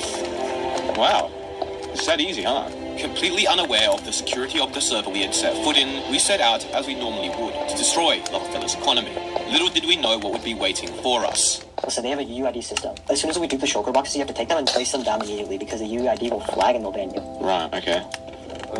Oh my god, we just went from half a chest to like a double chest in a second. Oh, what the hell? What is... Loverfella's server is obviously pay to win. They have some very expensive ranks, even by pay to win server standards, amongst other perks. But that's not even my issue with them. My issue with them is the many crate and crate keys they sell, exposing their predominantly underage player base to pay to win gambling mechanics. Some players mindlessly sit at these crates, opening them over and over and over for hours on end. Okay, well, I filled up this chest already again then. Jesus, that was fast. Someone tried to buy a shulker box. These sell one for 100k? Yeah. Oh my god, we're gonna be rich. Oh my god. Wait. Okay, I have 26 mil. Everything seemed to be going as normal. We used an exploit with the server's shop plugin to dupe. First, we would set up chest shops to buy and sell specific crate key items to one another. Using a mod, we could delay the packets our clients sent to the server and spam click the sell button multiple times, even when we only had one of the items to sell. Re-enabling our packets sent all these sell packets to the server at once at the same time, telling the server we were selling an item every time. Since proper checks weren't in place for all these packets being sent at once, this allowed us to basically sell items which we didn't have to each other's chest shops, effectively generating new items out of thin air. And thus, we could dupe keys like crazy. You see what my name is? Look at the tab list right above Epic. Oh my gosh. Are you serious, Jufa? Wait, Jufa, tell me, when did you make this account? Literally 2 seconds ago. I'm serious. He did get the formatting of the X's wrong, though. Scrap all of these and fill up a shulker box entirely. No one pick up Declan, back up. Fill up a shulker box, and then can someone ship me a shulker box? Set it for 1-1, okay? Price is 1-1, and then I'll buy it out of your shop, and then I'll do it. Alright, guys. Whimsical is 1 for 1 right now in my shop. Okay, everyone place the Whimsicals on the diamond blocks at the back, okay? It doesn't seem like it's working for me. I'm buying it and I roll them out. The server had some special plugin which would alert staff when certain items like shulker boxes had been That duplicated didn't through work. some sort of block ID or naming system. The Lavafella's server was one of the first we encountered that had this anti-duping system. Not many other servers did at the time, but these days most do. Alright, shop should be updated. There's now purple Whimsical in my shop, okay? Yep, I think you... Yep, Let's place them. I need help placing these. They're like... Yeah, okay, here's what I do. You dupe them and I'll place them. If we don't place them immediately, we're gonna get caught by add-ons. It's lag? Is it me or the server lagging?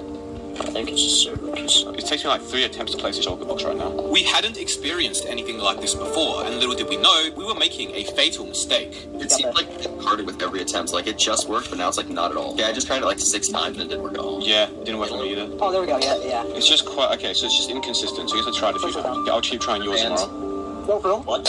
I banned, yep. Oh no.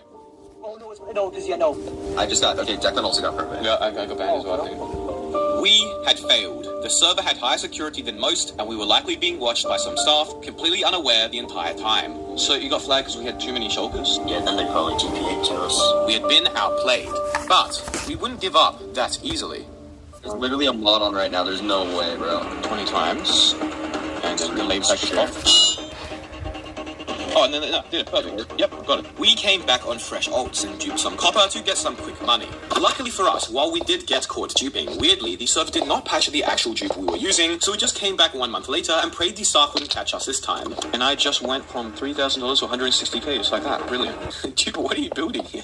I built an enchanting setup, what do you want about? Do we need level 30? Because this is not going to get level 30. No, there's enough bookshelves. Dude, no, you don't understand. You blocked them off. It's not going to get, oh my god. Have you played vanilla Minecraft before? What do you mean I blocked them off? Dude, if you open this, it's not going to be level 30. You have to actually make up. Have you played vanilla? Want to bet? We can't open it yet. Don't pick these. I will bet you $10 cash app or Venmo that it will be level 30. I have neither, but I'm willing to do that bet. Here, I'll check it. Just trust it's level 11, bro. It's level 11. Jufa Trooper, there you go. There we go, Jufa Trooper. Mr. Never played vanilla Minecraft over here. Jesus Christ, like 9-year-old me could have told you this was right. When Jufa initially did this, I thought he was just trolling me, and honestly, I'm not sure if it was just a bit or not to this day, but if it wasn't, then it's pretty funny that a literal Minecraft YouTuber didn't even know how to make an enchanting setup. This time, our plan was different. We needed to keep as low profile as possible, as That's we couldn't funny. be watched at any moment. We weren't even going to touch shulker boxes this time. Spawners have dupe IDs. If you dupe a spawner, you will get caught. We've learned that. We need to get that number up to like 6 billion. And then we're going to dupe a full inventory each, and we're going to just drop them to people. That's our plan. So, let me explain. This server has a unique plugin where placing the same type of spawner next to each other makes them stack, similar to mob stacking plugins. And then I'm going to delay package, I'm going to get rid of that there, I'm going to spam left click. And it's going to have duped the stacked spawners. Alright, and you place it, and now it's... Right. For example, this spawner right here is actually 5 zombie piglin spawners combined into one, meaning that 5 times what spawns from one spawner will spawn from it. When you mine these spawners with the silver touch pick we just got, you pick up a single item, which is actually all the spawners combined. Nicola, what's good? Get rid of that, spam left click. Bunch of sold. So there were 9,500 now, and if you stack them, they're 134k. So we've gone from 9,500 spawners to 134,000 in mere seconds. So that means when we dupe them, using the same method we used earlier in the video, we are effectively duping not single spawners, but multiple of whatever number of them we had stacked together. I'm gonna run back, watch this, you remember this, boom! 2 million! Pigman spawners are quite valuable on the server, so much so that the only way you can get them is through gambling with a specific crate on the server, which requires a $6.60 USD key to even have a chance to obtain. Oh, 6.4 million. Oh, 45 mil. According to the auction house price, where players can sell items they own to other players, one of these piglin spawners is worth about 10 million in-game dollars. Oh, 1.2 bill. Or 20 bill. And while Boltop was still in the billions of dollars at the time, within 3 minutes we had already obtained hundreds of billions of piglin spawners alone. Yeah, you call that elbow moving? I don't think so. Okay. Hang on. Oh, wait, it's 300. How much? Oh, 7 trillion. No, because it's 48. It don't matter. That's like hundreds of trillions of dollars. Yeah, but I'm like Mr. Breast or whatever. Oh, bro. Oh. Wait, what number is this? You don't want to do one Wait, quadrillion? I don't even know what number this is. We had so many spawners that we exceeded Minecraft's integer limit and therefore rolled back over into the negatives, supposedly spawning negative 758 million piglins at once. Dude, did you see that? Before you got rid of the spawners, a negative number of zombie piglins spawned. Considering the fact that each of these hundreds of millions or whatever of spawners is technically considered a single item, to date, this is the highest number of items we've ever distributed on a server before. We ended up having something like 8.5 quadrillion pigment spawners, which if they were in their normal individual item state, would take about 2.4 trillion double chests to store them all. But then, disaster struck. Again. There's more. Oh, there's a mod. Master Sentinel mod. Did you see his name in slash message or what? We don't know his I don't know what his username. IGN is. Alright, he's still on, so he's probably watching us. What am I saying? Oh no, I don't think. Oh my fuck. No, do it right now, bro. Come on, that's fun, it's perfect. The staff had somehow caught onto our duping only 8 minutes since we had started. We weren't going to risk failure once more, so me and Juper rushed to the spawn. He's actually just betting. Yo, I dropped some. it do not matter. Did you get a full inventory? Yeah. I didn't. I dropped a bunch. I dropped a bunch. Go to P-Warps and drop them in like donations. Drop in the hoppers. You can even get back on my house. Let me give this his TikTok guy. I got that, like, there's no fucking way he doesn't say this. Dude, yeah, definitely not. There's a guy who's so obsessed with opening crates and even realize the amount of stuff I just dropped him. We had full stacks of 11 quadrillion spawners combined together. Each stack we dropped was worth, hold up, let me get out my calculators, roughly 7 septillion, 40 sextillion in-game dollars. And we were dropping multiple stacks of these. Someone just itemed them in the chat, by the way. What was the new guys spawned? Oh, these guys have really picking them up now. That don't matter. Oh, dude, I think they just got cleared. The rest just got cleared from my inventory. Oh, they did. Problem. Oh, I think I just got banned as well, by the way, dude. I'm pretty sure, yeah, I just got banned. Oh, you did? Yeah. Wait, this guy still has some. Oh, yeah, he does. I got some. Oh, there you go, Juper. So, as you saw, before we even started distributing the dupe spawners, when we were completely silent and minding our own business on our island, one of us got banned, and after another 5 minutes of distributing, me and Juper would be banned as well. The staff was really on the ball, and we thought they'd actually managed to clear all of our duped piglin spawners. However, a few hours later, we would receive some screenshots from a player on the server who helped us. Some players who were fast enough to stash their items didn't get them cleared from their inventory, and while only a handful of players managed to keep these spawners, because of the overwhelming amount that were stacked, even one of these 11 quintillion spawner stacks remaining on the server could break the economy alone. These days, Loverfella Skyblock is kind of inactive, and whether that be due to us or something else entirely unrelated, I'm just glad I don't see anybody mindlessly opening crates and gambling anymore. Okay, so a few things. Loverfella's server is probably the most duped on server in history. There is so many videos and showcases of people duping on the server on YouTube. And second thing, the guy we duped with in this video was a former active dupe hunter and used to run the largest public duping Discord server. He had a falling out with the entire duping scene not too long after this video, as he started selling dupes for pretty high amounts, and even duped on my own server, which was completely non-pay to win at the time, a big no-no in the anti-pay to win movement. There's more information here in this video, I just thought it was interesting. And finally, Loverfella actually messaged me on Twitter complimenting a video I had made a week prior to uploading this one. It was this video here where we tracked a bunch of Minecraft server earnings, including his. And then exactly 1 day later, I uploaded a video duping on his server, which was quite awkward. We had a small chat though, and he was a good sport about it. Pretty funny timing though. What's the worst thing that could happen when duping on a Minecraft server? A helper or mod coming online? Players outing you publicly? The server's owners coming online and watching you while completely invisible? Being banned from the server before you can even distribute the duped goods? How about all of the above? Our time duping on one of the few remaining faction servers, Fantasy Cloud, turned out to have it all, from duping right under the owner's nose to somehow evading a ban twice, only to come back to wreak more havoc again and force the server owners to disable crates. So we start with voting keys, and then we build up. Oh, I did it as well. Yeah, I think I did it as well. This is one of the rare instances where we dupe on a Minecraft 1.8 server. Since there aren't many servers left running on 1.8, dupes are generally less prevalent in these versions. Oh, that's pretty easy actually. It sounds complicated, but it's actually pretty easy to do. It's actually interesting the way they do their ranks. Like every rank on the server is like ultra cheap. Their one rank, which is permanent, costs $200 or something like that, and it gives you access to an entire another warp. Baltop 1 appears to be in the billions. That's pretty low though for factions, since the server only just started. That's lower than I expected. Your vote rate's only all of this set up vote page. They're like, we don't want to give people these out for free. Okay, yup. The mythical keys are what we want to buy, so I'm buying 64 right now, and I just got them. Alright, who wants to teleport to my crack house? It's my crack home, actually. I have to do some first. It's literally one singular key worth 64 keys. It's a 64 key. Give me 100. I'm gonna make us start at 1. Don't start at 1. Come on. Yeah, you guys are starting at 1. No, I'm not. I'm taking the keys. Thank you. Can you get a key that contains more than 64? Yeah. Okay, so how high are we trying to go? Like billions. Billions of keys. Anyways. So let me explain. Fantasy Cloud is one of the last remaining faction servers. While it is pay to win, that isn't really an issue. The real issue is the crate keys, monthly crates, and loot boxes, enabling gambling on a server mostly played by kids. However, ironically, crate keys would ultimately be the server's big weakness. On Fantasy Cloud, they have this strange plugin which allows you to redeem and withdraw keys through this GUI, which is the only way to open crates as well. Here I've just redeemed 12 keys, and as you can see, when I withdraw the keys, rather than it being 12 individual keys, it's one key containing 12 keys. Nice editing error there, Mr. Epic. That's some really nice grass you're highlighting. Oh, no way I got it. Dude, I already got it. Wait, what'd you get? Okay, the Imperial crate key. Okay, that's crazy. We already have the Imperial. Oh, I got, dude, these are easy. I got 2 as well. Blown out. Yeah, that's all I got the chest. Boys, I've climbed up to the Explorer rank. Soon enough, I'll be Commander. Basically, how this dupe works is that when we go to list an item on the auction house, we can use this mod called UIUtils to save our current inventory GUI loadout with the auction house confirm prompt here, then close our inventory without sending a packet to the server, then redeeming the item we were going to list on the AH. After reopening the GUI, which the server still doesn't think we actually closed, we can still list the item we just redeemed on the auction house and then remove the listing, effectively doubling the item. Okay, yeah, I did. Oh, I got it. Done. So what do we need? A divine crate? A divine crate, yeah, that's the next level up. And luckily for us, because of the server's weird key merging plugin no other server uses, we could dupe potentially tens of thousands of keys in one go. Our goal was to slowly work our way up to the Abyss key and dupe millions of those. The best key on the server, which is worth $8 just for one. Or you could spend more and buy 3 for $25. Someone might need to inform them that you're meant to make buying multiple keys cheaper rather than more expensive. Whoa, what is this? Erection just opened.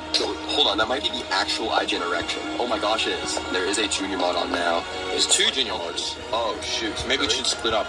Oh, I got one. I had to open up 200 keys though. I got 64 Imperials. I want to see if I can get one of these divine crates. I didn't get any from my first 300. Oh, I got one.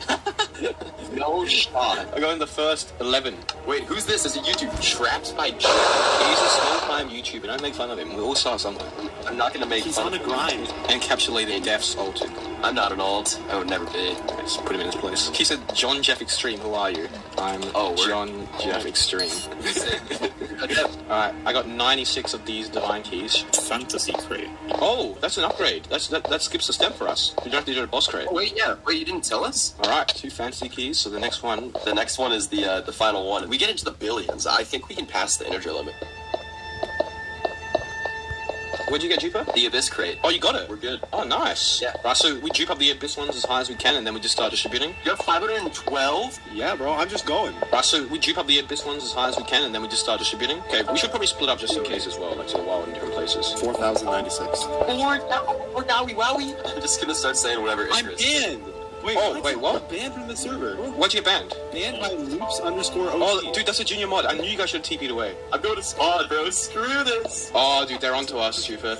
They know, dude, they know. You see, there was one big issue with this dupe. In order to perform it, we had to put the keys on the auction house briefly. And once we got hundreds or thousands of keys, if a player or staff happened to just coincidentally see this listing, they would immediately become suspicious. Honestly, with the mods prowling, I think our best bet is to reconvene at a later date with the keys we have and then just get going. I do agree, but the problem is, now that they know we've done a dupe, there's a high chance it might be patched. Because I'll see what commands we've been executing. I'll see we typed AH, so I'll see we did it a bunch of times. They're probably going to find it. Unfortunately, luck was not on our side, and a mod caught us. While we all weren't banned, we were now on the clock. It would only be a matter of time before the staff would patch the dupe. And they did indeed patch the dupe, and we thought that was it. We had failed. However, luckily for us, VK, the person who discovered the dupe, managed to dupe a bunch of keys prior to it being patched. Over 2 billion to be exact. And thus, we had been given another chance. Be sure to subscribe, by the way. More duping videos to come, and you don't want to miss them.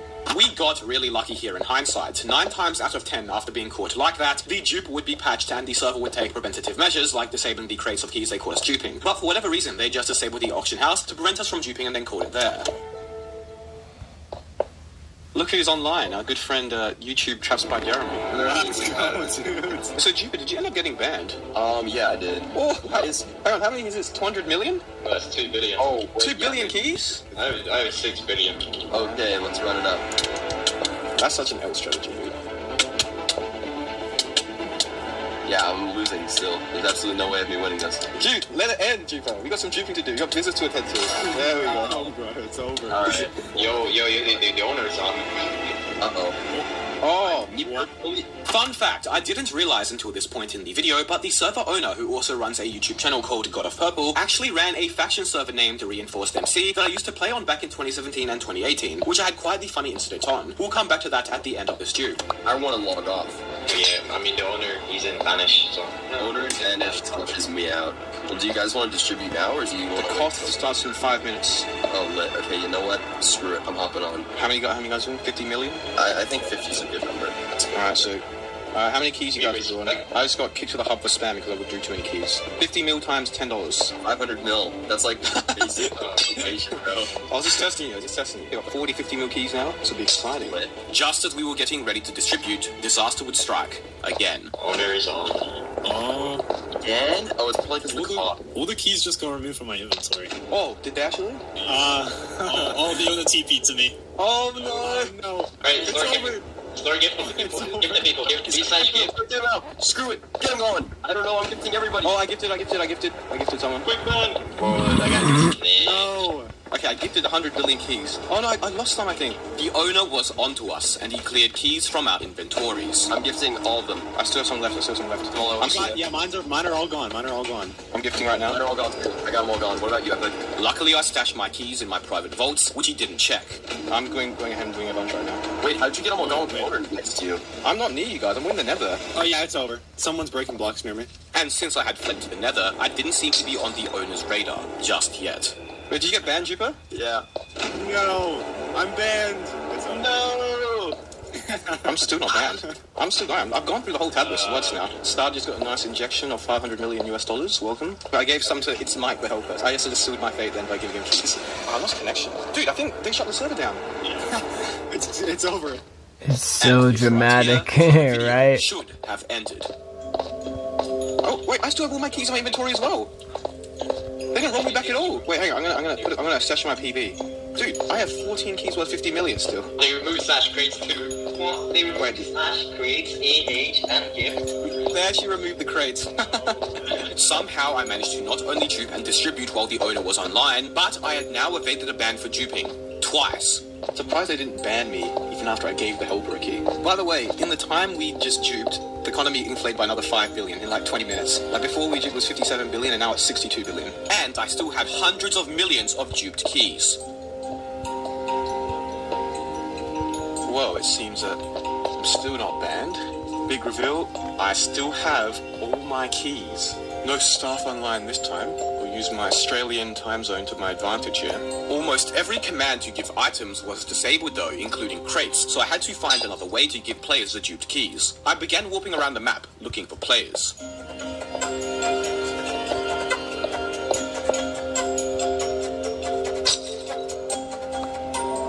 This guy here is an outpost. Oh, he got it.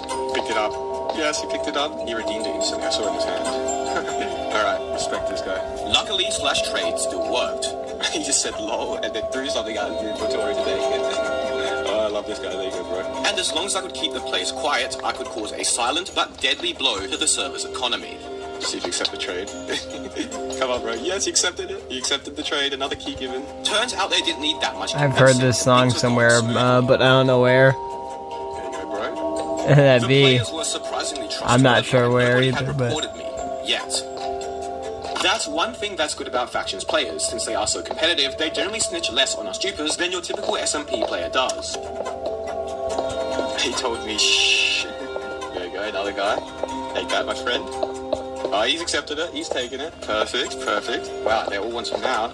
There we go. They're all taking them now. There you go, Petty. Some players even started to suspect they may be on YouTube. Oh, another guy. Oh, he's got it. Most players were nice, but not everyone was as accommodating. There you go, Mr. Dax69. And that leaves us with just 2 more now. Pretty sure I've given it to about almost half the people online now. And he accepted straight away. These guys know exactly what they want. It seemed my time was just about up, though.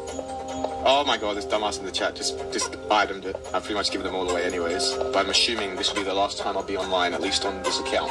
And thus, after duping and distributing 3 times now, I was finally banned. For a while after the duping saga, not only was the auction house and gifting disabled, but the entire crates command as well. And since this was the only way to open crates, they're nice because they know they are gonna end up on a vid there, right? Only temporarily. About a week or two That later, do the be. server seemingly went offline. It was in whitelist mode with no announcements of a new They're map like rate. AI when it thinks it's in a test, and it gives a different answer than it would in reality. Or at least, sort of. The server did reopen and do a few more maps after this, I believe, but no longer exists today and has seemingly shut down. Anywho, I mentioned that I had a funny incident to share from a prior server owned by the same owner, so let me get to that. Back in 2017 and 2018, when I was a sweaty toxic factions player, I played a cosmic rip-off faction server known as Reinforced MC, which later rebranded into Astron Network. My faction and I were pretty competitive at the time, let's just say that. Anywho, the server had partnered with a smaller YouTuber known as It's Rabbit, who used to do these typical factions let's play videos, where 80% of the video would just be opening crates or loot boxes given to him for free by the server owner. Now, It's Reddit has seemingly deleted all of his Yes. old Minecraft content, but at the time, he uploaded a video on the server where he raided a base which was blatantly staged. The video is gone now, but I remember it quite well. The base was not only underground, but unclaimed and full of loot, which is unheard of for a faction server. It was clearly pasted in by the server owner for him to make a video about. I, being the super competitive factions player at the time, really didn't like this, and got one of my faction members to inside his faction and TP right into his base, where we raided his most expensive spawners. He wasn't happy about this, and got himself and another faction member online to try to raid our base as revenge. Luckily, one of our faction members was online and spam pinged the Discord server to let us know he was raiding us. I literally sprinted home from school, which mind you was an almost 30-minute walk away, just so I could get online to defend the base, and defend the base we did successfully. After that, he ended up quitting the server and forcing it to reset by abusing his in-game permissions to give out crazy amounts of ranks or something, which I think might have led to the server dying. I can't really remember, but it was a funny event. Good times though. Wow, I really miss those days. I've never had Facts. this happen before. When a Minecraft Good old player days tells like us that. a dupe to the very server they designed the crates for, then sets us up with hundreds of thousands of dupe goods to get revenge on the owner, you know it's going to be good.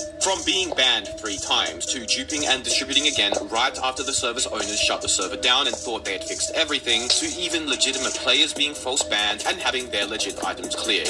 Revenge duping on the Wildwood SMP was extremely entertaining.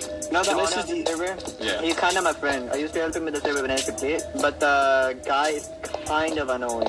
Like, he tells me that give me opinions or whatever, and then he adds the stuff I tell him, but then he ignores all the 90% other stuff I tell him. He only adds the pay to win stuff I told him. Okay, so the top rank is $70. This whole crate is designed by me. Give me opinions. Oh, you made the Santa crate? Not fully. I'll explain to you why it's so pay to win. Watching this again now, the server's crates were also non-EULA compliant at the time, and we didn't even realize. None of the odds of winning anything was listed, as is required by Mojang's guidelines. Oh wait, these enchantments are unobtainable normally. You only can get them from the crates. That's what I'm trying to say. Wait, the shield has protection 7. What protection for Elytra? Look, 30 plus hard tools. So you get an additional 30 hard oh tools. my god. And the only way to get this is to buy a key? Yep. The key's only $5.50 according to the Minecraft. Still expensive though. Right, okay, so it's $5.50 to basically get a chance of getting these items you can only get through the crate. Did you see the gold pickaxe? It's a multi-tool. It means it switches into... Yeah, it switches to chapter 6 axe, chapter 6... It's unbreakable. It's the basically armor is unbreakable, dumbass. I don't think you realize that. Wait, it's unbreakable? It is unbreakable. I didn't even realize it's unbreakable. It wasn't supposed to be unbreakable. I don't know why he made it Wait, all the swords and the tools are unbreakable as well. So, let me give you some context here. I was invited by a professional Fortnite player named Trickshots to dupe on Wildwood SMP, a server which he had supposedly played a part in helping develop, as the server's owner was his friend, which he found sort of annoying. He created this special Santa crate with the super OP items in them, but supposedly the owner made the items too overpowered, making them unbreakable and containing enchantment levels which are not obtainable any other way. So I told him, you need to add quests where you get these OP items for free, and then if someone wants to buy it, that's up to them. Right? You don't need to be forced. But he just went all out. He just had to put it straight in. So, Trickshot wasn't happy and decided to find a dupe on the server for the crate he designed and told me about it. Now look, having OP items which you can buy for real money on an SMP isn't the end of the world, but when you lock those OP items behind gambling mechanics like crates, where they are impossible to obtain otherwise, that's what I personally have a problem with. We can distribute keys. I'll give you all the crate keys. So you don't mind if we distribute the rest, but you just don't do it yourself? No, I'm not gonna do shit. I'm just gonna I'm gonna TP to the shulker and I'm gonna message him, duper is duping on your thing, good luck. Oh my god.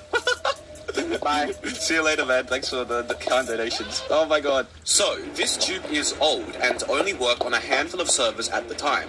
Basically, you could use Meteor Client to create a macro which when activated would spam a bunch of random commands, as well as a command to list the item currently in your hand for sale on the auction house. When you activate the macro, all of these commands get sent to the server, and you will get kicked for spamming, but right before you get kicked, it will list the item you are holding on the auction house. If you time it right, the item will get listed on the auction house just before you get kicked, but when you relog, the item will still be in your inventory, effectively doubling it. It was a strange and inconsistent dupe that took a bit of messing with to get right, but once you did get it right, it was as easy as pressing one button to do. This is what Trickshots did with a variety of expensive goods on the server, and he had a big stash waiting right for us. This is also the only time a server we duped on had a physical redeemable rank item that we could dupe, giving people free ranks in game. Essentially, no servers have this because of how risky it is if a dupe does in fact occur. Does this work with stacks of items or just individual items? It works with shulkers, stacks, anything you want. Yeah, go. Just go in. Alright, let's get this. Let's get the ranks. I'm just gonna mute up and then let you guys do anything. I saw nothing. Alright, get this guy Phantom rank.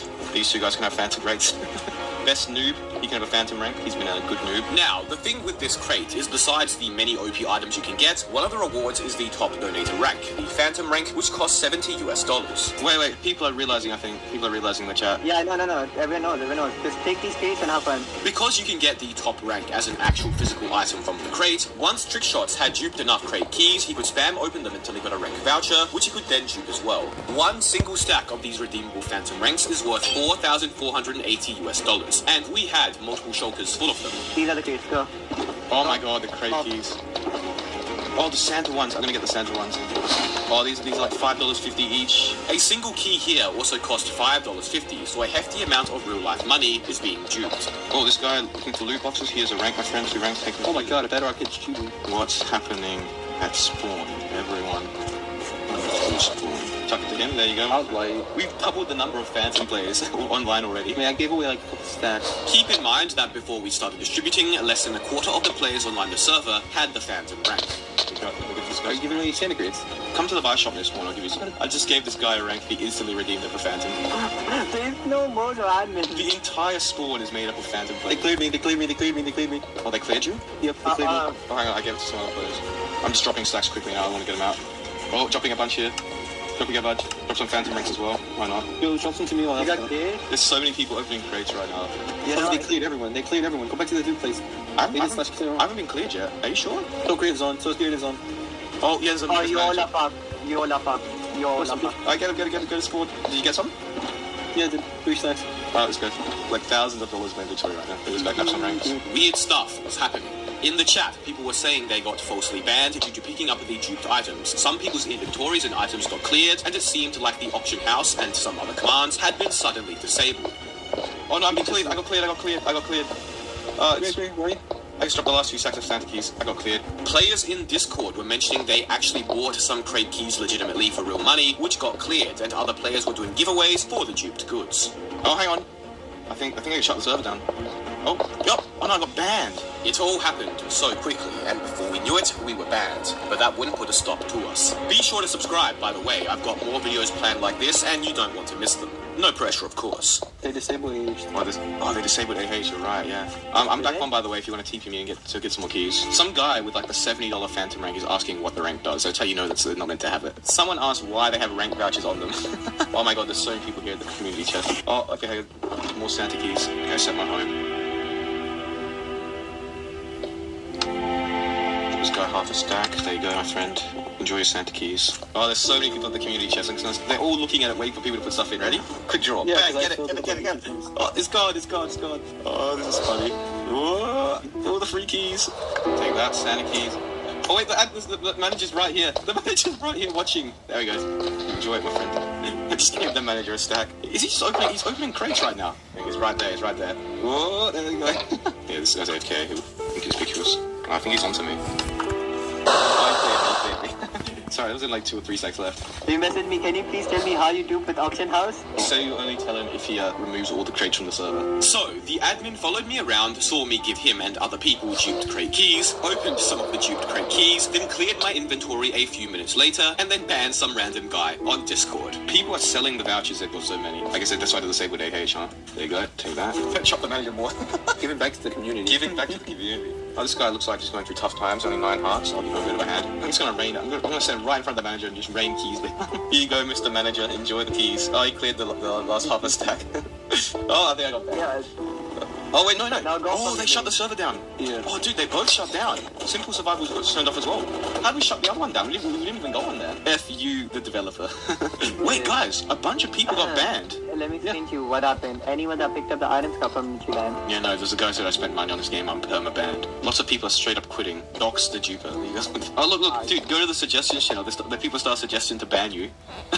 Dude. I mean, what are they gonna do? Ban me? Man, you haven't got a good reputation on the server, have you? They don't like your idea. The help is like my calm evening to chaos. Oh my god, shut up, dude. Oh, dude, but they want you banned. They're starting a hashtag in the general chat. Hashtag hey, if I get banned, I get banned. I don't really play this server. The players were not happy that both the survival servers had gone down, including the one we didn't dupe on, let alone even join. They really didn't want a rollback. 26 people on now. Oh wait, I think they're gonna ban me. Idiots have banned me. Well, I still got the keys in my shell case. They must have not rolled back then if you still got the keys in your shell case. I still got my items in inventory as well. Unless they only rolled back ranks and not items. I picked up these items after my first account got banned. So that was after the first distribution. So, the server didn't roll back properly. They unbanned everyone and rolled back ranks by the looks of it, but not items, as I still had my gear. Here's the thing though, we gave out thousands of crate keys, which the players had been spam opening and getting items from. Since only ranks got rolled back, that meant that all these people got to keep their OP gear and loot they opened in the crates. I think some people kept their phantom ranks, because I've never seen 10 phantom ranks. That's what I am. So, what kind of goods you want? I'll give you... Just give us some ranks again. We'll do the ranks again. Leave the keys. Oh, no. Wait, stay here. Is your home somehow? Yeah, I sent my home somewhere. I've lost 6 hours of progress, someone said. Distributing again. Here we go. Giving out more you items. Anybody want from you? Some you for you. Some you for you. Some new people. Some new players. Here we go again. Oh no, I got cleared. No. They're onto me already. There's so many people here. Oh no, I got banned. By So Creative again. Happened again. So it was in the Discord. Count number 3. Welcome to the club. Someone just said, what a waste of electricity.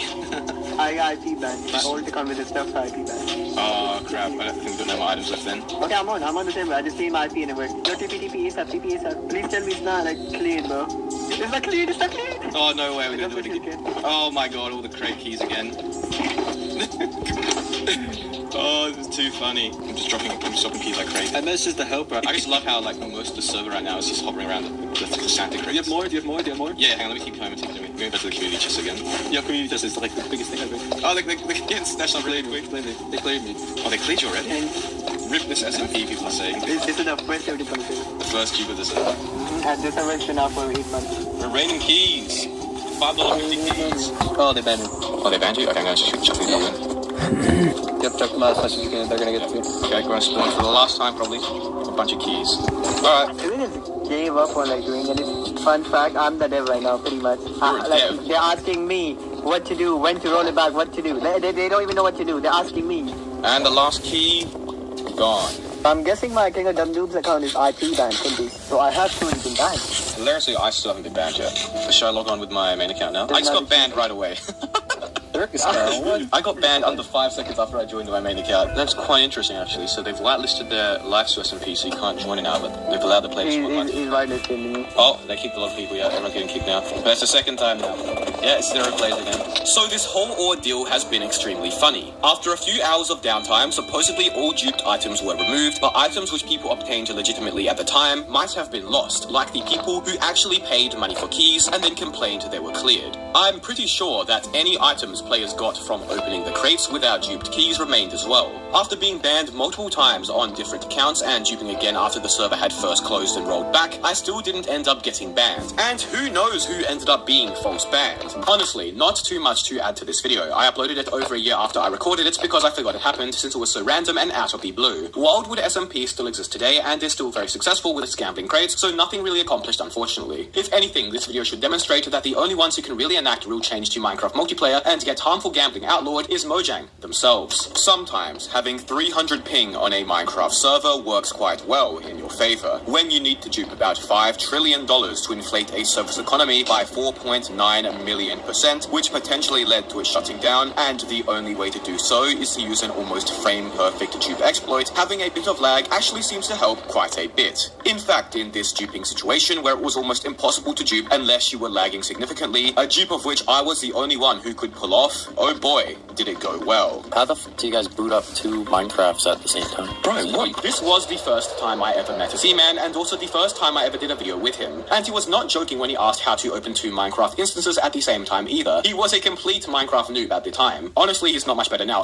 Don't be scared by this owner message in the chat. It's just a fake message that he set up so that it looks like he's online when he's welcoming new players. He's actually not online. There you go, you got the money. Sick. First thing first, you type /Monster Island. I know it sounds weird, but just type it. And you go to the Monster Island, and you find the Wither Skeleton over here. Okay, now I'm gonna get hit once, tap ice go, and then die. And it should teleport me to my island like this. And I have 1.45 mil, so I'll pay myself. And then I'll go back to the Monster Island. And if I click respawn and see it kind of bugs out, I'm still here and I have 1.6 mil, go back to the island. Pay my ult, the money again. Done. And the money's doubled. So, this is Mineville Custom Skyblock, where you could teleport to this special dungeon-like area called Monster Island, which was on a separate server instance. As it turned out, if you teleported back to your Skyblock Island just before dying, then paid another one of your accounts all your money, then went back to the Monster Island area, the server seemed to think you had only just died, and as such, when you clicked respawn, you got all your money back again, effectively doubling it. For your information, I have just successfully doubled my money to 5.58 million, and am now on the ball top. Sometimes the Wither Skeletons are a bit buggy, so just be careful, because they have, like, garbage AI. Alright, I have 16 million on one account right now. Sweet, I just bought $200,000 from failed attempts. Third time to show. I'm carrying this Jeep hard right now. He kinda is, bro. Unironically, it might actually be easy for me because of my 250 ping, because I'm from Australia. Boys, I have $30 million dues. The next time I dupe, I'll be on ball top 1. I didn't get killed. I'm not gonna lie, this is some L duping from Jupiter Trooper and Z-Man. This dupe was sort of annoying though, as if you died and failed it, you lost 5% of your money. So if you kept failing over and over, as Z-Man and Jupiter did, you would very quickly undo all your hard duping work. Ironically, my high ping due to playing from Australia actually made this dupe easier to pull off, as I had more delay between when I entered the command to teleport to my island and then died. So much so that I could still walk a bit after typing the teleport command. This is too easy. I don't know how you guys are struggling. I've hit it like the last 5 times without failing. That's where you fucking have American internet. You're in Australia. Put on a VPN and like connect to South Africa or something. All assets and move to North America. Okay, by the way, I'm ball top 1 with $104 million. So now the pressure's on because they're going to see us. Die on the cactus. Oh, you could try the cactus as well. That's actually true. There's a bunch of ways you guys can do it. There you go. Okay, I sent all my money. This guy just gave me this guy just sent me fucking the cost of Epstein's Island, bro. 39.59. About to hit 500 million. You guys are such L dupers. Now, typically, Mineville, like every other server, unfortunately had pay-to-win gambling in the form of crates, which contained OP items you couldn't get any other way. My only issue with such a server. Interestingly, this server called Mineville, which we were duping on, was not technically the original. You see, 2 years prior to this dupe in mid-2021, the original Mineville merged with ManaCube, another big popular server that is still up and running today. The version we were duping on now was actually a remake of the original by some of the former staff. The original server was very popular in its heyday, but not so much the recreation, at least at the time we were duping on it. 1.64 billion. You ever seen that episode of SpongeBob where like Neptune makes 1 million burgers and SpongeBob makes 1, but his is way better? That's like exactly what's happening right now. So I can't hear you. The money is drowning you out, unfortunately. Hopefully it fucking worked. Probably gonna be banned before you even pull off one successful dupe. I didn't do it. Technically they can't ban you because you haven't actually done any duping. So when they come and ban us, you say, I haven't actually done any duping, so they can't ban me. Mine, it just doesn't work. I believe in your ability to do this at least once. I'm not gonna fucking do it. Alright, Mr. Epic, I think that we're counting on you to get us to $1 trillion. Well, I'm just about to hit 100 mil. If you want, I can give you like 20 bill and that should give you a kickstart to dupe. No, we're good. Look at this lazy dupers relying on the poor, the Mr. Epic to do all the hard slave labor. You type the message, then you walk. That's what I'm saying, dude. They hit you, and then you tell them. To further explain why the dupe was so easy for me and so hard for the others, due to my high ping playing from Australia, I had a brief grace period of half a second or so after typing the command to teleport to my island, which I could walk around to and get hit by a mob to die. Z-Man and Jupiter wouldn't get this brief grace period, and as such, such, they would teleport almost immediately after entering the command, meaning it was much harder for them to time it right and just die before TPing. Duping and game exploitation might be one of the only scenarios where having high ping might be actually advantageous. It's getting hard to type out the numbers in it, especially with duping now. The hardest part of the dupe at this point was having to type out the exact numerical value to pay my alt account every time. Let's skip ahead a bit, as after another 15 or 20 minutes of duping, without any help from Dupe and Z-Man, I was now at $2 trillion. Alright, $2 trillion doos. Oh my lord. And considering the ball top was only in the tens of millions, if not lower, this was an economy annihilating amount. Since Jupiter and Z-Man weren't lagging enough to pull off the dupe, I sent them some money to distribute, which Jupiter proceeded to instantly delete. Oh shoot. What? Shoot. What? I just deleted the 900 billion. How? I had done a dupe successfully, but didn't go back to Monster Island, so my Monster Island balance was set at 2 billion, and now I go back and my balance was just set back to 2 billion. This is some massive L duping. Not only are you failing to dupe, but you've actually taken money that I've duped. Be sure to subscribe for more duping videos like this, by the way. No pressure. There we go, 2.77 trillion. Okay, I just paid Sneakers for me 500 bill. I just paid Tablespoon 500 bill as well. Pay MC Pepe 1, 2, 3, 4, 5, 6, 7, 8, 9, 10, 11. And another 500 bill to MC Pepe the Frog. Slash pay B6er. Done, sent him the money. And Carl from Mr. Brez. Nice. There you go. ZJC, enjoy that 100 bill. We just said WTF in the chat. He's asking how do you do? Just say TTT rules paid us. Since we decided to do the dupe in downtime, which would lower our likelihood of getting caught, some of the players were AFK, and we decided to frame the actual richest player on the server since he wouldn't be able to defend himself. Oh my god, dude, the whole ball top, it was at 50 billion initially, and now it's at over 200 billion beginning with. Hold up, an admin. Oh my god, admin. Hacker. Oh, another admin joined. I am banned. Wait, I'm gonna pay. Oh wow. Oh no, I think I got banned as well. Okay, you were banned from the server. The reason the ban hammer has spoken. Look at Rayrak's tag. Ooh woo. Ooh. Oh my lord. Oh, I think I just got banned. Bro, they're gonna make me come back on another account. Now, I wasn't satisfied with that. Too many players were AFK, and despite duping almost 5 trillion, not enough people got money. But there was good news. The server had no idea how we did the dupe. So I logged back on the next day and spent about an hour duping all the way back up to just under 2 trillion again. I now have $1.8 trillion again on another account. I'm going to start. Actually, no, we can give him a bit more than that. Even $1 billion. Oh, I should have accidentally paid him a trill. Whoops. This guy's a new player. I'll give him a nice 100 bill. There you go, 100 bill. Who else? Creepy Noodles. Give him a nice 100 bill. MC Pepe the Frog, we paid him yesterday. He can get a nice 100 bill again. This time around, the players noticed, so I decided to frame a random player who clearly wasn't happy I did as such. He has 1 trillion. This ZJC guy has 1 trillion.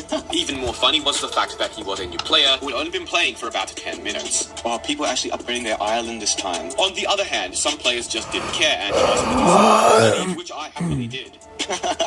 This guy's the top player, TTT rules. He's just logged on and seen that everyone's got money again. Honestly, the players were pretty good sports all round, besides the one guy I framed who was panicking like crazy. Most found it funny and seemingly didn't care if I gave them money or not. They even started to play along with the framing, as they all came to spawn and started fishing rodding me around. However, the top player also wasn't happy, considering this was now the second time this had happened. By this point, the economy, which was once only 100 million combined across the entire server, had now exceeded the trillions, an increase of about 999,000%. And that wasn't even including the money we had duped the day before. Oh wait, he logged off, the guy. Oh no, the poor guy got so scared that he logged off. There's also girls here, you know. What does that have to do with anything? I still don't know why this player said this, by the way. Very odd. Things started to get a bit strange as born, to say the least. Now, I didn't even end up being banned from the server, nor was the dupe ever seemingly patched. Overall, we, or rather I, ended up duping and distributing about $5 to $6 trillion total, inflating the server's economy by about 4.9 million%. And as we would later discover, the server had been losing quite a lot of popularity, and after this dupe, which players in the Discord mentioned took a few days for anything to even be fixed or rolled back, if that even did end up happening, the server was almost dead. Even the monthly Top Islands competition had top players penalized or disqualified for using some of the duped money. Maybe that's why the players didn't care that much that I was duping. They'd already somewhat lost interest in the server. And at some point, not long after the dupe, the server seemingly shut down, which it remains today. Whether that was due to us or not, or we just happened to be the final nail in the coffin, regardless, I guess things didn't work out. Okay, so, more interesting information. While this server is called Mineville, it has no relation to the popular Bedrock partnered server of the same name. They were completely separate. Or at least, that's what used to be the case. The owner of the original Mineville Java server ended up buying the Mineville Bedrock server a few months ago for $350,000 $1,000, and after doing so, its player count multiplied by 10. And despite being a Bedrock partnered server, the server is actually a Java server running the plugin Geyser that allows Bedrock clients to connect. Mindville Bedrock has no pay-to-win gambling, as no gambling or loot boxes are allowed on Bedrock. Mindville Java server ended up buying the Mindville Bedrock server a few months ago for $350,000, and after doing so, its player count multiplied by 10. And despite being a Bedrock partnered server, the server is actually a Java server running the plugin Geyser that allows Bedrock clients to connect. Mindville Bedrock has no pay-to-win gambling, as no gambling or loot boxes are allowed on Bedrock partnered servers, which is pretty cool. Cracked servers are an entire different world of Minecraft. These servers either get thousands of players daily, have some of the most incompetent staff I've ever seen, or contain some of the strangest Minecraft players out there. One of, if not the biggest cracked server in the world, Pika Network, happens to check all three of those boxes, regularly seeing over 3,000 players online daily, the biggest server we will have duped on yet. And the story of how we duped hundreds of shulkers with items worth $4,700 each, as well as billions of in-game money, is unlike any other, from betrayal to duping right within mere blocks of the mod to an $4,700 each, as well as billions of in-game money, is Days played 39.59. I know I already said that once, but oh well. Unlike any other, from betrayal to duping right within mere blocks of the mod to an almost major disaster, to bugs to some crazy luck, to my Spanish alter ego, and a whole lot of worship. And there hasn't been an anti-pay-to-win video on it done like ever. It's really elusive. So I was pretty hyped up for this, right? This is the dude who found the dupe. Look what he DMs me this morning. This was the guy who found the Pika Network dupe. He reported the dupe, but the dupe's still not patched because the owner's offline. So what I'm doing is we're gonna dupe, we're gonna distribute, and we're gonna blame it on him. Yes. He's gonna have done all that for nothing. I love how this guy just randomly threatens Duper by claiming he has his IP out of the blue. Yes. You can only dupe 7 shulker boxes at a time. If you dupe more than 7, there is so much data in the shulker boxes that your game will crash. Right, this is a bunch of max. 2 seconds to write blocks. These cost money to claim blocks in the player shops, right? Yeah, those are super expensive. Yeah. So this is actually kind of like a real money dupe as well, because this stuff is costs real money. Yeah, but check out these safari nets. What the hell? It just spawns a wither? I summoned all 16 of them, by the way. What are they shooting? They're shooting a parrot. I can't kill it though. Put them all in here. Then put them all in. Right. Don't do that. Don't do that. Oh. Don't break it. Right. Okay, right-click it. Now I just can't open the chest anymore. So this dupe is interesting. I've never seen one like it before. Because the shulkers have an insane amount of NBT data in them, we can only dupe and hold 7 at a time. And additionally, we can't move them around our inventories or ender chests too fast, otherwise it will lag us out from the server. Now slowly put them in. 1, good. 6. It's a little bit quicker. 7, okay. Alright, now close it. Escape. Now right-click it. Pika Network has some unique vault-style ender chest system, where it's like another chest or vault within the ender chest. Now shift right-click it. Now right-click the ender chest again. Then left-click the chest. Take them all out. Close that.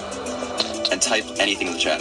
You can rename your vault by shift right-clicking, and it will move the vault chest into your inventory. But if instead of renaming the vault by typing in chat, you reopen the ender chest, you can still access your vault and open it. Alright, sweet. Now you can escape that, and it'll still have 7 in it for the next time you come back. Brilliant. Successful dupe. Yeah. And because renaming the vault saves the data of the vault before you took the items out, when you rename it, it resets the insides of the vault, effectively doubling your items. Right, now I'm just going to TP the people and drop them. Okay, you want to go from the top of the list and I'll go from the bottom of the list so we don't go to the same people? Oh, okay, this guy accepted. He just TP'd me into his base. Here you go, bro, take... This was one of the rare times, in fact it might be the only time, where instead of duping up a stash then distributing, we duped and distributed consecutively over and over. Pretty unique. Vic, what does Vic shout? He's got a Steve skin, he's got a chill base. Let me go back to spawn. Oh, this guy actually accepted me. There's a developer online apparently, Mr. Epico. He's an actual developer. Coincidentally, his name is Mr. Epico. Is he on survival? Oh, no, that's the sword's name. Oh my gosh. I was gonna say, that guy's the owner that we're very scared of. Oh, this poor Steve skin who's stuck in the nether has accepted my TP. I guess I'll give him a little bit of a donation. There you go, my friend.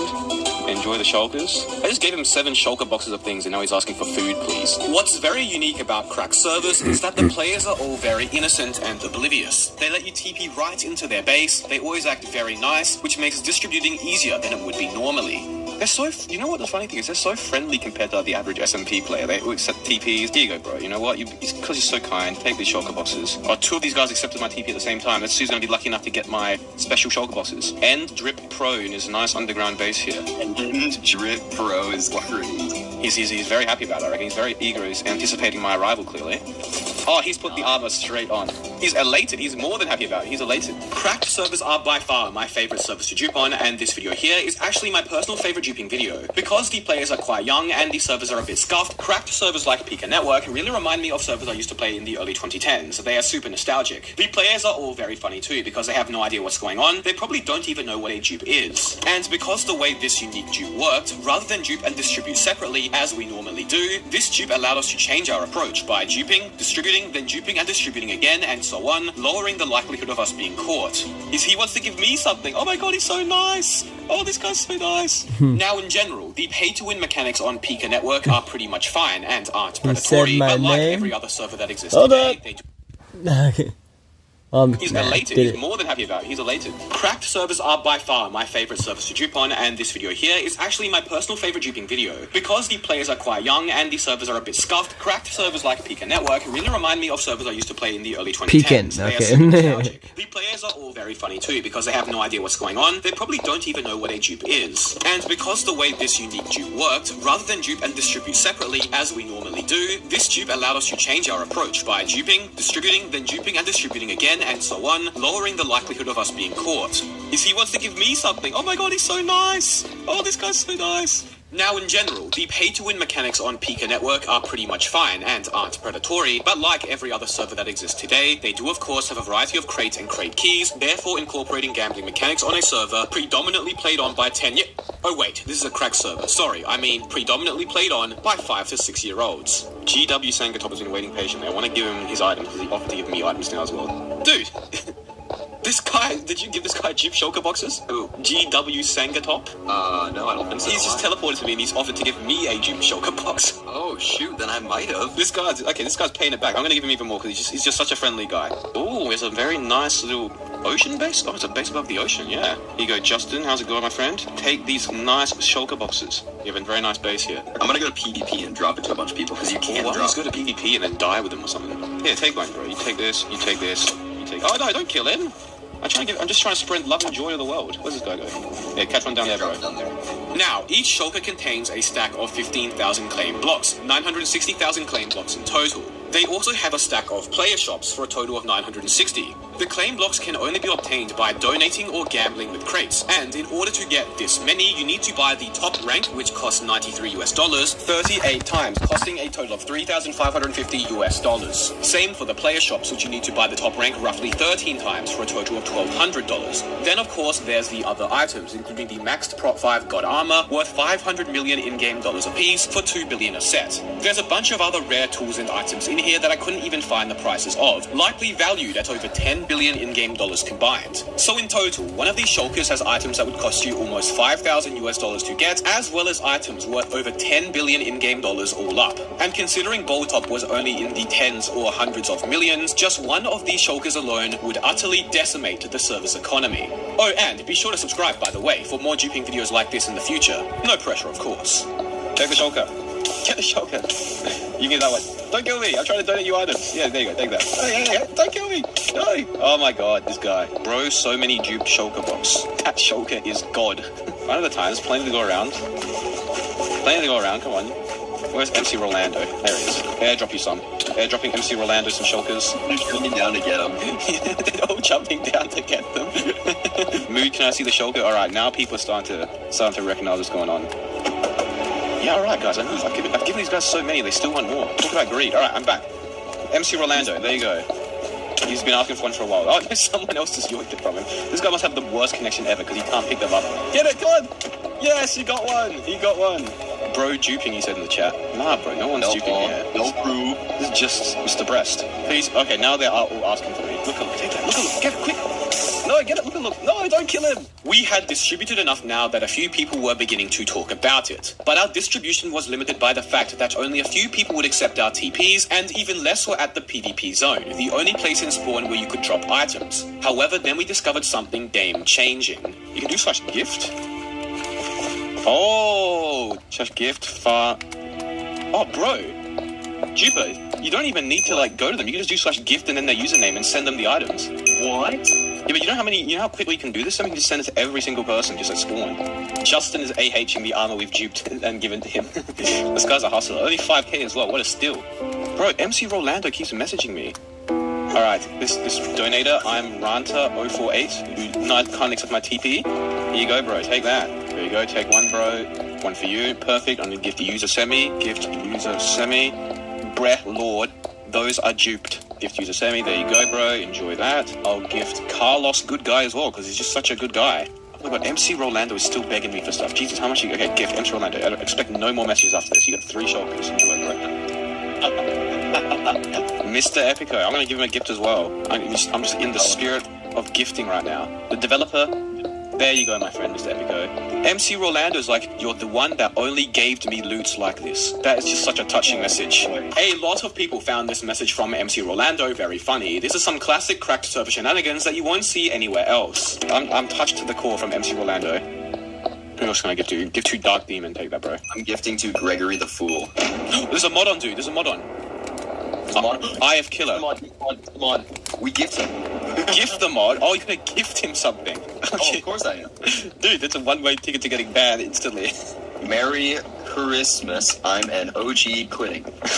I'm an OG quitting. And he's asking me why I said Merry Christmas because it's June. Oh, this guy's trying to frame me. What the hell? I didn't notice this until I edited the original video, which is pretty funny, but aren't cracked players just the sweetest. It's a high Sigma. Stop trying to frame me, bro. Like, what kind of person voluntarily mods a cracked Minecraft server?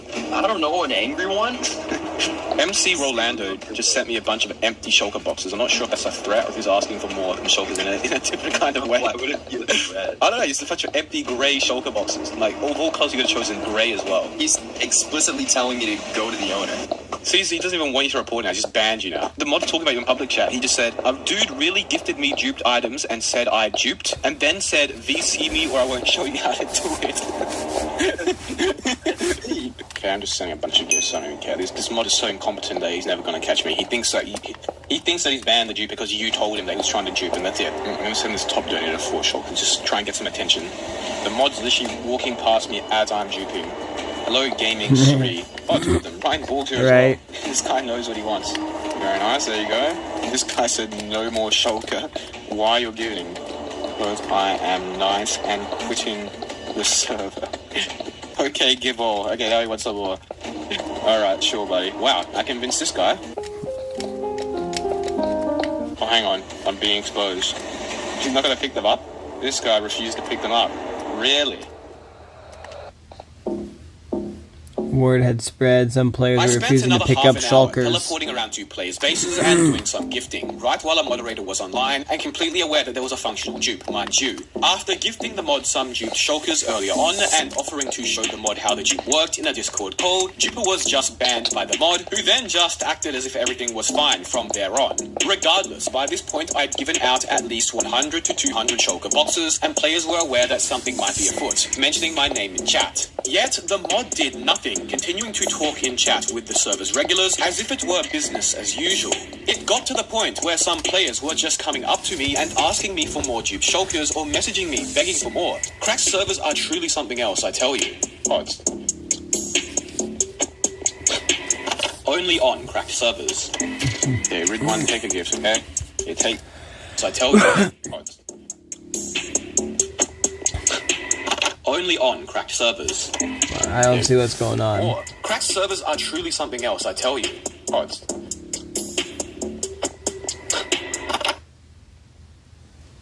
Technoblade? Is he saying the Technoblade was there? I don't know. Only on cracked servers. Okay, read one, take a gift, okay?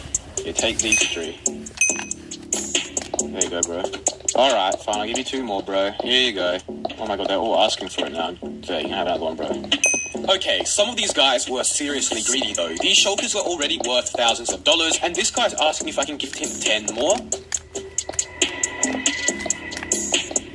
The hell? And then disaster struck. While on my 40th round of duping, something went wrong and all my shulkers just vanished. This wasn't just a visual bug either. I relogged and they were all gone. I panicked, but then I had an idea. I told Mr. Greedy Pants, who wanted 10 more shulkers, that he needed to send me one back if he wanted more, and he did so with minimal questioning. I duped the shulkers back up and realized that if I wanted to do some serious damage, I would have to go all out and change my approach. I didn't know if the dupe would randomly break again, and I couldn't risk losing my shulkers. Not only that, but the mod logged off, finally to do his job it seemed, so my time was likely quickly running out. I devised a final plan, the ultimate ending to this dupe session. I asked my contact if they had an ender chest, promising to hook him up with another nice load of illegal goods if he could be so kind as to provide me with one. He drove a hard bargain, but we came to a deal, and he gave it to me. I then teleported out to the wild to begin my plan. I claimed some land, set a home, placed down some chests and the ender chest, and got to work duping.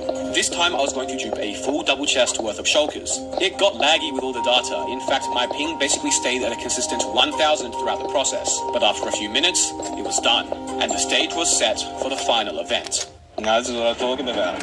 Immediately, I got an influx of TP requests, which I accepted as more kept flowing in. Before I knew it, there were 5 people around me, 10, then 15, with more and more TPs as people in the chat began talking about it. Bro, the stuff is unload again. Alright, it's like with the end here. The mod came back online, but I didn't care. I continued giving away shulkers and accepting TPs. Any remaining doubt amongst the players that there was a dupe was gone. It was blatantly obvious now. The mod is doing absolutely zilch. I love that. Oh, he's opening it up. Oh, the mod's going invisible again. He's definitely watching now. That's got to say he's rock hard to the mod. 2 minutes later, a full chest had been emptied, and I got to duping up another stash while I was swarmed by players desperate for more. There's so many people here. Is the mod literally not going to do anything? Nice builds going, yeah? While the players were awaiting me, their savior, to dupe another double chest up, they began building a base around me to protect me from the dangers of the night. This is by far the most fun segment of a duping video I've ever edited, just because something like this simply never happens on any other server, and never would be able to happen as you would just get banned. So as you'll see, I had a lot of fun with it and really drummed it up because I knew it would be entertaining. Alright, we'll go it's close enough to another full chest. I threw out more and more shulkers to more and more players, tens, if not hundreds of thousands of dollars worth of player shops and claim blocks, as well as trillions of in-game items, as more teleports kept flying in. Well, the mod's back online, so he actually does everything this time. Yet I remained unbanned, and before I knew it, another double chest of dupe shulkers had been distributed to my loyal subjects. It is lagging so badly right now. Round 3, you bet. I got to work on my divine craft, filling up my 3rd double chest as the player count went up past 100. Finally someone said to report me. It only took 10 years. Jesus. I'm starting to get bored of duping here. I must have duped at least 500 shulker boxes by now.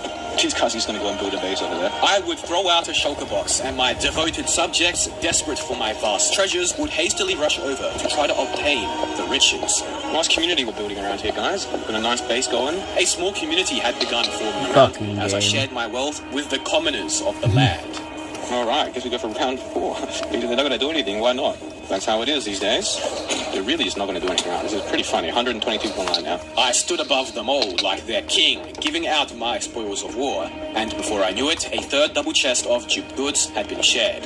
I've been duping for the past 2.5 hours straight. Actually, no, almost 3 hours straight. I am quite literally duping and distributing right in front of the whole server's eyes now, and nothing is happening. A 4th chest of pillaged riches would now be distributed amongst the peasants of my humble territory, and astute leader I was, rousing the flames of passion and desire within my people.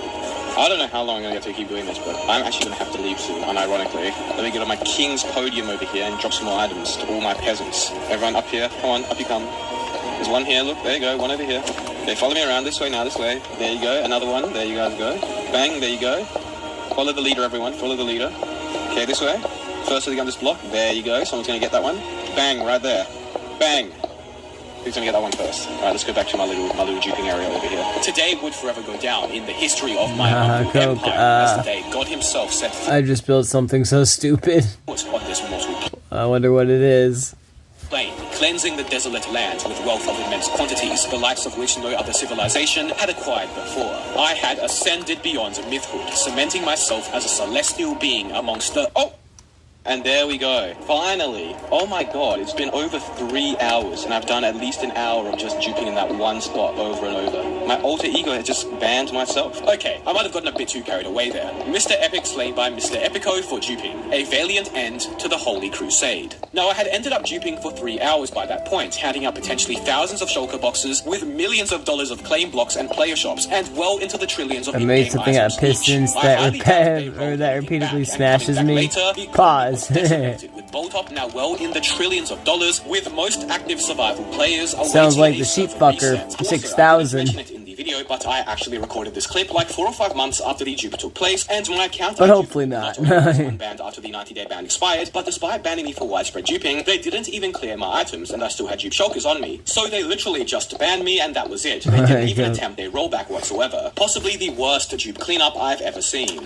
This dupe was unlike any other I'd done before. Cracked servers are exceptionally unique, I'll say that for sure. And trust me, cracked servers really are unique, as you'll see when we return to Pika Network for round 2. A few months ago, I duped on no my Elzut. Yes. Pika Network, and likely distributed it's like no homo, but no Elzut. I've ever done right in front of the entire server's eyes. I wasn't even trying to hide it. I like that. It's geeking. An astute leader I was, rousing the flames of passion and desire within my people, to say the least. I had ascended beyond mythhood, cementing myself as a celestial being. After that video, I got comments from some players, including the server's mod who was in the video, saying that I really didn't accomplish anything. Honestly, based on their dupe damage control, or rather lack thereof is even worse. I wouldn't be surprised if there was some truth to the statement. If they weren't even willing to clean up my large-scale mass distribution, then the odds of them trying to clean up random players' dupes that they probably just kept to themselves is even lower. So, after my 90-day ban from Mr. Epico was up, and I happened to get a DM from a player about a powerful dupe exploit that allowed you I might need to restart the game too. I'm having that stupid glitch happen, the seizure glitch. Like before, I decided to make my triumphant return. My bad, my Wi-Fi, you good, bro? Mine be like that too. To be duping with me, and what we accomplished was absolutely incredible. So I'm gonna make a new faction because you need to be in your own faction to do this, and I can't claim land this faction. Right here, I accidentally leaked the Dupe Finders faction, as he had invited me to it when we were testing the dupe. But luckily, because it's a Pika network, they didn't even bother to ban him or his faction members even after the video came out. So do I make a faction right now? I'll create it. We'll call it Jeff. Done. Yeah. I demonstrate with diamond blocks. So basically, all you do is you take the item you want to dupe and you put it in the double chest. I think that might be my machine, unfortunately. Oops. And as you can see, I'm in creative. You good. This is a mode for factions where you basically build TNT cannons for each. This isn't anything unusual you're looking at right now. The thing is, if you try and take items out, like I try and take items, now type they'll like reset, so you can't edit your inventory, right? But they've had a bit of an oversight where they didn't realize that you can edit chests like so. So basically, you can just put items in a chest, dupe them like so by middle clicking and dragging, and then type exit printer and the items have been duped and stuff. Oh wait, hold up, I gotta look at this in game. This dupe is actually technically the fastest dupe we've ever done, as you could dupe a full double chest of items in like 2 seconds. Pretty funny oversight, something which once again only happens on cracked servers. Yeah, what the fuck? Yo, this is actually the what even is a cracked server? So it's going into creative. Okay, so this is like a special item, right? Astropet. This is the issue. If I try and dupe this, what will happen is that it like resets the NBT, so you can't dupe like super valuable items, which is the problem, right? 3 things that are notable to dupe. Number 1 is diamond blocks. You can get that for money basically, so you can say I have like 2-point-something million. But the issue is people have billions of them, so it would take so long to get enough money to the point where it would make a difference, right? So then the other thing we thought of duping, golden apples, I believe. The problem with those is that you couldn't sell them, so that you had to like either give them away or AH them, so it would be really hard to distribute. But then we realized they happen to sell these things here called chunk busters. If I place one down, you'll see that it should destroy most of the terrain. They use these to mine out chunks because they build basically all the way down to bedrock. Now, that's useful, but arguably even more useful is the fact that they do in fact lose their NBT data. That's not a problem because they're end portal frames, and end portal frames on the server can be placed and are unbreakable. So I place it down, I can't destroy it, TNT won't be able to destroy it, nothing. It's basically the equivalent of a bedrock or barrier block. And in a game mode like factions where you need to be able to raid people and whatnot, having an unbreakable block is pretty OP. Right, so we were in a very unique scenario here. The dupe was indeed powerful. You could duplicate a full double chest of items in mere seconds, one of the fastest dupes I've ever come across. But it was very limited. It only worked on a select few items, with realistically only 3 of those items, diamond blocks which we could sell to the shop, golden apples which we could try to sell to the players, and end portal frames, which we could give out to the players, being worth it to dupe. That being said, there was one thing going for us right now. The game mode the dupe worked on was Factions, a game mode where the goal is to raid other players' bases and get as rich as possible. A key feature of Factions is that no matter what, every I would probably be addicted to that shit. possible to build an unraidable base, and if somebody could, it would completely destroy the balance of the game. I would figure out how to build one. Unbreakable, and thus would make bases unraidable, super OP in a game mode like Factions. You know what? That would bring out my inner Rust gamer. Should probably protect it, shouldn't we?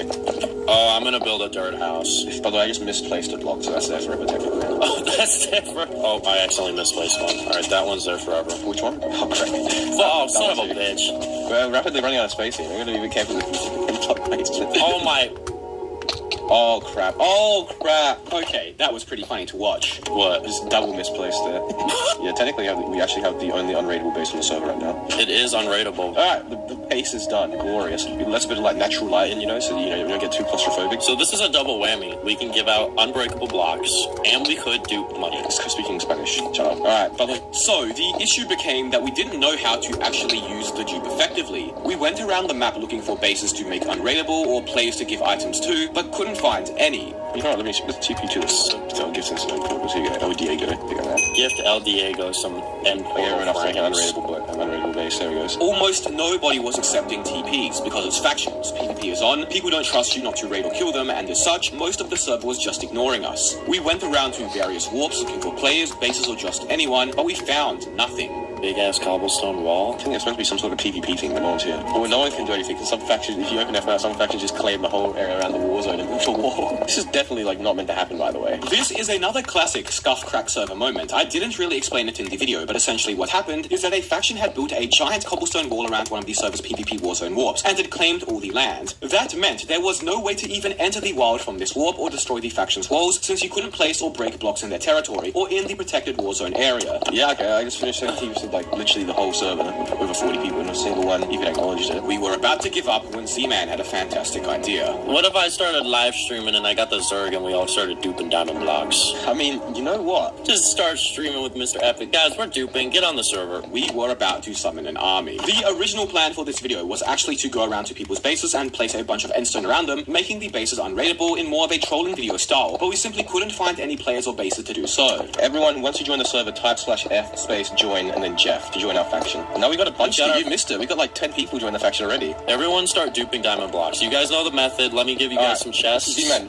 can you teleport to your home outside so we can expand this base? Because this is going to be a bit crowded here. This area is way too crowded. We're going to need to build a new base for everyone here. You're right. I think our faction is full, so we have to accept TPs now. Oh, actually, hang on. Someone can make an ally faction. Call it Jeff 2. Make a faction called Jeff 2. Stop! The Spanish guy. He's ratting on Z-Man. The Spanish guy. This build here, by the way, is the face of the skin of a player who used to play my Minecraft server called Dog Steve, of which became sort of a server meme where players would worship him like a god, and build churches in his name or just respond to any questions in the Discord with just the word Dog Steve. Alright, everyone, if the faction is full, join Jeff 2, okay? Yeah, Jeff 2, the Alliance faction. Z-Man started his YouTube live stream, and within mere minutes, over 100 people were watching.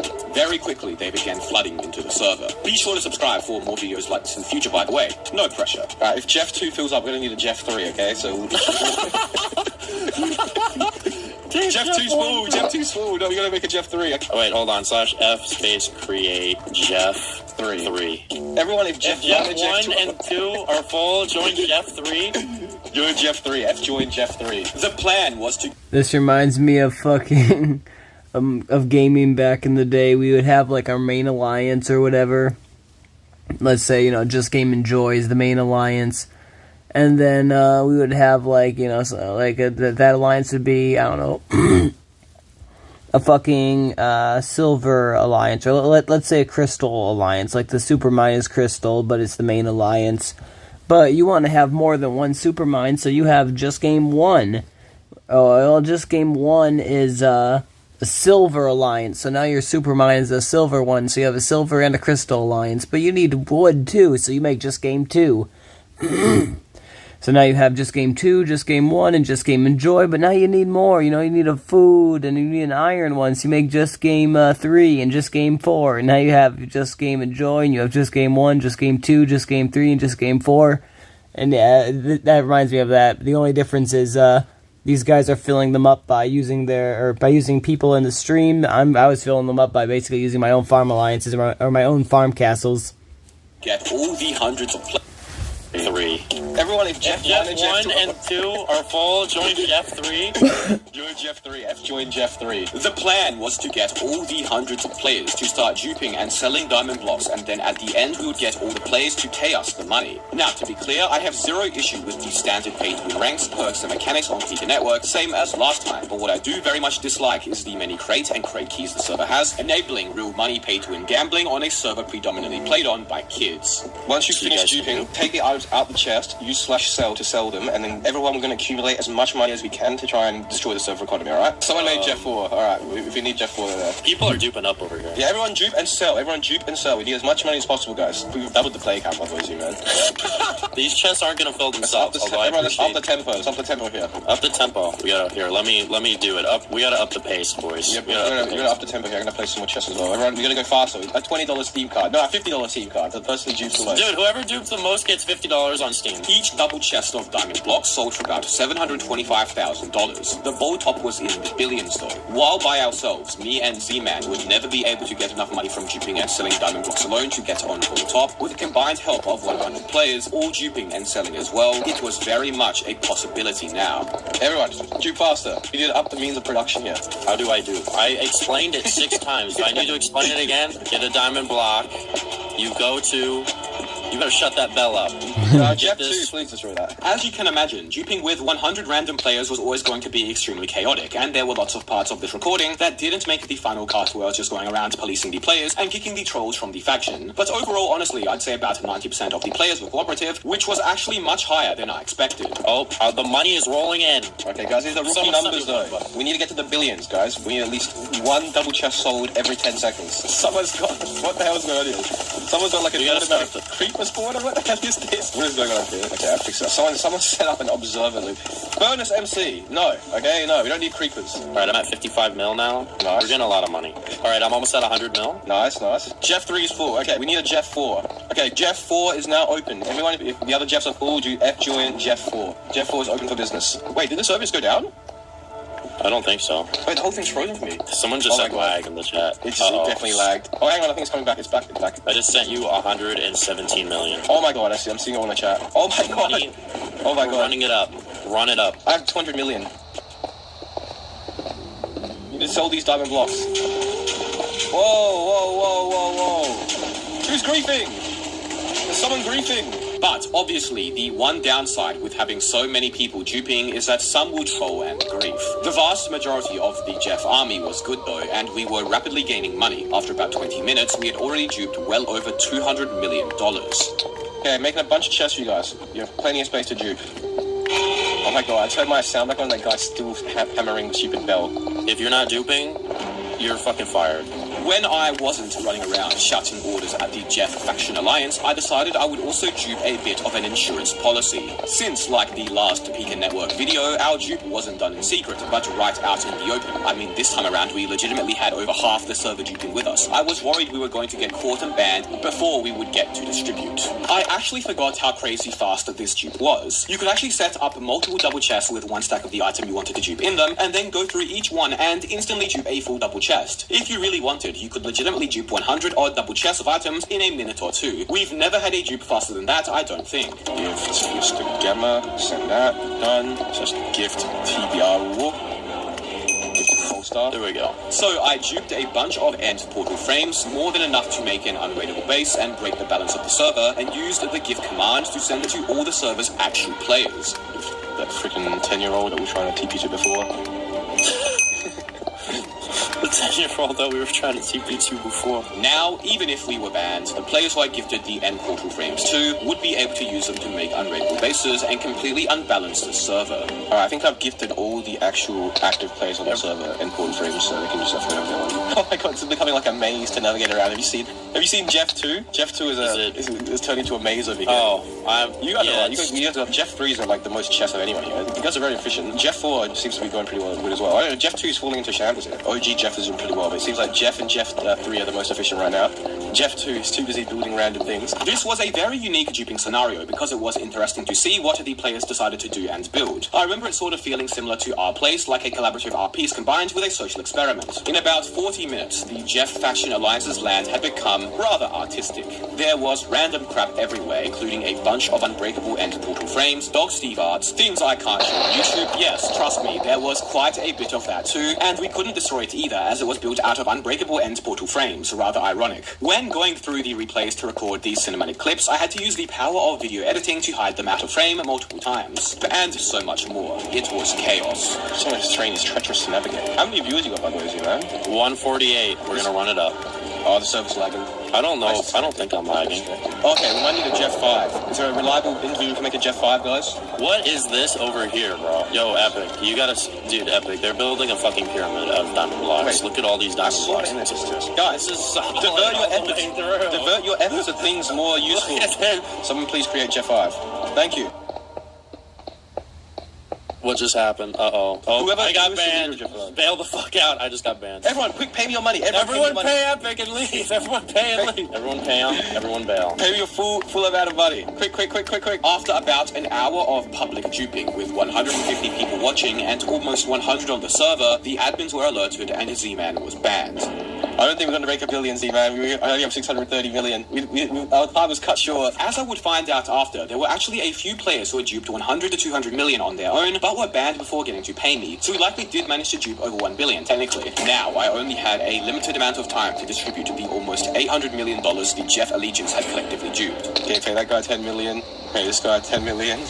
Actually, we almost had a few, I think. I rapidly went through and began paying all the server's actual players, distributing the wealth of the now fallen Jeff Empire to the server's unknowing citizens. I made it onto the bull top. We were technically at bull top 8.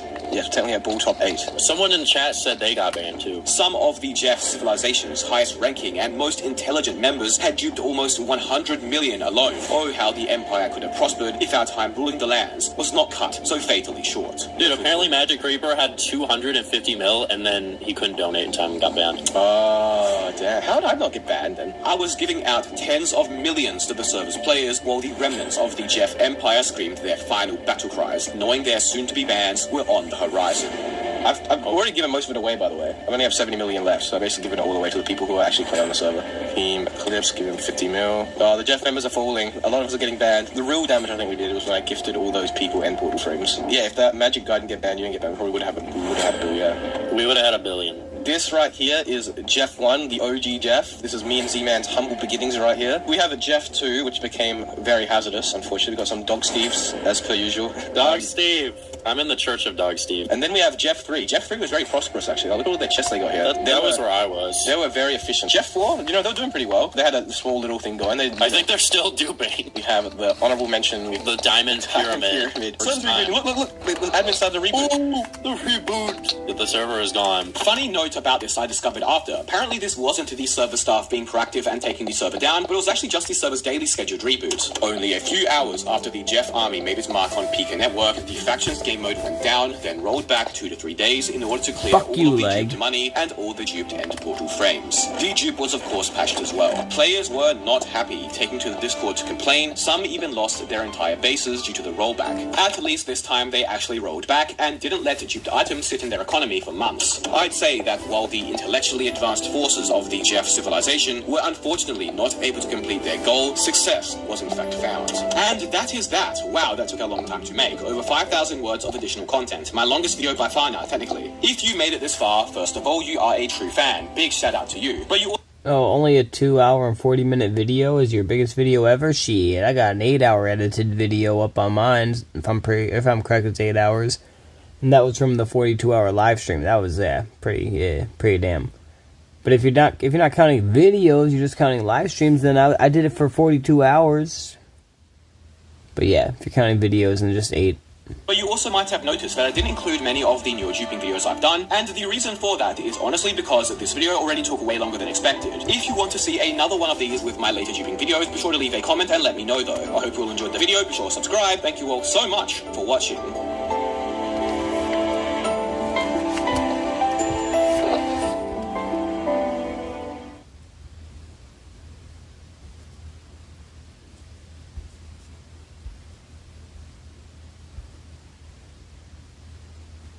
And we're back. Welcome to the second episode chronicling the cancellations of Cartoon Network.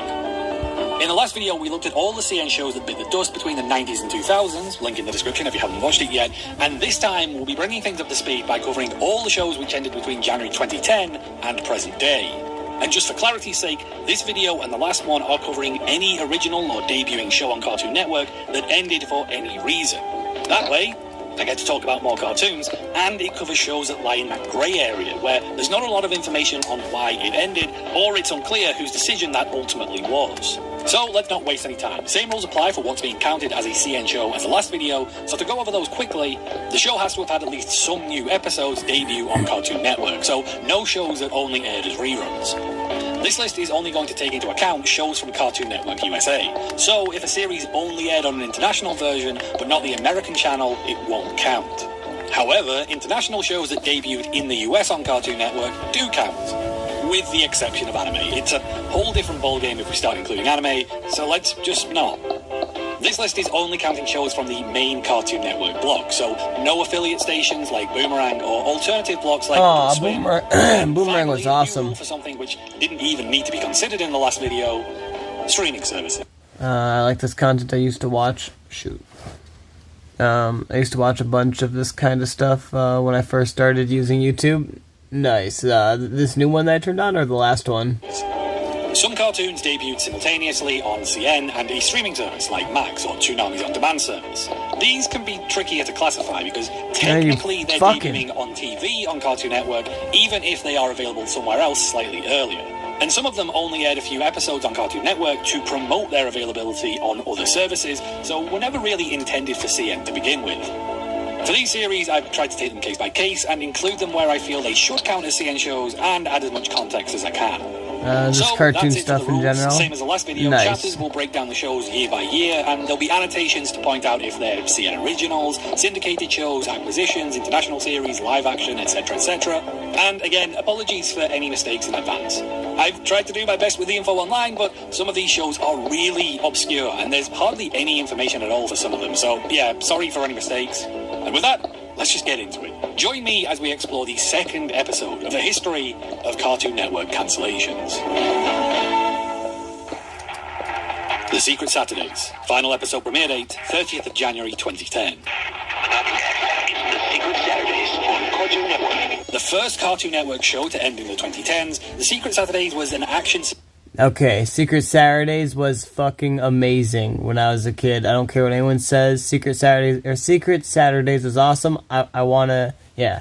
I never saw how it ended. Maybe that's because it just abruptly ended, but I was pissed as a kid. I was like, where the hell did they go? Series following Doc, Drew, and Zack Saturday, a family of adventuring cryptozoologists working in the shadows to keep the knowledge of creatures from myth and legend from getting out into the public. The series was greenlit by Jim Samples, the previous CN president, who was fired after the Aqua Teen Hunger Force bomb scare, in his rush to capitalize on the success that they'd had with Ben 10 and promote more action shows. Despite the Ben 10 comparisons, however, The Secret Saturdays was still able to carve out a distinct identity for itself, largely helped by its 1960s Hanna-Barbera-styled visuals and theming. After 36 episodes over 2 seasons, The Secret Saturdays was cancelled as the new management for the network were more interested in making room for CN Reel's live-action content than continuing the shows from the previous regime. The Secret Saturdays would appear 3 years after their cancellation in a crossover episode with Ben 10 Omniverse. Ben 10 Alien Force. Final episode. Damn, I need to find that episode later on. I'm Ben Tennyson, and I'm here to save the world. Easy as pie. From a series greenlit after Ben 10's success to the follow-up to the show itself, the second series of the Ben 10 franchise, Ben 10 Alien Force, was a sequel set 5 years after the original 2005 series, which had kicked off Cartoon Network's most valuable IP. Picking up the Omnitrix once more, and now teenage Ben enlists the help of his cousin Gwen and former enemy Kevin to help save Grandpa Max. With an older cast, the series was able to tackle more mature subject matter and carry a darker tone, which proved divisive among some fans, but a hit with the ratings. Receiving 46 episodes between 2008 and 2010, Ben 10 Alien Force showed no signs of the money train slowing down, and was so the redstone repeater just makes... So the redstone repeater just makes things slower? Yes and no. It does that, but it also restarts the strength of the redstone signal, if that makes sense. So, like, if you click a button, or if, you pull a lever switch. You know how like you know how like it lets off a redstone power level, right? And every time it goes one block farther, the power level goes down one level, just like for the light level. Every block it goes out, the light level goes down one light level. So yeah, the redstone signal goes down every block it goes away from the lever or button or redstone torch or whatever it is that you have placed down. But yeah, when you have a repeater there, it makes it slower depending on how many of those ticks that you have it on. But it also restarts the redstone like duration, if that makes sense. So you can so basically redstone only goes 15 blocks and then it stops powering. But if you put a repeater down and then you put more redstone after that repeater, it will like restart the redstone signal, like strengthen it up again.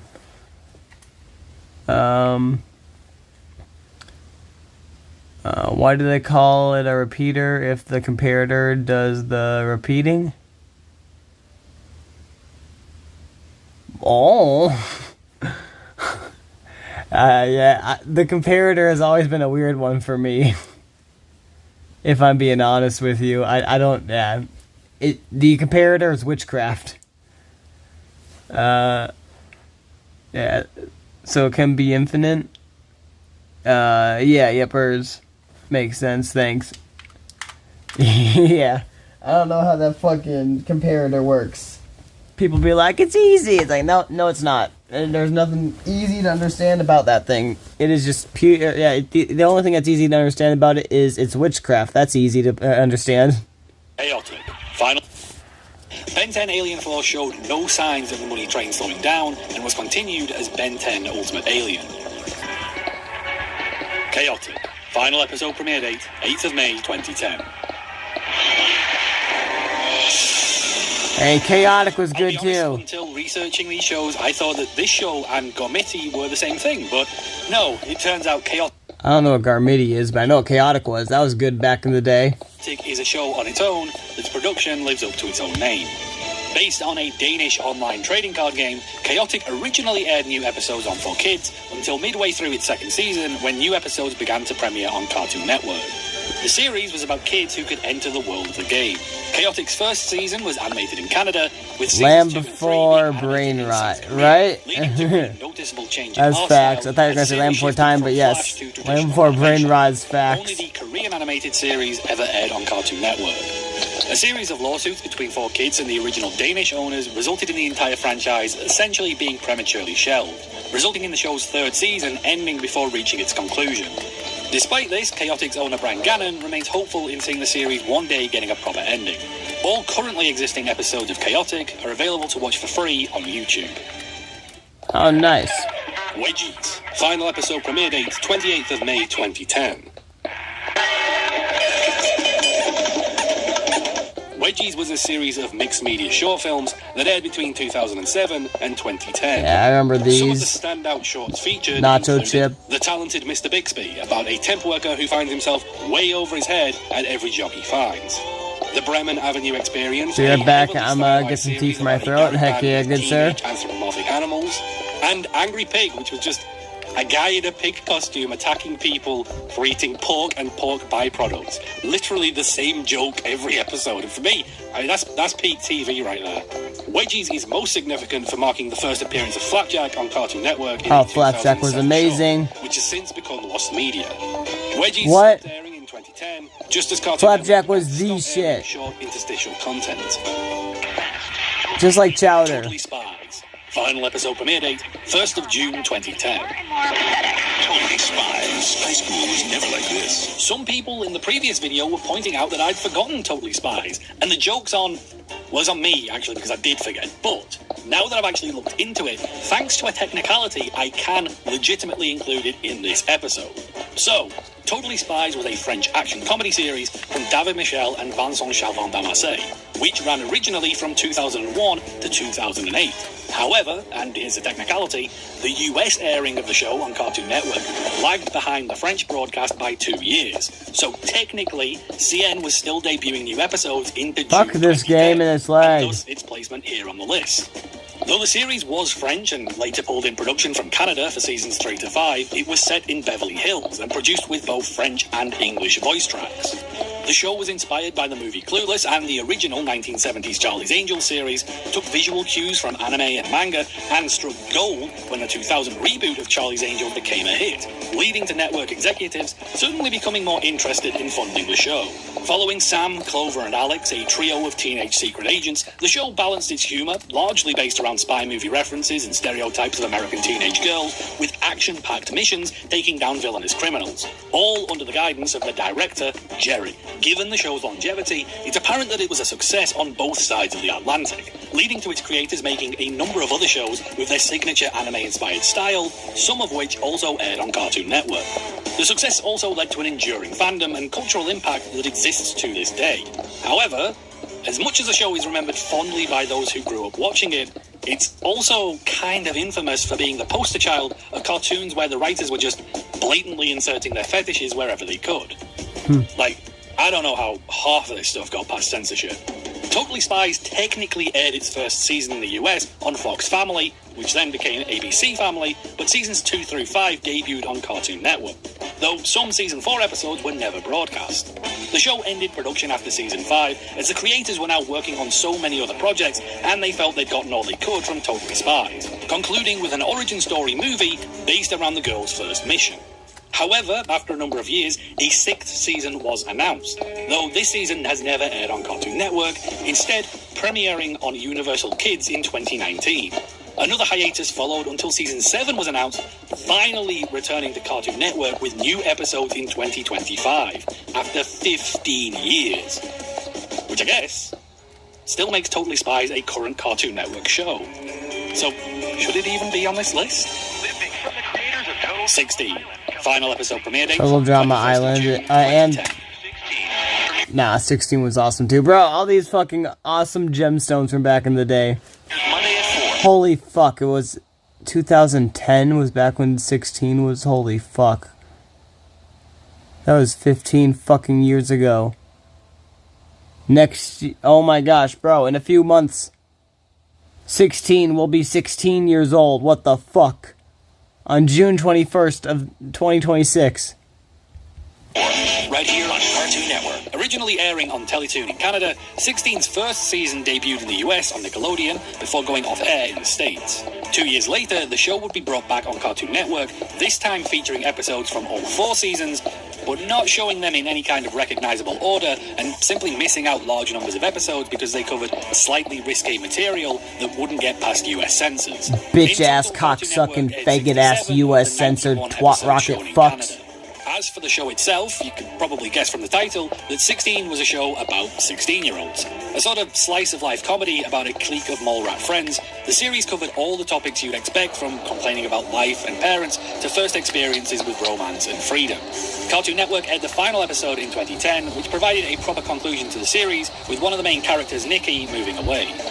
As to the decision to end the show after 4 seasons, Cartoon Network's erratic airing and censorship harmed the show's popularity in the US, and I loved it. Island, produced by the same company, I was so pissed at the censorship, but yeah, my mom was one of those fucking Karen mothers who would be, she was the reason for them, and I love her, but I hate her for that shit. I hate her with her censorship shit. In which, despite being a Canadian show set in Canada, the characters urged viewers to vote in the 2018 US midterm elections. Pink Panther and Pals. Final episode premiere date, 4th of July 2010. Pink Panther and Pals, only on Cartoon Network. An adaptation of the classic 1960s series, each episode of Pink Panther and Pals featured comedic shorts of both the titular Pink Panther and the Anthony Aardvark series from the original incarnation of the show. 26 episodes were produced for the show's first season, but only 18 aired on Cartoon Network before the series was moved to Boomerang. Suggesting that the series wasn't performing as strongly as would have been hoped, Pink Panther and Pals concluded on Boomerang without being picked up for a second season. The Amazing Spies. Final episode premiere date, 16th of July 2010.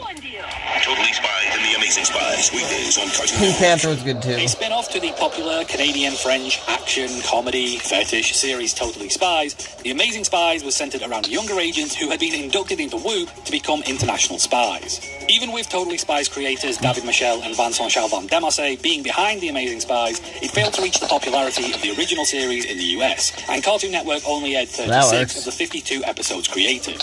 As a result, the English-language versions of those final 16 episodes were never shown, and were considered lost media for over Not my realm, bro. I can't invite you. I'm sorry. a decade, until they would It literally will not let me. It has to be the owner who invites you. discovered in 2023. Stoked. Final episode premiere date. Stoked is amazing July too. 2010.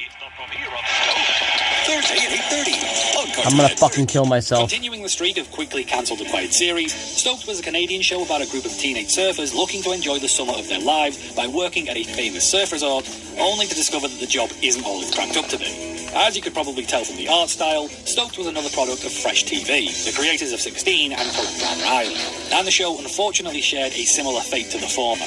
Cartoon Network dropped the show 22 episodes into season 1. Fuck me, god dang it. Stoked would ultimately go on to receive a second season, which aired in Canada and Australia, but not the US. Track Rats. Final episode premiere date, 30th of July 2010. Fuck my life. Track Rats.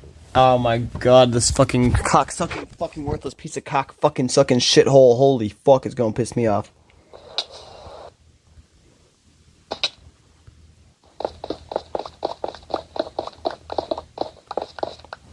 Get your worthless fucking twat rocket patched.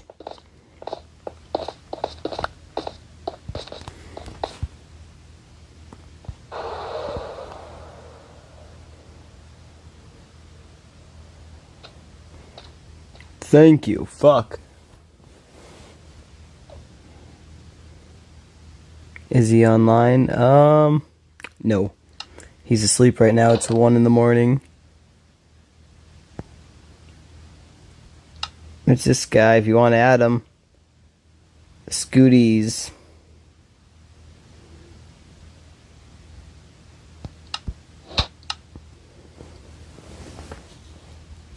Track Rats was a NASCAR-themed reality TV short series about 3 young drivers trying to prove their skills behind the wheel.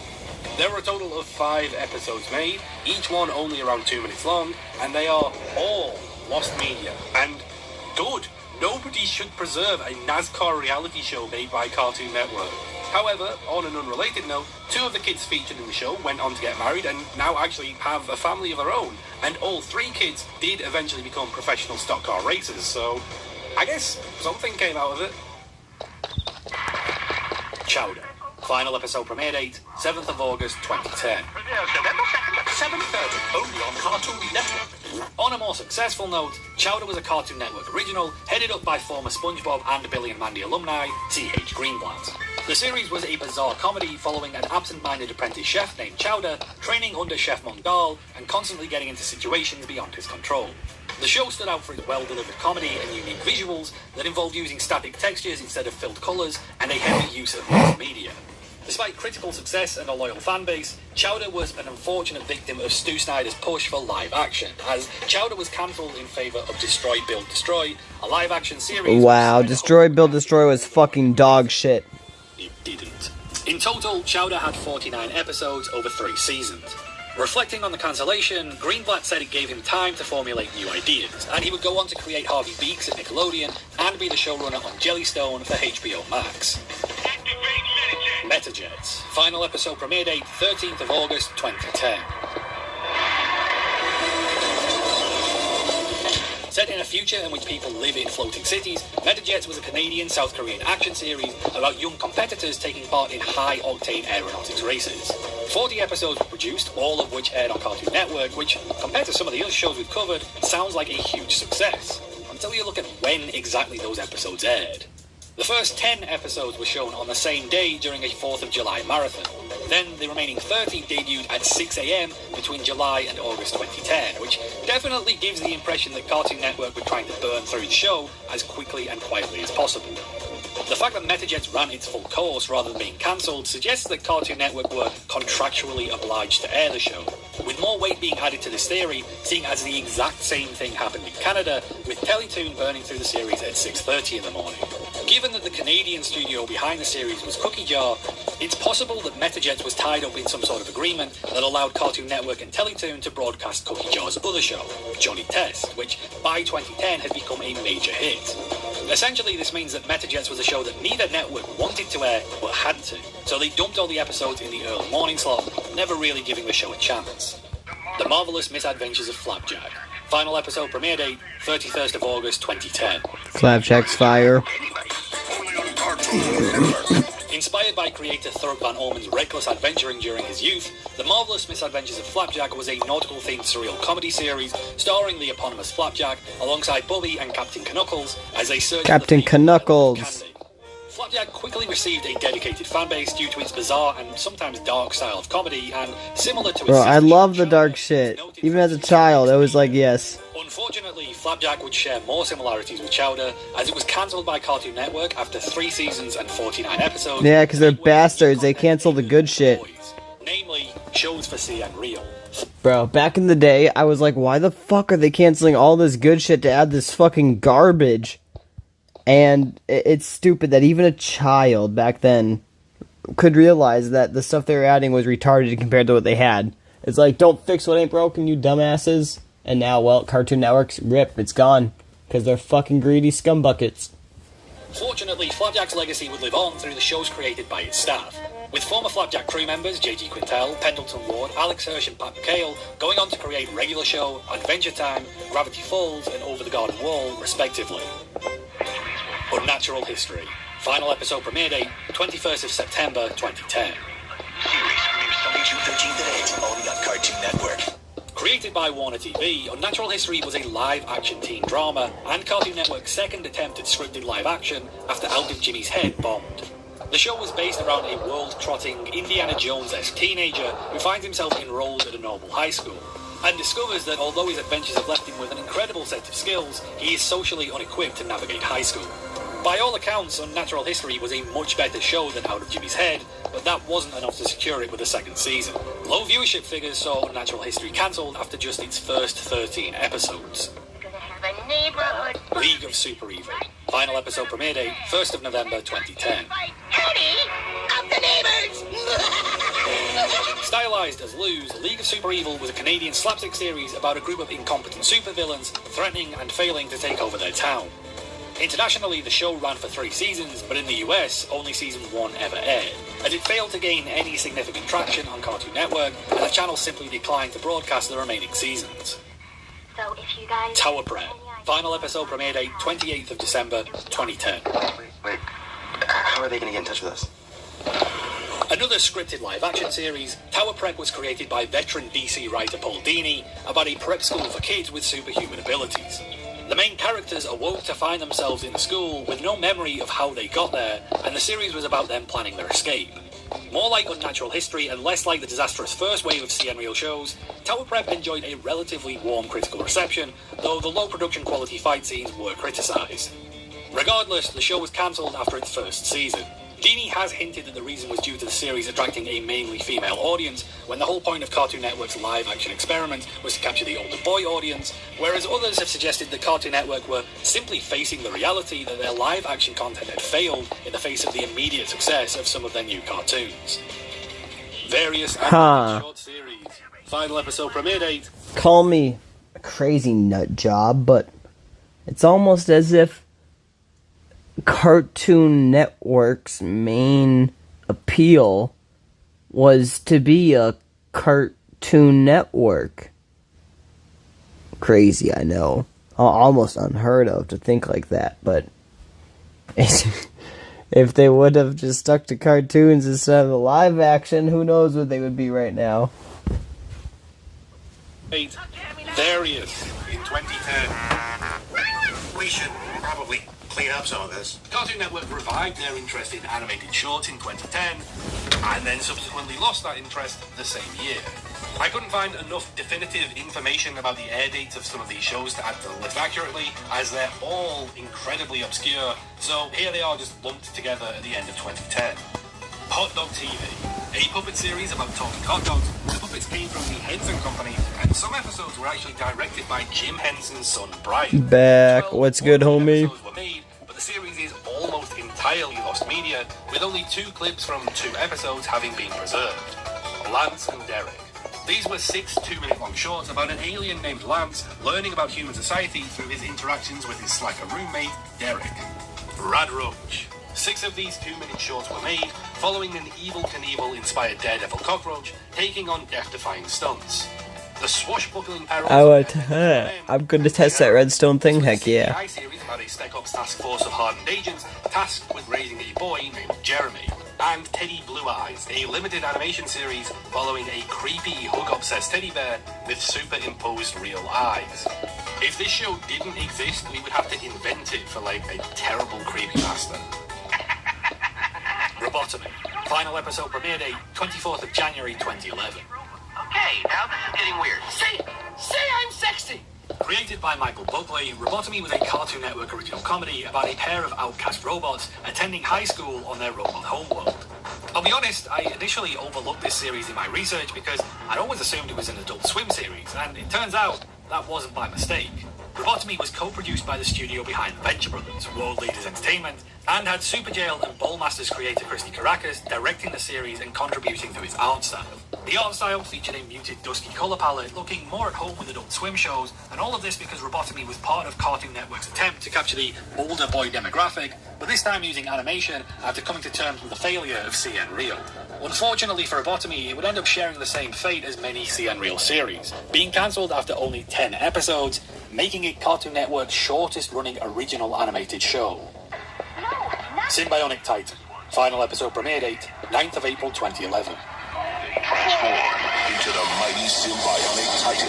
Gendy Tartakovsky's 4th Cartoon Network series, Symbionic Titan was a sci-fi action mecha drama in which an alien princess, her brooding bodyguard, and their robot... Yo, it works. Heck yeah. That's what's up. Laying low in high school while protecting their new home.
Alright, I had to go check a fire real quick and damper it down and stuff like that, but I'm back. I don't know, since this is a 2.5 hour fucking long video we're listening to, I don't know if he's going to actually mention any of these, but yeah, just a few shout outs in my, for my personal opinion for some good ones. Foster's Home for Imaginary Friends. That was like, if I'm correct, that was the first show I saw on Cartoon Network back in the day. I was like, I don't even know how old, fucking 6? 5? Fuck. Because we had that one shop, and then we moved there. I was somewhere between 4 and 6. But I think we moved to that place when I was like 5. So I think I was like 5 or 6, not 4. But yeah, either way, we got a fucking sign shop or whatever. And I went into the lobby of a hotel area that we later ended up purchasing, if I'm correct. I think at the time it was a barber shop, not a hotel. But anyway, no fire. And like, we have like an actual stove that you throw wood in and heats the house up. Like the old medieval castles had. Speaking of that, I should maybe make a broiler room. Just for fun. But, Foster's Home for Imaginary Friends was the first thing I saw when we got that hotel. I don't even remember what it was at that point. I think it was just a fucking shop or whatever, like a hair salon thing / sign shop / ice cream shop, not a hotel at that moment. But, yeah, basically, there was a big-ass TV. I was scrolling through the channels, and I found fucking Cartoon Network, and that was the very first show that I saw on Cartoon Network, if I recall correctly. But yeah, I have to give that one a shout-out, that was like, I don't know, 2004 or 5 or something like that. Yeah, bro, I remember that shit. It was like the first thing I saw on Cartoon Network. But then also The Grim Adventures of Billy and Mandy. My mom hated that when I was a kid because she was like, there's a Grim Reaper character. That's evil. It's death. They're glorifying Satan. And it's like, okay, calm down, woman. It's not that bad, but... Codename Kids Next Door. That's also a good one. In my opinion, I love that shit. Again, another one my mother was against when I was a child. But my mom hated everything on Cartoon Network. I swear. Like, that, there was... I don't think there's anything she actually liked on Cartoon Network. Teen Titans was also a good one. Shit, I'm just talking the shit away, and, this thing is, locking the screen. And, Ed, Edd n Eddy. There's probably a whole bunch I'm missing. But those are just a few examples. Courage the Cowardly Dog is also a good one. I think that maybe is a little bit of a newer... it's not newer, but newer than the other ones I was mentioning. But, yeah, I don't recall 100%. Bodyguard and their robot crash land on Earth after Tarkovsky's fourth Cartoon Network series. Symbionic Titan was a sci-fi action mecha drama in which an alien princess, her brooding bodyguard, and their robot crash land on Earth after escaping war on their home planet. Laying low in high school... I loved Courage, right? Same, homie. Expanding on ideas from an episode of Samurai Jack and taking elements... My mom apparently hated it because, evil, scary stuff in it, but, what's funny is, if I'm correct, the creators of Courage the Cowardly Dog apparently wanted to make it like a Looney Tunes type thing where the characters could, be hit with a mallet and be perfectly fine, or like have a house fall on top of them and just, be a pancake and then be perfectly fine, or stuff like that. Like, they wanted to give it like a comedic cartoon, Looney Tune style, like, flow to it, you know what I mean? And they did their good with, in my opinion, they did pretty good with that, but, I forget the exact thing, but basically they had to dumb it down a little bit from that style, because apparently the husband, like, at the beginning of the intro, where he's like, stupid dog, you make me look bad, and he, like, pulls out a mask and scares the dog. Apparently he was supposed to, like, pull out a gun there and, like, shoot the dog and have his, like, face turn all, all fucking... I fell. Kind of like Daffy Duck, when Daffy Duck gets shot or whatever, have his face all black gunpowderified or whatever. I'm up. Oh. But yeah, apparently that was too grim or too dark for them or whatever, so they forced them to change that. So then they had to make the the husband or whatever. Dang it, that's what I've been told. I don't know how true it is, but that's what I've been told is factual. So yeah, they basically had to change it so the husband guy or whatever just scares the dog with a mask, and then you get the end of the intro. But yeah, I'm like, dang, I wonder what they could have did if they weren't censored or whatever, or forced to constrain or confine themselves to the TV fucking director's societal norms or whatever. I'd watch Courage Behind My Mom's Back. Yeah, same, homie. It was like, bro, it's Courage, like, come on. Frickin' little Timmy. Hey, what's good, frickin' little Timmy? How you doing, G? But yeah, Courage the Cowardly Dog was just shit back in the day. That's crazy if that's true. Not surprised, though, right? Yeah, well, like I said, yeah, because they were trying to make it more of a Looney Tune type thing where, like, you have a house fall on you, you're just squashed or whatever, you get shot with a gun, you don't die, your face goes backwards or some shit and you have the gunpowder residue on you, It's like, it's not like, death was something that was supposed to be a concept or something in the movie realm of it, but, yeah, but apparently it's too bad to do that. You can't do that. Mean, evil, I don't know, animal abuse. So yeah, you gotta cut that from the film. Hi. What's up, G? We just listening to some old YouTube stuff about Cartoon Network videos that were canceled or that got shut down or stuff like that. And yeah, we just listen to that as we're building.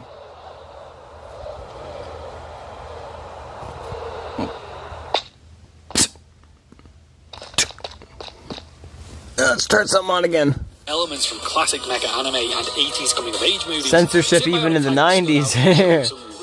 Right? And got its audience quickly invested in the story and relationships between its characters. However, when Cartoon Network failed to secure a toy deal for the series, Symbiote I don't know how much censorship was around then, but I'm pretty sure it was still even prevalent then. 20 episodes just more due to its lack hidden. Of merchandise. Despite this, Gendy has repeatedly reiterated his desire to return to the series if ever given the chance, even as recently as in 2023. Run It Back. Final episode premiere date 29th of May 2011. Run It Back. Not a whole lot to say about this one. Run It Back was a highlight show of clips from the 2010-2011 NBA season. Presumably the series was agreed and in place before CN Reel was scrapped in May of 2010. Yeah, I've never been a big sports fan, so Run It Back would not be something I even recall, let alone would have liked. NBA season. Hot Wheels Battle Force 5. Final episode premiere date 16th of July 2011. Nope. Season premieres tomorrow at 10:30 only on Cartoon Network. Based on Mattel's toy car line, Hot Wheels Battle Force 5 was a Canadian-US CGI action series about a group of young racers transported to another dimension. The heroes had to battle evil aliens and robots with their souped-up cars, while ultimately helping their alien ally Sage restore her lost species. Battle Force 5 ran for 2 seasons and 52 episodes, and while I couldn't find a specific reason why it ended, I think it just ended because it ended. In cases like this, when a cartoon is really just an advert for a toy line, and Mattel were footing the bill, 52 episodes is already a pretty significant investment to promote it. So if sales are good after 2 seasons, good job, the show worked, time to wrap it up. And if sales are bad after 2 seasons, you might want to try something else. Destroy, Build, Destroy. Final episode premiere date, 21st of September 2011. Trash. A high-octane game show originally... I don't know, Destroy, Build, Destroy was trash. Destroy, Build, Destroy saw teams of kids explode... In my opinion. Generally wreck a whole load of items, then sort through the wreckage to construct a vehicle or machine that would help them outcompete their opponents and complete the episode's challenge. Generally seen as one of Cartoon Network's more successful attempts at live action, Destroy, Build, Destroy would outlive even its original block and survive for 4 seasons and 37 episodes before being destroyed itself. As Cartoon Network began to phase out the last of their live action content. Dude, what would happen? Final episode premiere date, 21st of September 2011. 500 gallons of salad dressing. Dude, what would happen? Another CN original that outlived its block, Dude, What Would Happen was a live-action series in which the hosts would posit outlandish hypothetical scenarios and then try to create them. Think Mythbusters, but instead of setting out with a specific thing in mind that they were either trying to prove or disprove, they were just doing things at random because they needed to spend the production budget. Dude, What Would Happen lasted for 3 seasons and 37 episodes, and like Destroy, Build, Destroy, would end once Cartoon Network I feel like I remember Dude, What Would Happen being in commercials, but I don't think I ever watched it. decided to phase out their live-action content. The Problem Solvers. Final episode premiere date, 29th of September 2011. I'm just getting invested in this video instead of playing the game. Greenlit after somebody who wanted Cartoon Network to go back and make cartoons presumably found a magic monkey paw, The Problem Solvers was an unwarranted assault on my eyeballs created by Ben Jones. A series about a trio of detectives helping to solve mysteries throughout their town, The Problem Solvers is remembered as Cartoon Network's ugliest show.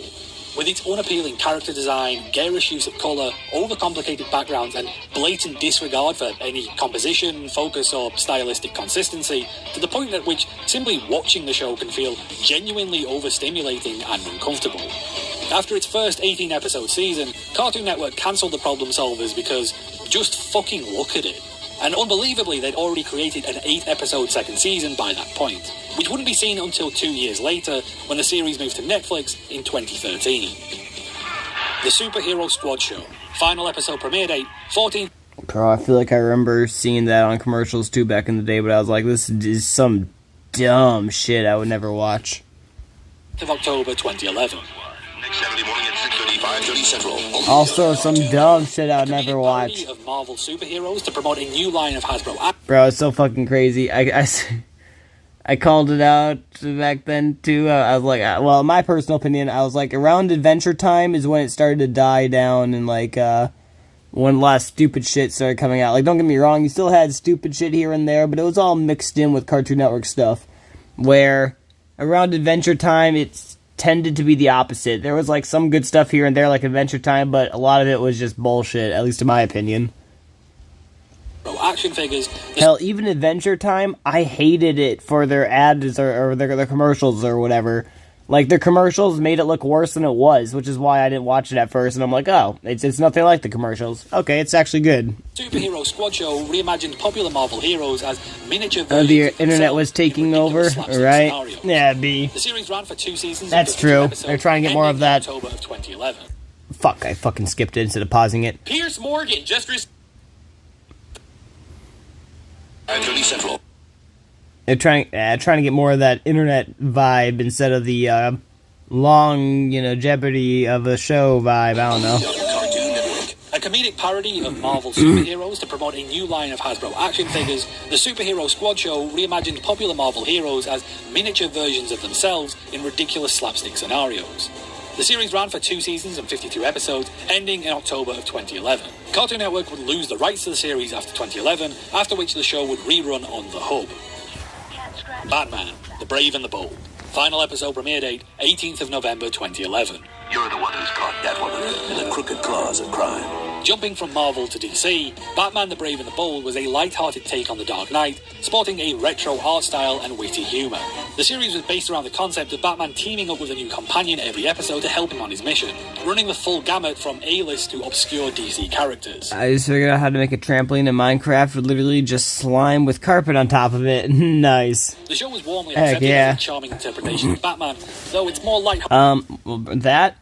But you can also put sticky pistons underneath the slime, and you can make it go, like, bounce up and down, so when you jump on the slime that's on top of the...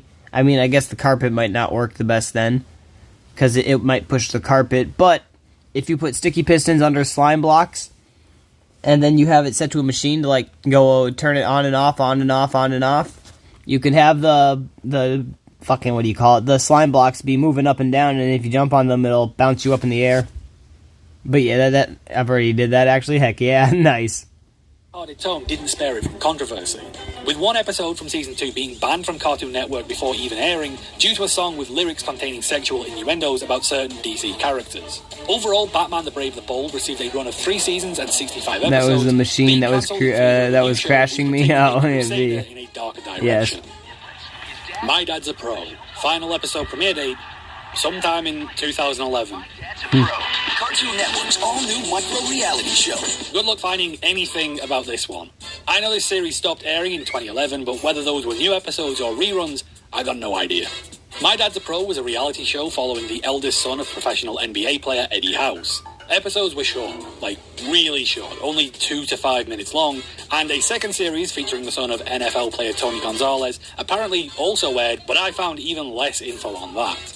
The series was presumably cancelled because why the shit would a reality TV show be on Cartoon Network? No, I don't remember it. Final episode premiere date, 19th of January, 2012. I don't remember Hole in the Wall. 7:30, 6:30 Central. Cartoon. Adapted from a Japanese variety show segment, Hole in the Wall on Cartoon Network was the second attempt at bringing this game show to US audiences after a short-lived version on Fox in 2008. The game's premise was simple. Contestants would stand in front of a pool of water while a wall approached them. The wall would have a hole cut out depicting a specific pose, and contestants needed to position themselves and hold that pose for long enough to pass through the hole without being knocked into the water. Running for 4 seasons and 40 episodes, it's not really a surprise that the show did pretty well, as alongside the US and original Japanese versions, the show has been adapted to over 50 countries. But by 2012, the writing was on the wall for CN Real, and this game show was eventually dropped with the rest of the live-action block. Secret Mountain Fort Awesome. Final episode premiere date, 17th of February 2012. New episodes Mondays at 8:30, 7:30 Central. You know when I said Problem Solvers was Cartoon Network's ugliest show? Secret Mountain Fort Awesome gave it some close competition. Created by former Chowder and Flapjack storyboarder Peter Braungard, Secret Mountain Fort Awesome made a name for itself with a grotesque art style inspired by underground comics, and also its use of gross-out toilet humour.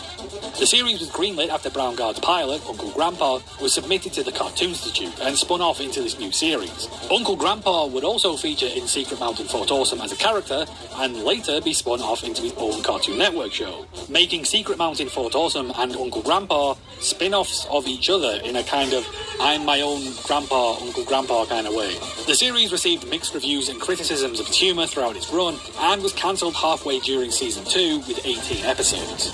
The remaining 8 episodes would later be made available via iTunes. Alright, I need to do stuff instead of just sitting here watching this movie. Premiere date 18th of February 2012.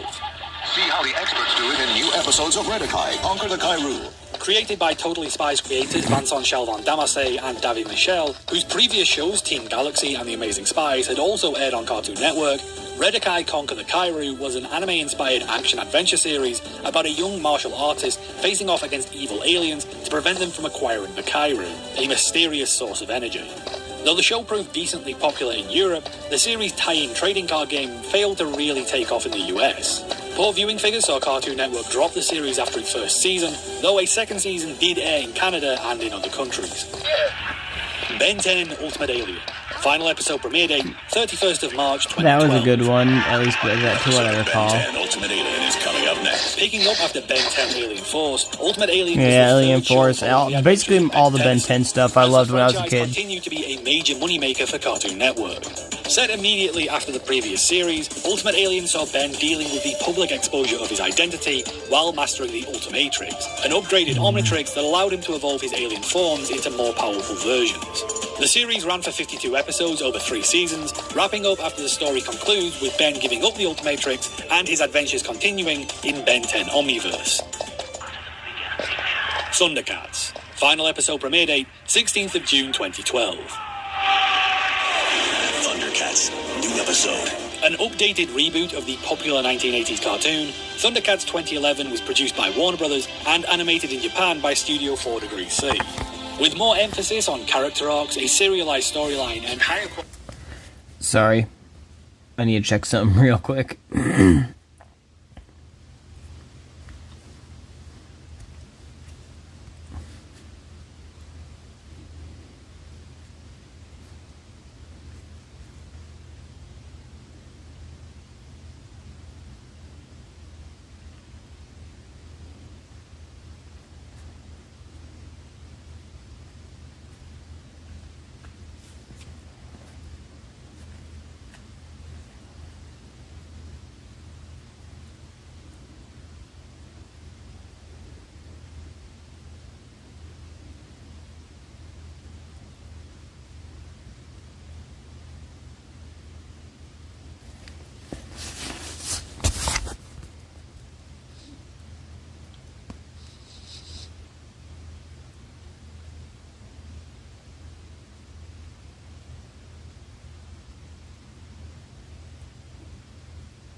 Yeah, I'm happy with that. Higher quality animation, the series received high praise from animated in Japan by Studio 4 Degrees C. Episode. An updated Thundercats. Final episode premiere date 16th of June 2012. Thundercats. New episode. An updated reboot of the popular 1980s cartoon, Thundercats 2011 was produced by Warner Brothers and animated in Japan by Studio 4 Degrees C. With more emphasis on character arcs, a serialized storyline, and higher quality animation, the series received high praise for improving on its source material whilst also having respect for it. That being said, changes in writing staff behind the scenes led to inconsistencies in tone across early episodes. Despite the critical success, declining ratings and weak toy sales saw the series cancelled after its first 26-episode season, leaving the series on a cliffhanger, with many fans holding on to hope to this day that the series will eventually continue. At the time of its cancellation, LEGO were in talks to produce a tie-in toy line.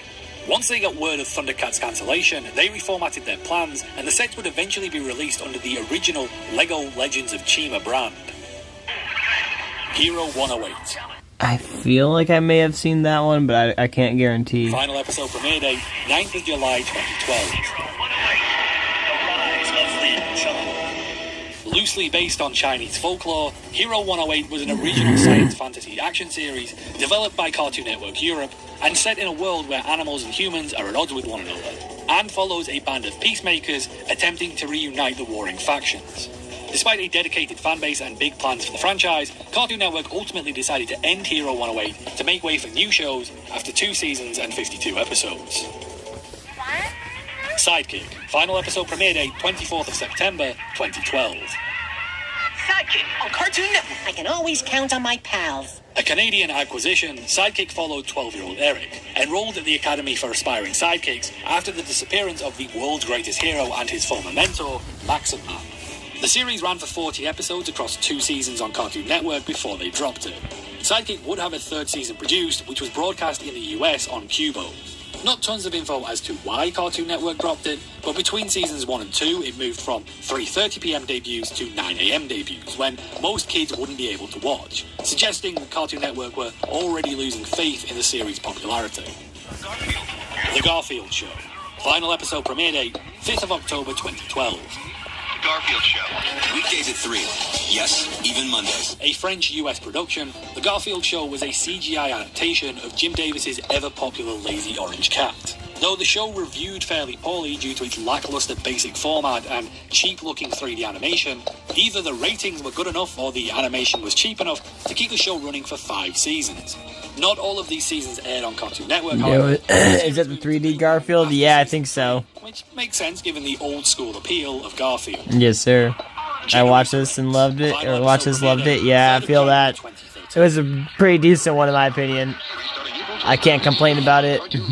Generator Rex was an action series developed by Man Dude, of the Action, intro is same so creative good, team man. Heck yeah.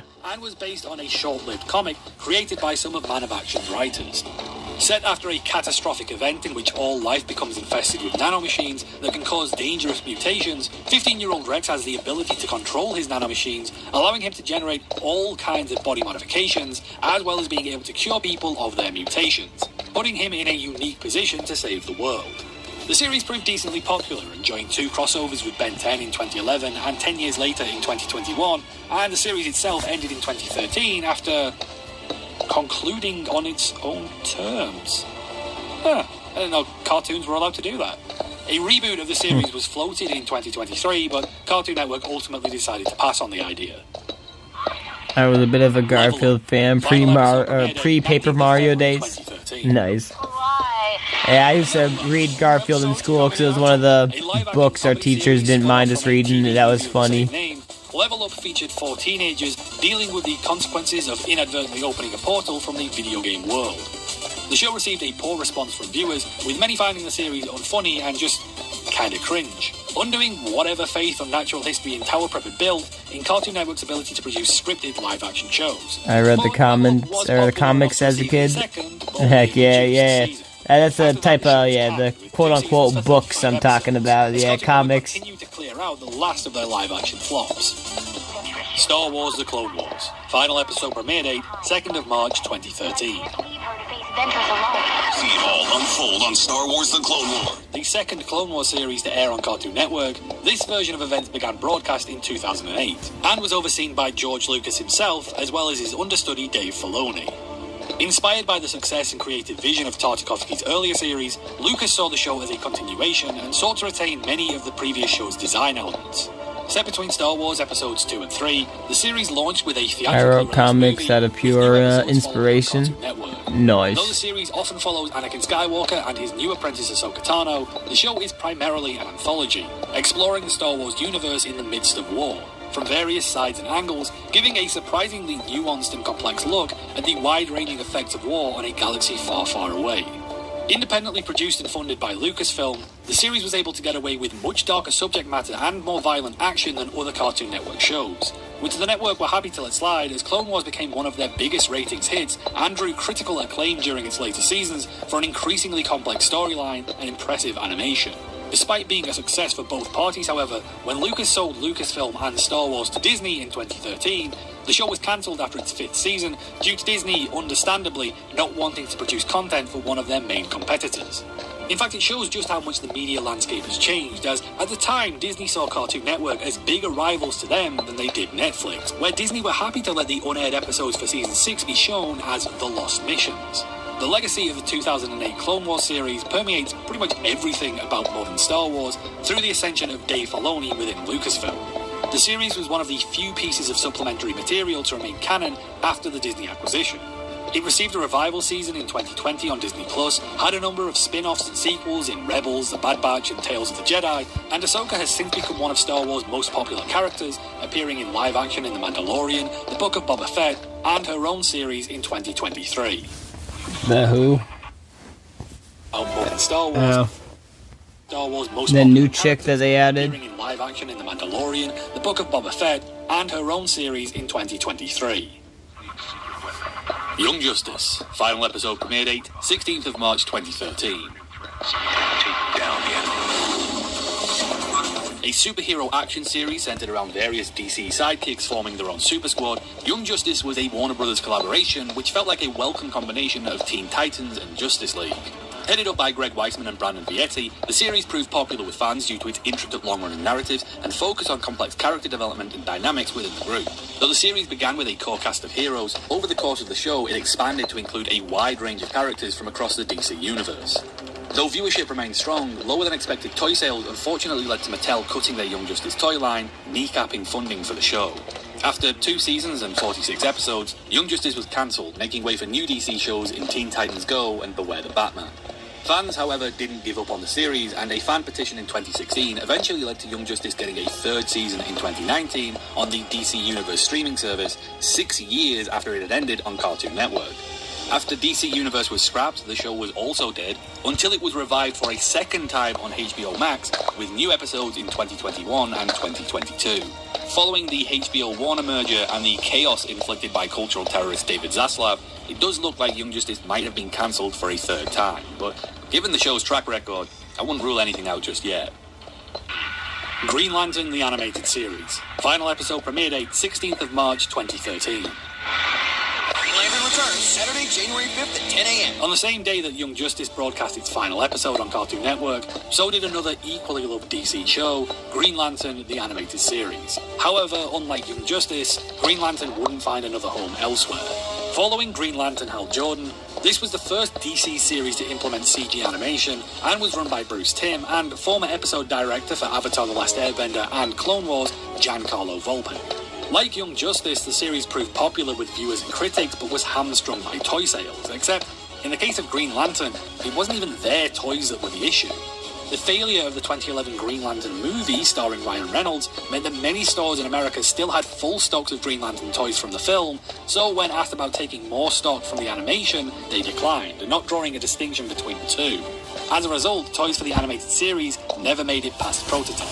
With no toy...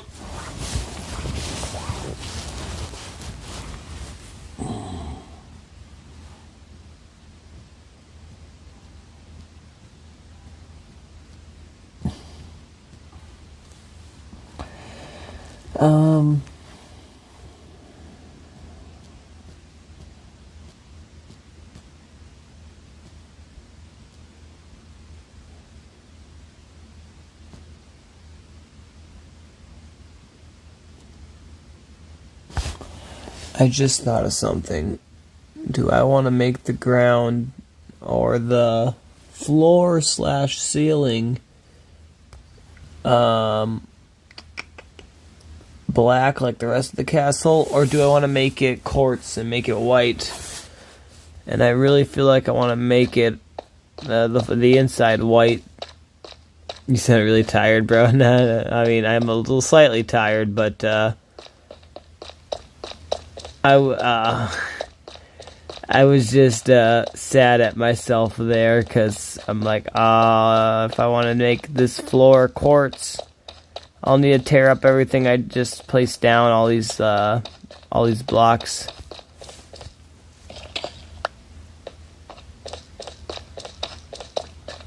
I might, but actually, projection. I'm tired. That be though, bro. I'm kind of tired too. I was considering doing. I don't know. I want to tear this up and then put quartz all over for the ceiling / floor of the second story. But I don't want to do that tonight, if I'm being honest. At least I don't, I don't know. So, I might end stream in I don't know. Yeah, I might end stream in a few minutes. I don't know, because I'm only going for 7 hours and 45 minutes. I could go for another 4 hours and before I end it, but I might just end her early tonight, so hopefully I can start her early tomorrow night. I'm gonna get off. Nice. Yeah, I'll attempt to do that in a second, and then when I come back on tomorrow, I'll try to just tear up the floor and redo it. Toys, there was no.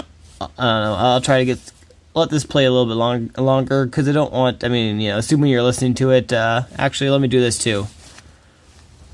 Okay, when I do know what to do, wait. Oh, I know when I do know what to do, I'm probably tired. Wait, what? I know when I do know what to do, I'm probably tired. I'm here. What up, nostalgia? Wait, I know when I do know what to do, I'm probably tired. Yes. I don't know what you're saying, if I'm being honest, but yeah.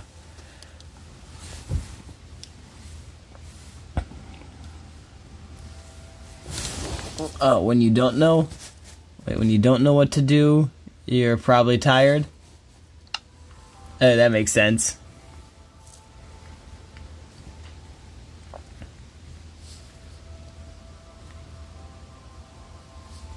Let me just, bam,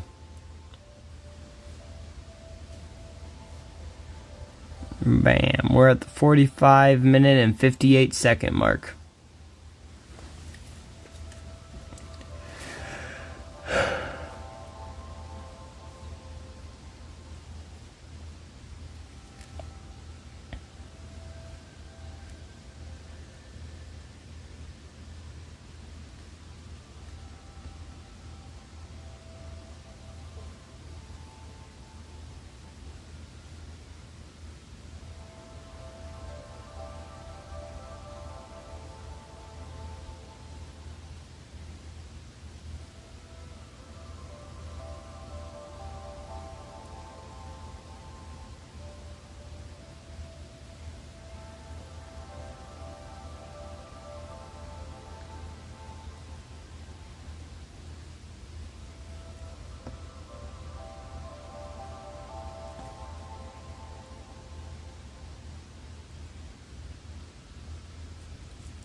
Between the two.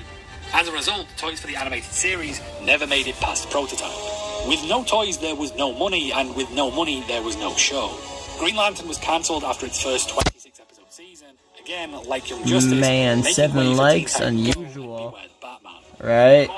Scooby-Doo Mystery Incorporated. Final episode premiere date 5th of Do April. do do do do do do do. Twilight Zone. Tonight at 7:30, 6:30 Central. The third in our cluster of cancelled Warner Brothers collaborations, Scooby-Doo Mystery Inc. was the 11th iteration of the classic mystery series and the first developed for Cartoon Network. You know, I wonder if this will work. Let me try something.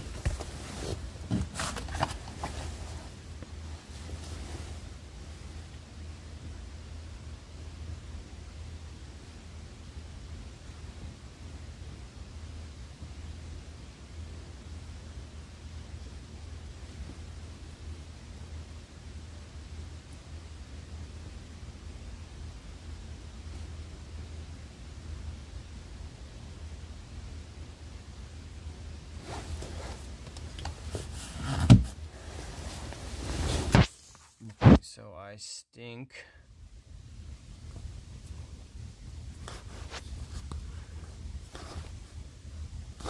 If I go like this,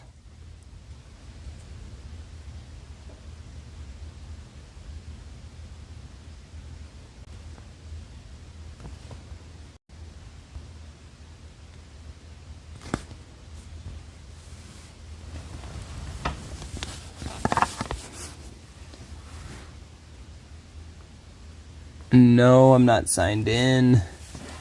Okay, that's okay. We'll do this. We'll search No, wait. Will it not work? It might work. Hold up. Let me try this. I'm going to break the simulation by searching COKTilYouDrop while COKTilYouDrop is live streaming and watching myself while live streaming. Oh my gosh. By searching COKTilYouDrop while Shh. Really? I can't find, well, that's sad. The comments? Where are the comments? I can't find, shut up, me. Yeah. Do.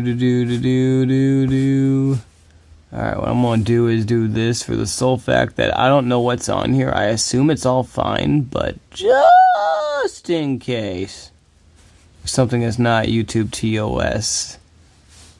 I'm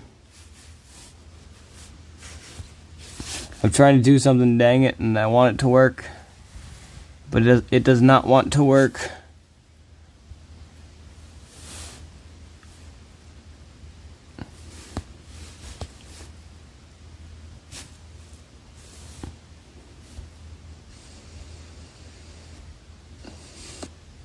Alright, we can go to the links now. We'll click here. Ew, an ad, huh? Well, let's share this video. Dang, this guy only has 12.7k likes. Or not likes, but subs. If you want, go drop that guy a sub. He seems pretty decent. That decent. Not on a descent, but decent.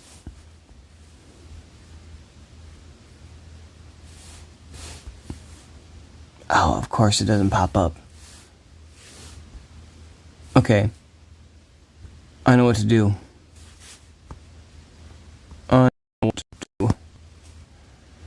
I think. I got two options left here. First option, I send the link on Messenger, then I click on it, and then I try to use a different... try to open through the ad blocker. Second thing is I just type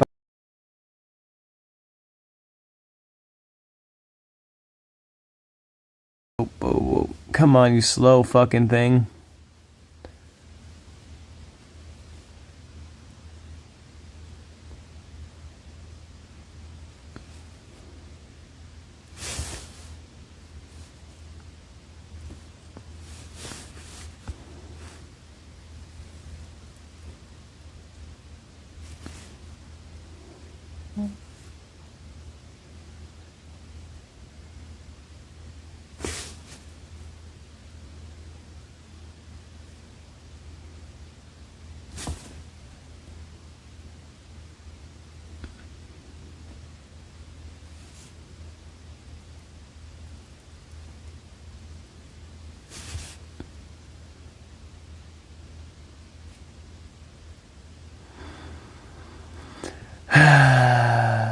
It worked, but it didn't work properly. So,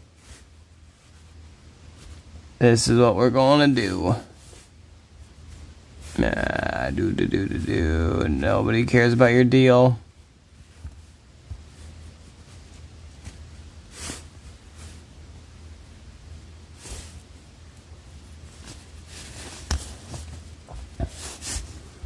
Alright, what the fart is it called?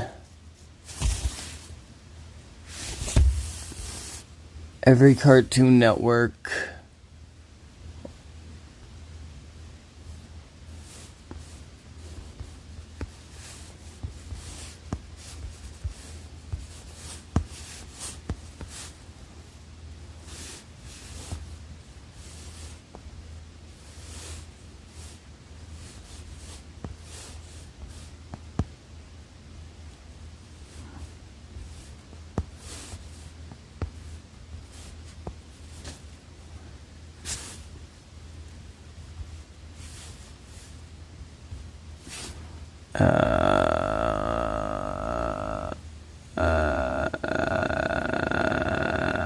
I started watching this. Fucking The Annoying Orange is disgusting. But I need to watch the other one later. And we're back. Welcome to the second episode chronicling the cancellations of Cartoon Network. In the last video, we looked at all the CN shows inflicted by cultural terrorist David Zaslav. It does look like Young Justice might have been cancelled for a third time, but given the show's track record, I wouldn't rule anything out just yet. Green Lantern, the animated series. Final episode premiere date, 16th of March 2013. Green Lantern returns Saturday, January 5th at 10 a.m. On the same day that Young Justice broadcast its final episode on Cartoon Network, so did another. As a result, toys for the animated series never made it. Scooby-Doo Mystery Inc. was the 11th iteration, making way for Teen Titans Go and Beware the Batman. Scooby-Doo Mystery Incorporated. Final episode premiere date, 5th of April 2013. Scooby-Doo Mystery Incorporated. Tonight at 7:30, 6:30 Central. The third in our cluster of cancelled Warner Brothers collaborations, Scooby-Doo Mystery Inc. was the 11th iteration of the classic mystery series and the first developed for Cartoon Network. Often considered one of, if not the best incarnation of Scooby-Doo, Mystery Inc. focused on a younger version of the gang investigating phenomena around their hometown. The series paid homage to classic staples of the franchise and other Hanna-Barbera characters, while introducing new elements such as ongoing series-long storylines, evolving character relationships, and more adult humour. It was also one of the few versions of a Scooby-Doo show to feature real supernatural elements as part of its story. The series was originally planned for 2 seasons and 52 episodes, all of which aired. There was potential for Mystery Inc. to continue, as the show had performed well critically and was a big success in international markets. The showrunners had plans in place for future seasons, but Cartoon Network ultimately decided to end the show, presumably based on US viewership. Yeah, Mystery Incorporated, if I'm correct, was one of the best ones. A lot of fans exceptionally hard. Generator Rex, Clone Wars, Young Justice, didn't they finish that one though? And Mystery Inc. were all gone within a few short months of each other, as well as Motor City and Tron Uprising on Disney.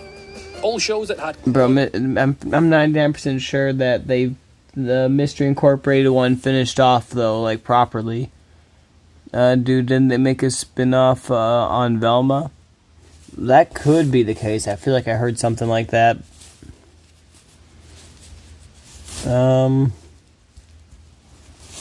I'm not 100% sure though.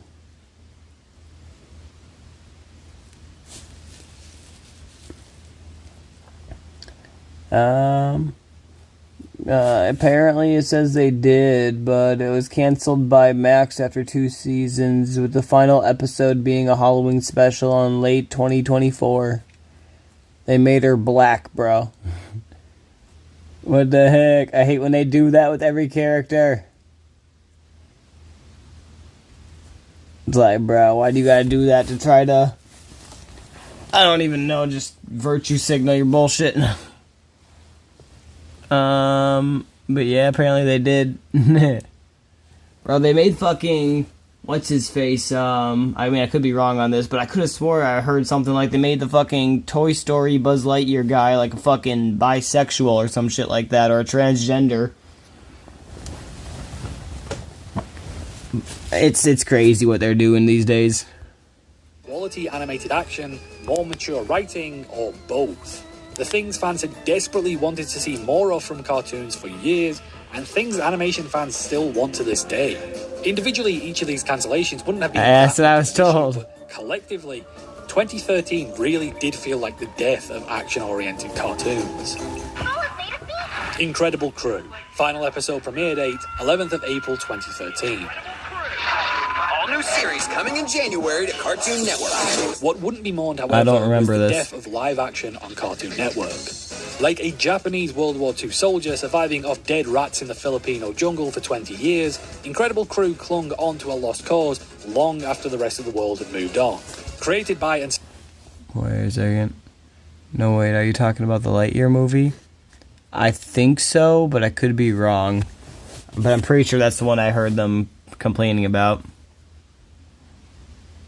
Let me check.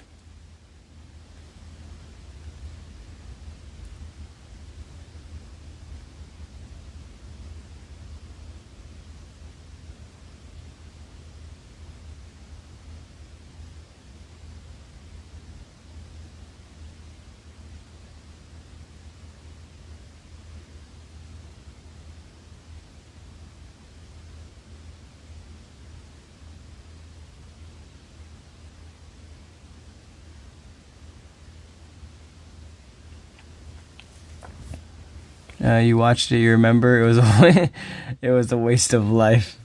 Damn. What did that dude be? And starring professional dodgy prick Nick Cannon, Incredible Crew was a sketch and prank comedy featuring a regular cast of teenage comedy actors who made up the crew. The series felt strange in that it debuted long after it was accepted that live action just did not work on Cartoon Network, and predictably, it had terrible ratings and was received negatively by audiences and critics. Yeah, like, I don't know, call me crazy, but like if you wanted to watch some live action whatever stuff or whatever, you would go over to Nickelodeon, and if you wanted to watch cartoons, you would go to Cartoon Network, you know what I mean? Sold after just 13 episodes, finally bringing an end to Stuart Snyder's awful experimentation with live action.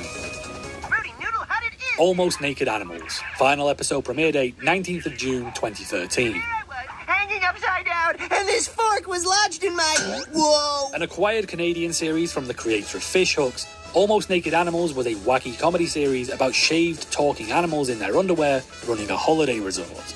The series reviewed poorly due to its animation, character design, and style of humour, but ratings were good enough in the US, Canada, and internationally for it to receive 3 seasons, all of which aired on Cartoon Network in the US.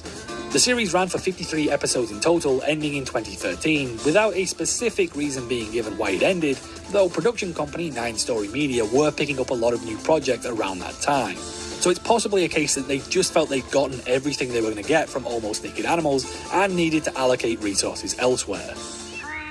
Yeah, it looks bad anyway, like not even... 20th of June, looks like you're throwing everything at the wall and hoping it'd stick. I like this guy already.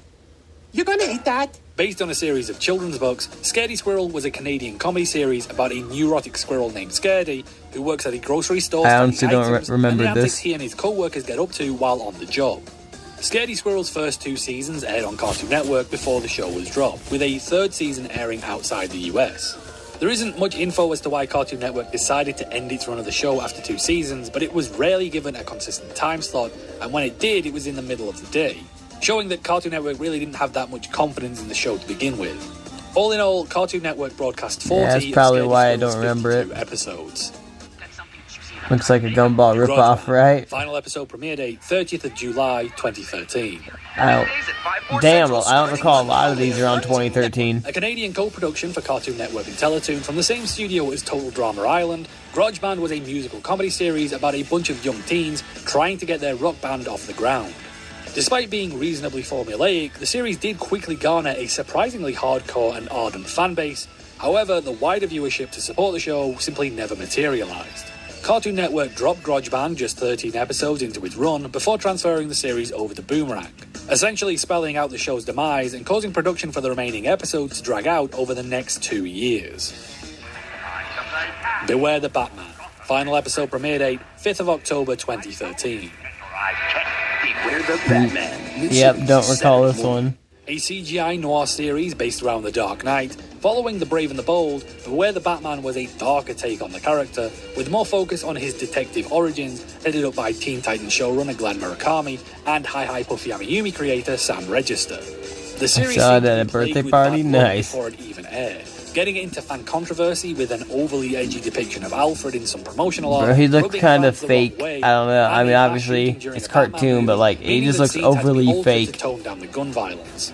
Things didn't get much better once episodes began rolling out, with Cartoon Network. I'm not saying it's bad, but that's just what I'm getting from the character's design.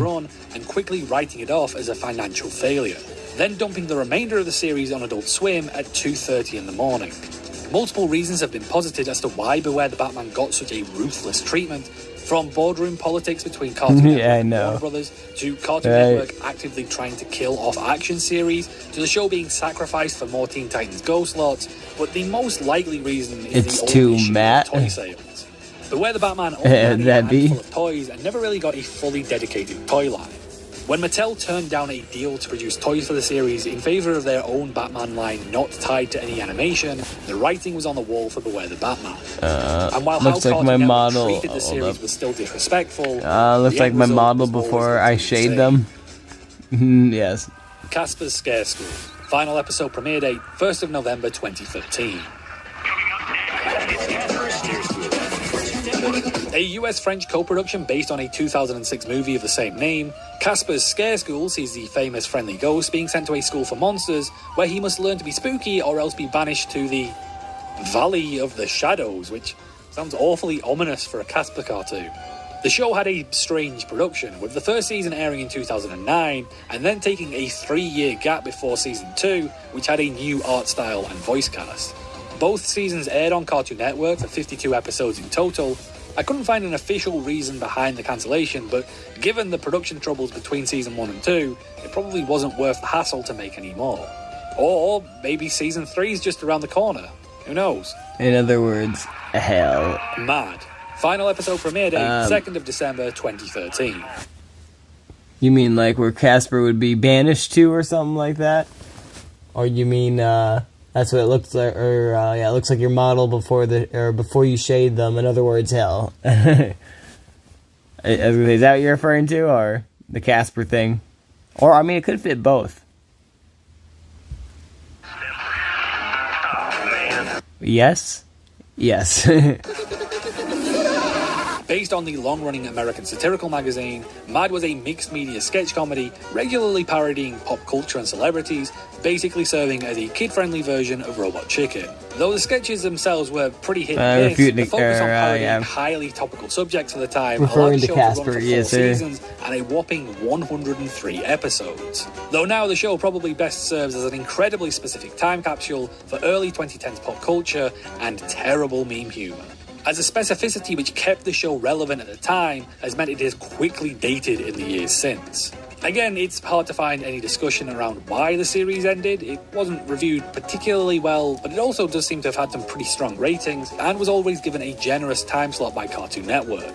If I had to guess at something, I'd say it was probably an executive decision to cut the show, as even though it performed decently, it was never a breakout series like Adventure Time or Regular Show. And after 4 seasons, they were probably thinking it was never going to take off in that same way.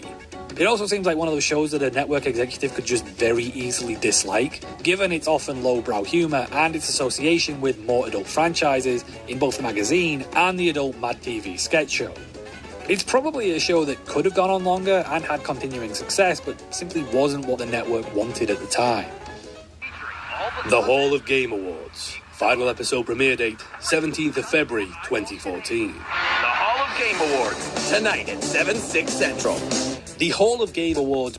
I also, if I recall correctly, remember Mad, but their little character face design thing always threw me off. It's like, nah, this is fucking looks like some ignorant bullshit. I don't want to ruin my IQ by watching this type of fucking ignorant shit. Maybe if they didn't have such a retarded, face for the show or whatever, or retarded looking face for the show, I would have been more inclined to watch it. Attempts at a Kids' Choice style award show, but themed around sport. Also, let me fix this quality, because, yeah. sport. While not strictly a series, the ceremony ran every February from 2011 to 2014, hosted by the likes of Tony Hawk, Shaq and Colin Kaepernick, and honouring such achievements as Dwight Howard being that year's all-pro class clown, Robert Griffin III being the gnarliest noob, or Ryan Lochte picking up that year's That's How I Roll award. Whatever the fuck any of that means. Though my standout pick has to be from the 2013 event, where Psy won an award for Gangnam Style at this sports award show, for some reason. By 2014, it was pretty obvious that the Hall of Game Awards was becoming a bit of an embarrassment for Cartoon Network. And with Nickelodeon launching their own Kids' Choice Sports Awards that same year, Cartoon Network decided to pull the plug on the whole thing. Cartoon Planet. Final episode premiere date, 1st of March 2014. It's a fracking Zorak-like cartoon show. Cartoon Planet. As mentioned in the previous video, this iteration of Cartoon Planet was a reboot of the original Cartoon Planet, which began in 1995, which itself was a spin-off of Space Ghost Coast to Coast. While the 90s Cartoon Planet featured Space Ghost characters hosting retro cartoons from the Turner Broadcasting Library, the 2012 reboot was part of Cartoon Network's 20th anniversary celebrations and would centre around classic Cartoon Network shows such as Dexter's Lab, Johnny Bravo and Foster's, alongside more recent short-lived series like Robotomy, Hey, there was Foster from Imaginary Friends. Animals. Similar to the original series, the show would be broken up with original gags and sketches from Brack and Zorak, many of which have now become lost media. The popularity of Cartoon Planet waned as the series increasingly focused on more recently cancelled shows rather than the fondly remembered cartoon classics, and the series was cancelled, again, in 2014 after 127 episodes. DreamWorks Dragons. Final episode premiere date, 5th of March 2014. All new TV series coming this fall to Cartoon Network. Expanding the story and series of the DreamWorks movie How to Train Your Dragon, this series picks up where the film left off, following Hiccup, Toothless and the rest of the gang as they try to integrate their new dragon neighbours into Viking society. Retaining many of the voice actors from the movie and boasting some impressive animation on a TV budget, the series proved critically and commercially successful and was praised for retaining the spirit of the movie whilst broadening its world. DreamWorks Dragons aired 2 seasons and 40 episodes before leaving Cartoon Network. In 2014, with the release of How to Train Your Dragon 2, the original scope of the series to bridge the first and second films had been completed, and thus the contract for the show was up for renewal. Netflix would ultimately secure the rights for the future seasons of the show, as they were keen to establish themselves as major players in children's entertainment at the time, with DreamWorks Animation being a key part of their plan. DreamWorks Dragons would continue for an additional 6 seasons on Netflix. On the 6th of March 2014, it was announced that, as a result of a corporate reshuffle at Turner Broadcasting, Stu Snyder would be removed from his position as the head of Cartoon Network. That July, Christina Miller would officially be unveiled as Snyder's replacement, and while the news was widely welcomed by Cartoon Network fans given Snyder's unpopularity, there was the expected uncertainty around Miller's appointment in a better the devil you know kind of way. For all Snyder's failings, he did end up leaving Cartoon Network in a pretty good position. CN Real had been a disaster, but by 2014, most of those shows were on their way to becoming lost media. Yes, he cancelled some good shows to make way for his terrible live-action project, but when you look at the cartoons airing at the time he left, you had the likes of Adventure Time, Regular Show, Steven Universe, Gumball, Total Drama Island, and Teen Titans Go. And regardless of what you might think of any of those shows personally, they have all been commercially successful and culturally significant. And in that way that Betty Cohen, Jim Samples and Stuart Snyder had all left their mark on the network in different ways, there was a certain amount of trepidation to see how Christina Miller would do the same. The High Fructose Adventures of the Annoying Orange.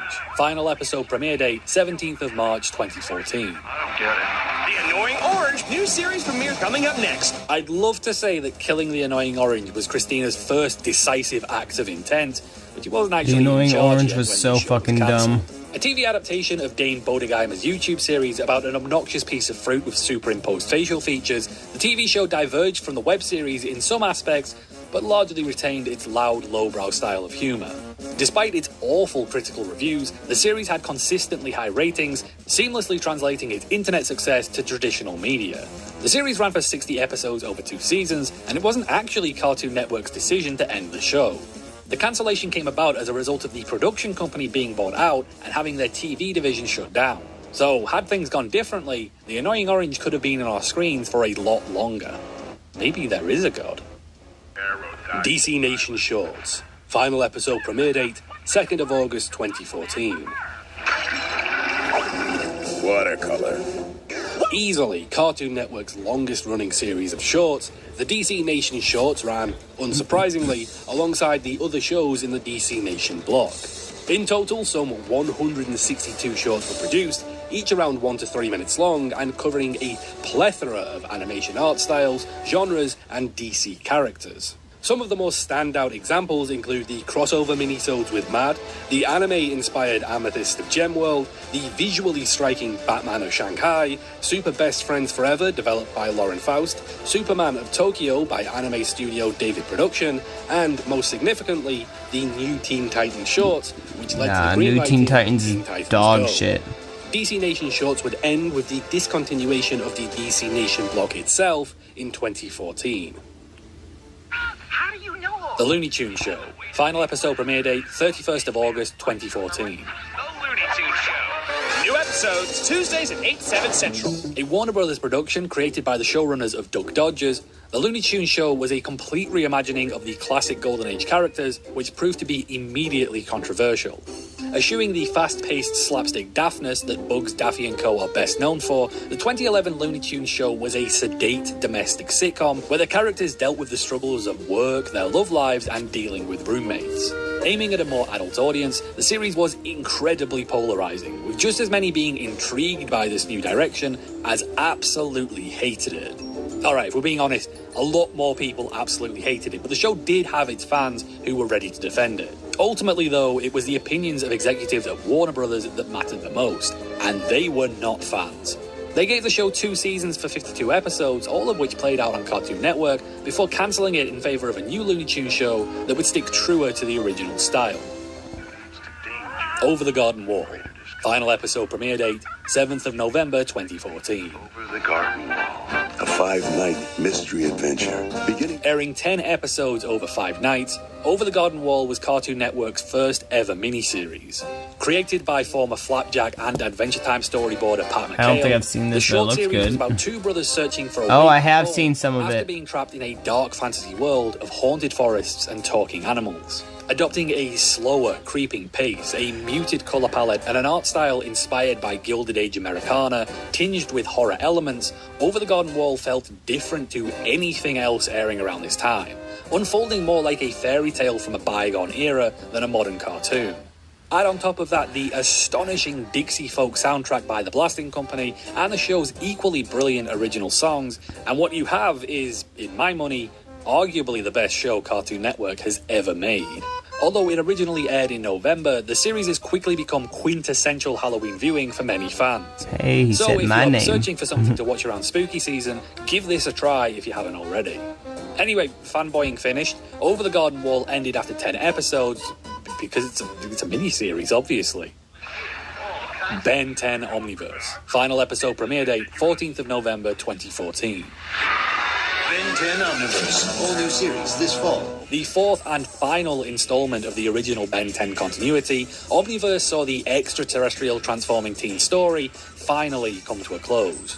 The series saw some major changes to the formula, with series regulars Gwen and Kevin out, and new alien sidekick Rug Blanco in. Omniverse also sported a new art style and a more light-hearted changing tone, more reminiscent of the original series, as mandated by Cartoon Network. This was also the Ben 10 series, which featured the crossover episode with the Secret Saturdays. While fans tend to consider Omniverse as the weakest series in the original continuity, it ended up being the longest running to date, with 80 episodes spread over its 8 seasons. However, despite an impressive episode count, the popularity of the Ben 10 franchise overall was beginning to lose steam. Merchandise sales were down, with some toy lines being cancelled before even hitting the shelves. And given how poorly Cartoon Network had handled the merchandising of their other action series in 2013, they could not afford to do the same with their biggest cash cow. The network decided to wrap up not just Omniverse, but the entire Ben 10 animated continuity, re-strategize, and ultimately reboot the franchise 2 years later. Total Drama. Final episode premiere date, 29th of November 2014. Time on Total Drama Revenge of the Island. A Canadian comedy series satirizing reality TV contests, Total Drama was a surprise breakout hit, running for 119 episodes over 5 seasons between 2007 and 2014. Featuring a huge cast of characters swapping in and out between seasons, the series spoofs all elements of reality contest cliches, from challenges to love triangles to elimination. Total Drama Island was amazing. All the total dramas were awesome. Despite being a scripted show, fans would become genuinely invested in who was going to be evicted and who would win each season. And cast and crew members working on the series were forced to sign NDAs, preventing them from leaking the results. After ending, the series would be continued That's awesome. in a spin-off called Total Drama Presents a Redonkulous Race in 2016, as well as Total Drama-Rama in 2018. The Total Drama franchise in general would enjoy a resurgence in popularity during the COVID-19 lockdowns, when many new fans discovered the show on streaming services, contributing to the show's revival in 2023. Legends of Chima. Final episode premiere date, 22nd of November 2014. Legends of Chima. Based on the LEGO playsets of the same name, which in turn were created from the repurposed ideas originally intended for the cancelled Thundercats 2011 tie-in, Legends of Chima was a fantasy adventure series set in a world of warring animal tribes. Despite LEGO's big plans for the Chima franchise, disappointing sales saw the line phased out fairly quickly, taking the TV series with it. In total, Legends of Chima aired for 3 seasons, containing 41 episodes. Johnny Test. Final episode premiere date, 25th of December 2014. New episodes of Johnny Test return to Mondays in June. Cartoon Network's overachieving Canadian import. After debuting first on Kids WB, Johnny Test aired new episodes on Cartoon Network between 2009 and 2014. The show revolved around the hijinks 11-year-old Johnny would get up to each episode after being the guinea pig for his scientist sister's experiments. Despite being a rating success, Johnny Test is also an awesome one. Child of the mediocre, cheaply animated Canadian Flash cartoons that a growing number of viewers felt had become too prevalent on Cartoon Network in the years since it began walking back the live-action content. And it is true that the show was prone to a certain amount of lazy humour and animation oversights. I mean, even in this promotional image, which is one of the first image results for the show, they forgot to make the space between the dog's legs transparent. With 3 seasons and 78 episodes of Johnny Test debuting on Cartoon Network, on top of the other 3 seasons from the Kids WB era, by 2014, executives felt that the show had run its course and cancelled it. But Johnny Test would receive a reboot on Netflix in 2021. Sonic Boom. Final episode premiere date, 14th of November 2015. You can't kill me. Watch Sonic Boom! An animated adventure to coincide with the latest video game launch of the Blue Blur, now with blue arms, this series featured Sonic and the regular gang, plus newcomer Styx, going about their life in a sleepy seaside village while coming under regular attack from their nemesis, Dr. Eggman. Focusing on a standalone episodic format, Sonic Boom leaned more towards the comedic end of the Sonic spectrum and was genuinely funny, with a number of Sonic Boom's best comedic moments entering the wider meme ecosystem in the years since the show has ended. Unfortunately, despite 2020 or 2012, you watched new Looney Tunes. Oh wait, wow, I'm missing comments. No, not Aztec Orange. Quickly killing the Sonic Boom name. The series ran for 1 season of. Alright, yeah, you've watched the new Looney Tunes? Nice. I'm pretty sure I saw some of it, but I don't think I've seen, like, a lot, or all of it. Or I should say the majority. But in 2012, I watched Johnny Test only at my grandparents' house. My mom told me they talked too much about butts. Yeah, that'd be, I think it was around 2012. 2010? Holy crap, it was even before that, I think.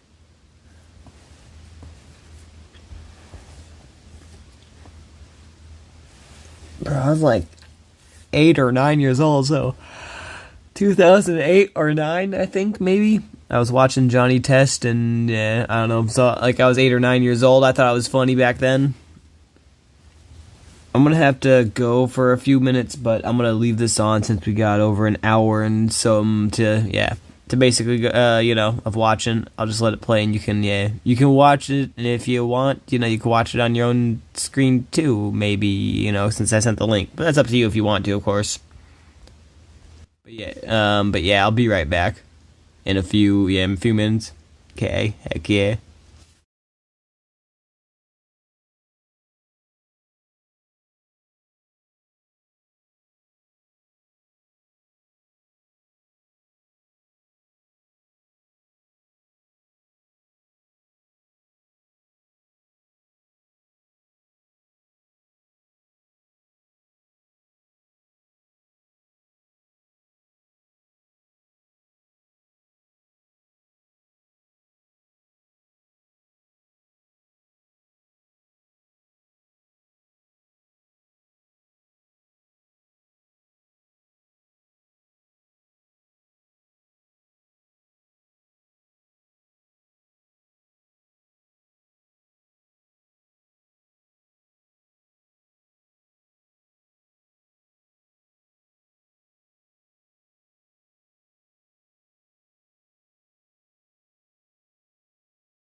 Well, fuck me.